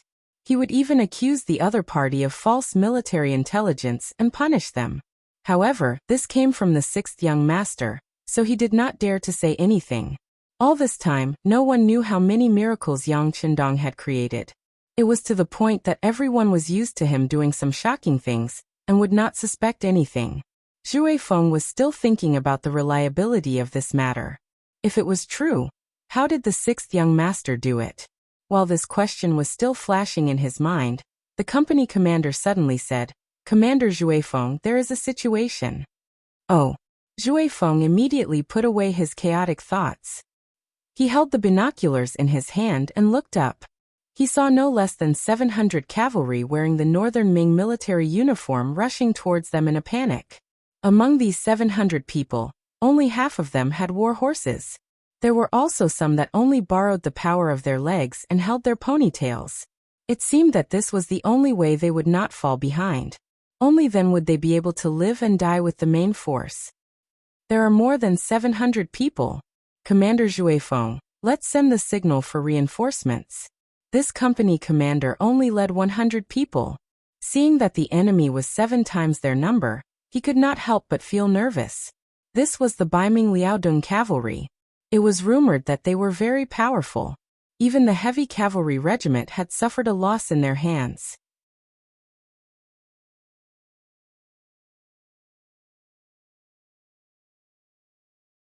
Chapter 1341. Zhui Feng naturally saw the enemy's numbers, but he wasn't as flustered as the company commander beside him. Instead, he carefully looked through his binoculars and shook his head. Look, although the enemy has a lot of people, they are clearly defeated soldiers. The army has no formation and has no morale. So what if there are more of them? Although we only have 100 people, we can wait patiently.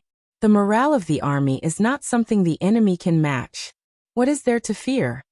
Hearing Zhui Feng's bold words, the company commander understood why he could become a regiment commander. Moreover, he was the regiment commander of the heavy cavalry regiment. He wasn't any worse than a normal division commander. It turned out that she was this daring. Just this point alone was something that the current him could not compare to. Admiring Zhui Feng's courage, the company commander was also encouraged. Regiment Commander Zhui, you mean to say that we don't need to ask for help and can eat them with our own strength? That's right, this is a great merit. Could it be that everyone doesn't want to contribute? Zhui Feng was clear that these weren't soldiers of the heavy cavalry regiment. If he wanted to use his status as a regiment commander to suppress them, it wouldn't be too effective. Thus, he could only use benefits to entice them. The military merits of the 5-star army were not bad rewards. This was the magic weapon to defeat the enemy. When it came to contributions, the eyes of the 100 soldiers couldn't help but shine. Then there was the sound of rapid breathing. After a few breaths, the company commander had already made a decision and said, Regiment Commander Zhui, we will listen to you. We will do whatever you say. Zhui Feng was waiting for this sentence. He immediately replied with a good, and then ordered, Everyone, don't be anxious. After all, we are still at a disadvantage in terms of numbers. In a moment, we will divide into 10 groups and surround them. When the enemy is within 100 steps, we will suddenly use bows and arrows to attack from afar. Then the 1st to 7th groups will charge out.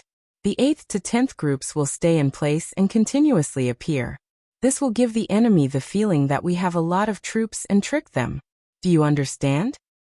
As if he felt that he had not said enough, Wind-Chasing Wolf added, Of course, you don't have to be afraid. If the enemy's momentum is too strong, we can retreat. Then we can send a signal and surround them with the other company commanders. Whether it was advancing or retreating, all of them had already been chosen. The warriors were no longer flustered, and they began to prepare according to the tactics that Windchaser had arranged. After the 100-man team was dispersed, it gave people the impression that their military strength had doubled, and there were hundreds of them. Just as the soldiers of each company reached their designated positions, the defeated Baiming Liaodong cavalry arrived within 100 steps of them. Windchaser took the lead and shot out an arrow. A Baiming Liaodong cavalry soldier at the front fell off his horse. Following that, another wave of arrows shot out and dozens of enemy soldiers were ambushed. This sudden attack caused the northern Ming Kingdom's Liaodong Iron Cavalry, who were already trembling with fear, to become even more chaotic. It was at this moment that Zhui Feng led 7 squads of warriors and charged out from the shadows, loudly shouting that those who surrendered would not be killed. Behind them, there was a cloud of dust. Those were the 30 warriors who were left behind, constantly running back and forth, creating a commotion to strengthen their momentum. The sudden appearance of the 5-star army was like a heavenly army descending from the heavens. It gave the Baiming Liaodong cavalry a heavy psychological blow. They were already like arrows at the end of their flight. Right now, they were already like birds startled by the twang of a bow. Any movement would cause them to feel fear. The Baiming Liaodong cavalry had already lost their basic judgment. When they saw the cloud of dust behind the 5-star army, they naturally thought that the main force of the 5-star army had arrived. They had already lost their will to fight. When they heard the shouts of those who surrendered would not be killed, they didn't stop at all. One by one, they threw down their weapons, jumped off their horses, and knelt on the ground. Perhaps in the hearts of these Baiming Liaodong cavalry, surrendering was not something shameful. As long as they could live, it was good. Just like on Qiyun Mountain, facing the barrage of guns and cannons, they couldn't find a way to surrender even if they wanted to. Now that the hope of living was in front of them, who wouldn't cherish it? This was like someone giving you a pillow when you were sleepy. Who would care if the pillow was suitable for your head? Zhui Feng was already prepared for a bloody battle. In his heart, unless it was necessary, he didn't want to ask for help from the other companies. After all, he had just lost a battle, and now was the time to gain merit. He didn't want to let go of this opportunity. However, he never would have thought that these Baiming Liaodong cavalry would be so weak. After he jumped out with his men, they surrendered without a trace of struggle. This made him wonder if these were the elite Baiming Liaodong cavalry that had surrounded his heavy cavalry regiment. While Zhui Feng was doubting, how could the nearby 5-star army officers not be thinking the same thing? In a short period of time, it wasn't just this company that had encountered the enemy. Many of the 5-star army soldiers who were lying in ambush were also like this. The one similarity was that when they suddenly charged out, the Baiming Liaodong cavalry all chose to kneel and surrender. Under the lack of morale, who knew how many people had already chosen the path of surrender? They just didn't have the opportunity to do so before. But now that the opportunity had come, of course they had to firmly grasp it. Things were far simpler than imagined.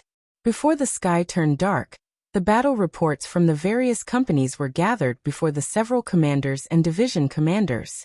From the statistics, in just a single day's time, they captured no less than 40,000 Northern Ming Liaodong Iron Cavalry. This was 40,000 people. If they wanted to capture 40,000 pigs alive, who knew how much effort it would take? From this, it could be seen that the Baiming Liaodong cavalry's morale was already in chaos, and they had no will to fight. The most exaggerated thing was that they learned about the battle at Qiyun Mountain from the captives. When they learned that Yang Qindong only led 2,000 black cavalry, and blocked the attacks of nearly 100,000 Baiming Liaodong cavalry for more than a day, and even heavily injured 40,000 people, everyone was so shocked that their jaws dropped. 2,000 against 100,000, not only did they obtain victory, they also killed 40,000 people and forced the others to retreat. What kind of combat power did they have to be able to accomplish this? Seeing this result, even the always confident Commander Tian who couldn't help but sigh. The Black Cavalry is so strong that our 1st Cavalry Division can't compare.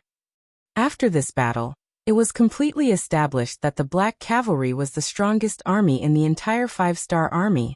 Although many people knew that the reason why they won was because of the great contributions of the guns and cannons, they couldn't help but admit that just the courage of 2,000 against 100,000 was not something an ordinary person could do. In just one day, they had captured 40,000 captives. This gave the 5-star army more confidence. The only fly in the ointment was that they didn't find their commander Fang Dingshan among the captives. According to the captives, their commander was protected by another general, Mu Qiong, and 2,000 people were together. There's no need to say more. From all the facts, Fang Dingshan still hasn't broken out of the encirclement. If I were him, I would definitely choose a place to break out of the encirclement tonight. After Tian, who heard this, he expressed his thoughts in front of the new 2nd Army's commander Shi Bei and the 101st Army's commander Lu Zhua. This point coincided with Shi Bei and Lu Zhua's thoughts. After the three of them looked at each other, they finally decided that the 1st Cavalry Division would take the initiative to find the enemy. In terms of individual combat power, the 1st Cavalry Division was naturally the strongest existence. Only by taking the initiative could they achieve the goal of finding and eliminating the enemy. Okay, our new 2nd Army will take the initiative to cooperate and shrink the encirclement to prevent the enemy from escaping. Shi Bei was very convinced by the 1st Cavalry Division. He also didn't forget how they had given him war horses when he was in trouble. Shi Bei took the initiative to cooperate. Although Lu Zhua also wanted to lead the troops to gain merit, He also knew that the bigger picture was more important. He immediately made the same promise. Many thanks. Please don't worry, our 1st Cavalry Division won't disappoint you. Tian, who took the initiative to salute Shibei and Luzhua, then strode out of the tent. Not long after, the 1st Cavalry Division's camp was bustling with activity.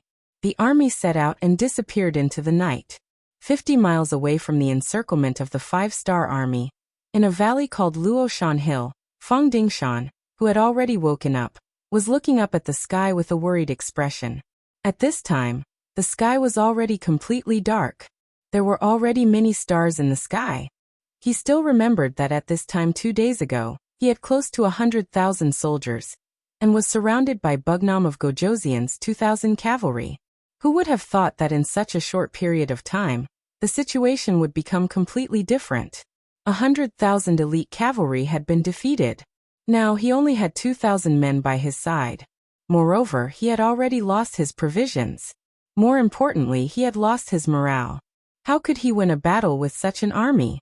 Even if he could escape this time, even if the Daizong Emperor spared him, it would be difficult for him to do anything. He had lost his job, lost his army, and wasted countless Biming's money. How could he still have the face to live in this world? Rather than go back and be looked down upon, or even be impeached by others, it would be better to die on the battlefield. Instead, he would leave behind a heroic reputation. His right hand slowly touched the right side of his waist.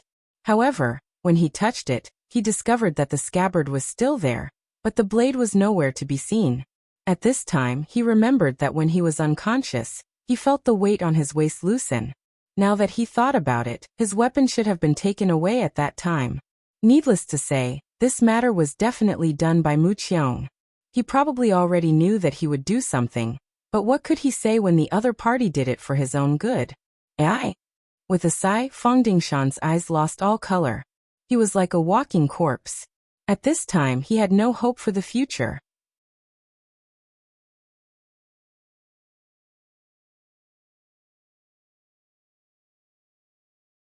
Chapter 1342. In a large tent less than 100 meters away from Fang Dingshan, Mu Qiong was discussing the future with several generals. The army had been defeated, and it was not something that could be salvaged by saying anything. The most important thing right now was how to escape from this place. No matter what, they could not be caught. The scouts have already reported that the soldiers who tried to break out during the day have all been captured. From this, it can be seen that the 5-star army has already set up an inescapable net. Even a bird would find it hard to fly out. As the host of the meeting, Mu Qiong stood at the head of the table and sighed as he spoke. His words caused the others in the meeting to lower their heads in silence. They could not escape, and surrendering was also impossible. Doing so would only implicate their loved ones in the capital. Where should they go from here? Seeing that no one spoke, Mu Qiong could guess their thoughts. Then, without any warning, he suddenly asked, "I ask all of you, are you afraid of death?" This question had been discussed countless times since ancient times. Moreover, there was no need to debate the results. Everyone was afraid of death. The only difference was to what extent they were afraid of death, and whether there were things more terrifying than death. Just like the current situation, the army had been defeated, and 100,000 elite cavalry were gone just like that. One could imagine how angry the emperor would be once he knew about this. There were also those civil officials in the court. They looked down on generals like them from the bottom of their hearts, and even privately called them ordinary people. In the past, it was the 5-star army that forced them into a corner. The Daizong Emperor wanted to restore the glory of the great Ming dynasty, and wanted to use military power to rule the country. However, now that they had lost the battle, it was time for them to jump out and criticize the emperor. If they didn't do so, they wouldn't be able to show their intelligence. If they didn't do so, they wouldn't be able to elevate their status and give them enough benefits. What the result was self-evident. If he escaped back, he might be able to survive. However, his life in the future would not be any better than death. Since being alive was no better than being dead, he might as well die. Of course, the prerequisite was that their deaths had to be worth something. No one answered immediately. Instead, everyone raised their heads to look at Mu Qiong. as if they wanted to ask something. He did not answer immediately, which gave Mu Qiong some confidence. He knew that he could finally speak his mind now. He cleared his throat and continued. If everyone is afraid of death, then there's nothing to say. Whether you're willing to surrender or break out of the encirclement, this general will not stop you.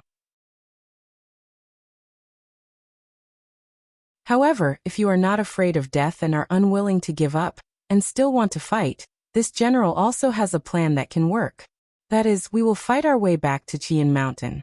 After such a long time, I believe that Bugnam of Gojoseon will think that we have escaped far away and will definitely let down his guard. If we suddenly attack and don't give them the time to fire their guns, then it is hard to say who will win and who will lose, but at least we will have a 50% chance of winning. If you can kill Bugnam of Gojoseon, think about it, how great of a meritorious service would that be? Heavens, how is this meritorious service? This is clearly a great service. At this moment, many people sucked in a breath of cold air. Everyone had different expressions, but they quickly calmed down again. When they looked at Mu Qiong, their eyes were filled with excitement as they said, "We are not afraid of death." This showed that they were not afraid of death, which meant that they agreed with Mu Qiong's plan, and were determined to fight their way back. Although there would be danger if they went back, wasn't it also more dangerous than breaking out of the encirclement? Since that was the case, why not choose to play a big game? At least if they succeeded, not only would they not be guilty, they would also have a great service. This result was within Mu Qiong's expectations. Now that he finally got a definite answer, he also let out a long sigh of relief and said, "This is good. I can see that everyone is unyielding men. Since that is the case, this general will give the order. We will have a good rest tonight and rush back tomorrow morning.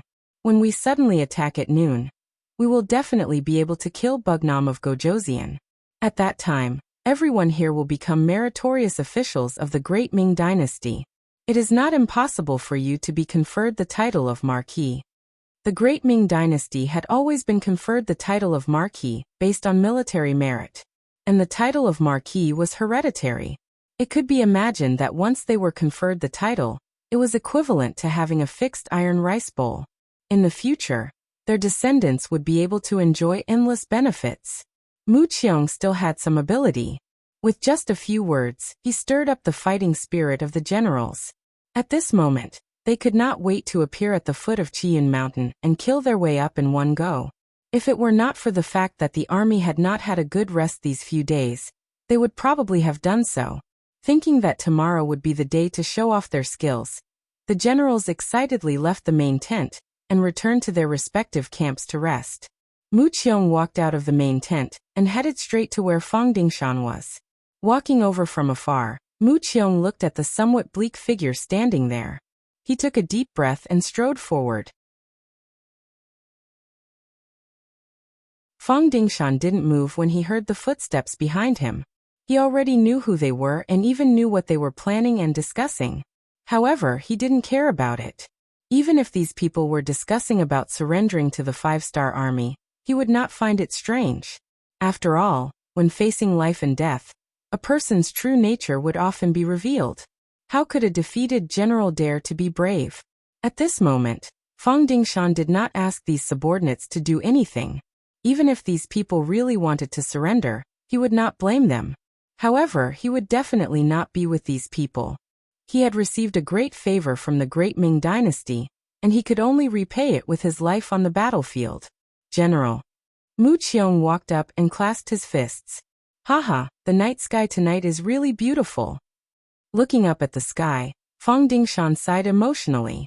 Perhaps he did not have long to live, but Fang Dingshan looked at everything so beautifully because it was very likely that he would not see it again in the future. Of course, this did not exclude the possibility that the unpolluted sky was indeed much cleaner than in the future. Yes, the night sky is very beautiful. Mu Qiong agreed. But we will probably see more of this kind of night sky in the future. Perhaps the night sky in the capital will be even more beautiful than here. When he heard the first half of the sentence, Fang Dingshan's expression did not change. However, when he heard the second half, his body suddenly trembled. He had heard many different meanings from these words. What did he mean by "it will be even more beautiful than here"? What did he mean by "the night sky in the capital will be even more beautiful than here"? Could it be that Mu Qiong was not prepared to surrender to the enemy? Could it be that he had misunderstood him? While Fang Dingshan was still thinking, Mu Qiong half knelt behind him. "General, this subordinate is guilty. This subordinate should not have hidden the counterattack plan from you. This way, everyone will have a slim chance of survival. However, we cannot just leave like this. We must take a gamble. General, please punish us." Mu Qiong had to apologize. Although there were only 2,000 cavalry in the camp, Fang Dingshan was still the great general. Logically speaking, this kind of plan should not have been hidden from him. However, he was worried that his idea would not be approved. In addition, Fang Dingshan seemed to have lost his morale, so he had no choice but to go around him. Now that the plan had been decided, he naturally had to tell the truth. Fang Dingshan had already accepted his fate. He had already prepared himself to borrow a knife and commit suicide the moment Mu Qiong spoke of surrendering. He was sure that the other party would agree to this request. However, he did not expect that they would actually want to counterattack. For a moment, his expression changed continuously. He actually did not react in time. Seeing that Fang Dingshan did not speak, Mu Qiong thought that the other party did not agree. He thought to himself, then continued, "General, our army has been defeated. The emperor will definitely be furious. Since that is the case, why don't we take a gamble? Once we take Bugnam of Gojoseon's head, it will be a great merit. The sacrifice of our 100,000 cavalry will be worth it.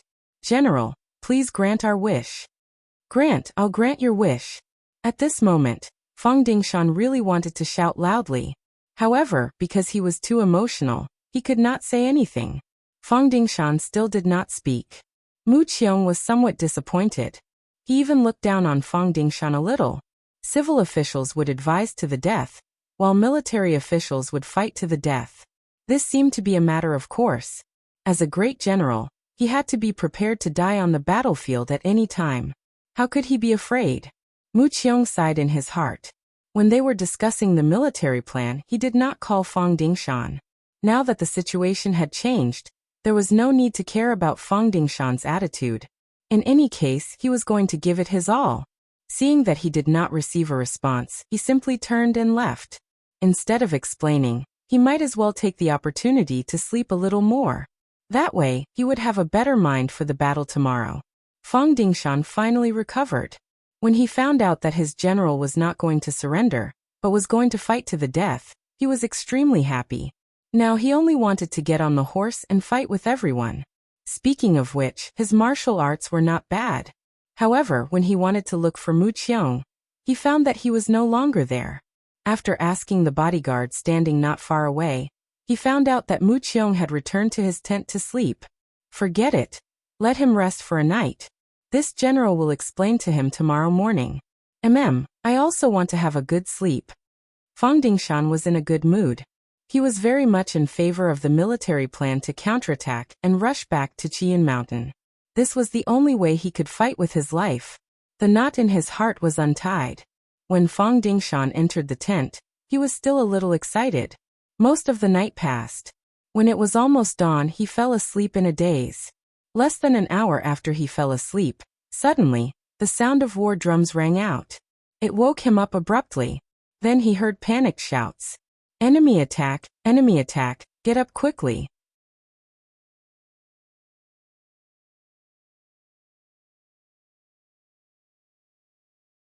Chapter 1343.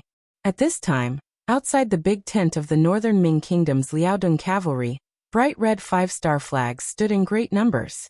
Looking from afar, the dense cavalry had already surrounded this temporary stronghold in all directions. The 1st Cavalry Division didn't rest for the whole night. Instead, they were constantly searching for traces of the enemy. Finally, when it was almost dawn, they found a large stronghold. The commander of the 5th Cavalry Division, Gong Feng, who was in charge of searching this area, ordered his men to heavily surround this place. Gong Feng did not give the order to attack immediately. He had already made a rough calculation. There were only about 2,000 northern Ming cavalrymen that were surrounded. He had led 5 regiments of 4,000 elite cavalrymen. In terms of numbers, he had twice the number of the enemy. In terms of combat strength, he was full of confidence. What was there to be brave about? What was there to be afraid of? In the previous telegram, Yang Chendong emphasized that these original Baiming Liaodong cavalry were all elites. They had consumed a lot of money and food from the Baiming emperor to create them. If they could be used as their own, it would save a lot of training time. Wasn't the 1st Cavalry Division going to be expanded by a division? Excellent soldiers were essential. If they captured these Baiming cavalry, it would save a lot of effort. Gongfeng, who had his own plans, didn't immediately attack. He wanted to take a look and carefully observe these Baiming cavalry. He wanted to see if they had the qualifications to become soldiers of the world's #1 cavalry army. He wanted to properly lock them up. As for whether or not these people would be able to escape from his hands, Gongfeng was even less worried. He had brought along the elite soldiers of the 5th Regiment, and he still had many excellent Big Dipper crossbows in his hands that he had yet to use.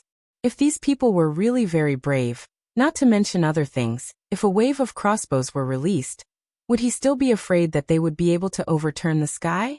Even if they didn't have 7-star crossbows, with the 1st Cavalry Division's elite cavalry, how could they be afraid of these 2,000 Baiming cavalry? Gongfeng's face was full of pride and confidence, but when he spoke he didn't have the slightest intention of underestimating the enemy. Men surround this place. Don't be careless. I believe everyone understands the principle of cornered beasts fighting. Battalion commanders, go do it. Yes. The 10 battalion commanders immediately gave a standard military salute before turning around and heading back to their respective units. The camp was completely surrounded. When Fang Dingshan, Mu Qiong, and the others woke up from their tents, this was the scene that greeted them. They were surrounded by the cavalry of the 5-star army. Not far away, there was a large flag that was fluttering in the wind. The words 1st Cavalry Division of the World were written on it. Their expressions became somewhat unsightly. In the past, Fang Dingshan thought that his Baiming Liaodong cavalry was the best cavalry in the world, and that no one could match them. Naturally, he had done a detailed investigation on the elite cavalry of the 5-star army. He had naturally heard of the reputation of the 1st Cavalry Division. All this while, Fang Dingshan's wish was to find the 1st Cavalry Division and fight them. He wanted to see who was the strongest cavalry in the world.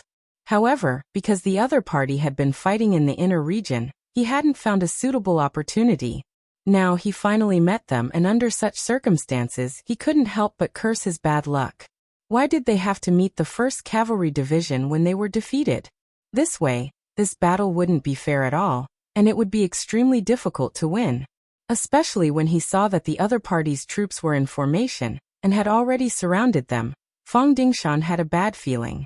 In comparison, Mu Qiong didn't think too much. Perhaps this was the difference between a general and a deputy general. He didn't have the ability to see through the entire battle. He was only thinking about how to get out of here, because if they couldn't get out, they wouldn't be able to launch a surprise attack on Chiyun Mountain, and they wouldn't be able to make a last stand. Men charge out. If we're lucky enough to get out, we'll gather at the foot of Chiyun Mountain. Mu Qiong was afraid that if this dragged on, their forces would fall to a freezing point, so he quickly gave the order to charge. As soon as he gave the order, the other Baiming Liaodong cavalry mounted their horses and raised their sabers. They let out a battle cry and charged in all directions without any pattern. This shocked Fang Dingshan. He didn't have enough troops to begin with, and now that they were charging in such a disorderly manner, how could they possibly win the battle? He couldn't help but cry out in alarm. Don't charge! Everyone retreat! Retreat! Fang Dingshan's original intention was for the entire army to retreat, reorganize, and charge in one direction. With the 2,000 elite Baiming Liaodong cavalry, it was very possible for them to charge out. However, charging in such a disorderly manner was not advisable. However, no one could understand his thoughts, especially when Mu Qiong had misunderstood him. Seeing that the army was charging and Fang Dingshan was still shouting nonstop, Mu Qiong's eyes flashed with anger. What's wrong? Are you still thinking of surrendering at this time? Since you don't have any backbone, don't blame me. With this thought in mind, Mu Qiong's right hand suddenly made a sound and the cavalry saber suddenly slashed towards Fang Dingshan's back. This was Fang Dingshan's fault. He wanted to explain what happened last night, so he purposely got closer to Mu Qiong. However, because he was too close, he didn't even have time to react when Mu Qiong suddenly attacked. His entire back was hit, and the intense pain caused him to lose all his strength. He couldn't stop himself from falling off his horse. This sudden scene shocked all of the Baiming Liaodong cavalry. They didn't think that there would be internal strife before the battle even began. However, Mu Qiong's reaction wasn't slow either. He shouted, "Fang Dingshan wants to surrender to the 5-star army. My soldiers and I are loyal soldiers. How can we allow such a thing to happen? From now on, if anyone dares to talk about surrendering, they will be like this person. Come charge out." Fang Dingshan's martial arts were quite good. He was able to become the Imperial Guard commander of the substitute emperor. He had good martial arts. In the past few years, he had trained his horse skills quite a bit. His strength had increased by a lot. If they were face to face, Mu Qiong probably wouldn't be able to last more than 3 rounds. However, after a successful sneak attack, Fang Dingshan was seriously injured. This scene was also heard by the other Baiming Liaodong cavalry. They knew that their general's strength was far inferior to theirs. Even when their general wanted to surrender, he ended up like this. How could they dare to have any other thoughts? After learning from the previous example, the other Baiming Liaodong cavalry weren't willing to give up their lives. After they woke up from their shock, they yelled and charged towards the neatly arranged 1st Cavalry Division's 5-star army. Prepare the crossbows. Try not to kill people. Focus on injuring people. Fire the crossbows. Commander Gongfeng, who was riding on his horse, commanded loudly. Following his order, a series of 7-star crossbows were fired at a flat angle. Their target was the first batch of Baiming Liaodong cavalry. The ancient people used bows to test their arm strength and eyesight. Especially arm strength. If they didn't have enough strength, they wouldn't be able to fully draw the bow. Naturally, the power would be limited. Even if they could fully draw the bow, they would only feel tired after shooting 1 arrow. They would need to rest for a while before shooting the 2nd arrow. As the elites of the cavalry, they naturally wouldn't be so weak that they could only shoot 1 arrow. They could usually shoot 3 arrows in a row before their arms would feel numb and sore. There were even those who were born with great strength who could shoot 4 or 5 arrows. Just like the legendary Ho Yi, he was a person who could shoot 9 arrows in a row. In the eyes of archers, he was a powerful existence. To use a bow, one must have enough arm strength. Otherwise, it wouldn't be very effective. However, with the continuous development of technology, like the appearance of the 7-star crossbow, shooting arrows became simple. One only needed to load the front of the crossbow and pull the bow to fully draw at once. Then 7 arrows could be shot. This saved a lot of effort and had great power. Facing such a tyrannical weapon, how could the Baiming Liaodong cavalry block it? With just the sound of the trigger being pulled, the crossbow bolts rained down like rain. The 500 Northern Ming Liaodong cavalry charging at the front were all shot down by the crossbow bolts. The seemingly powerful attack also stopped because of this. Then their morale plummeted. This also caused the hundreds of Baiming Liaodong cavalry who were preparing to charge to stop. They were humans, not gods. Facing arrows that could take their lives, they had to show hesitation. This hesitation caused their morale to plummet. The Baiming Liaodong cavalry, who were still red-eyed and wanted to charge, had their combat power reduced by more than a level. This scene was also seen by Mu Qiong, who was behind them. From the moment he slashed Fang Dingshan with his saber, he had already gone crazy. Now that he saw that the front troops were injured and the middle troops were not moving forward, he was immediately enraged. "Come on, charge with me." Mu Qiong was afraid that their morale would drop, and they would lose the opportunity to charge out of the encirclement. He was prepared to charge himself and set an example. "Come." Gongfeng also let out a loud cry. When he saw another armored general charge out from the enemy camp with less than 200 men beside him, he also laughed out loud and leaped forward. As Gongfeng rushed out, A battalion of 400 cavalrymen followed behind him. Their duty was to protect the safety of their commander. Gong Fengchong had his reasons. Just like how the northern Ming Liaodong cavalry always wanted to have a direct PK with the world's first cavalry division, how could they not have this idea? Now that the opportunity had finally appeared, Gong Feng immediately seized it and leapt out. One side had 400 people, while the other side had 200. Although there was a difference in numbers, it wasn't too big. If the Baiming Liaodong cavalry were really elite, they could make up for this difference. Just like how the 1st Cavalry Division dared to attack thousands of enemy cavalry with only a few hundred people. You're tuning in to the Li Mei's Wuxia Whispers YouTube channel. We're so grateful for your support, and don't forget to subscribe to join us on this incredible journey through captivating stories. Your generosity through donations truly makes a world of difference, as it's the primary source of revenue that allows me to expand and enhance this channel for you. Thank you from the bottom of my heart for being a part of this adventure.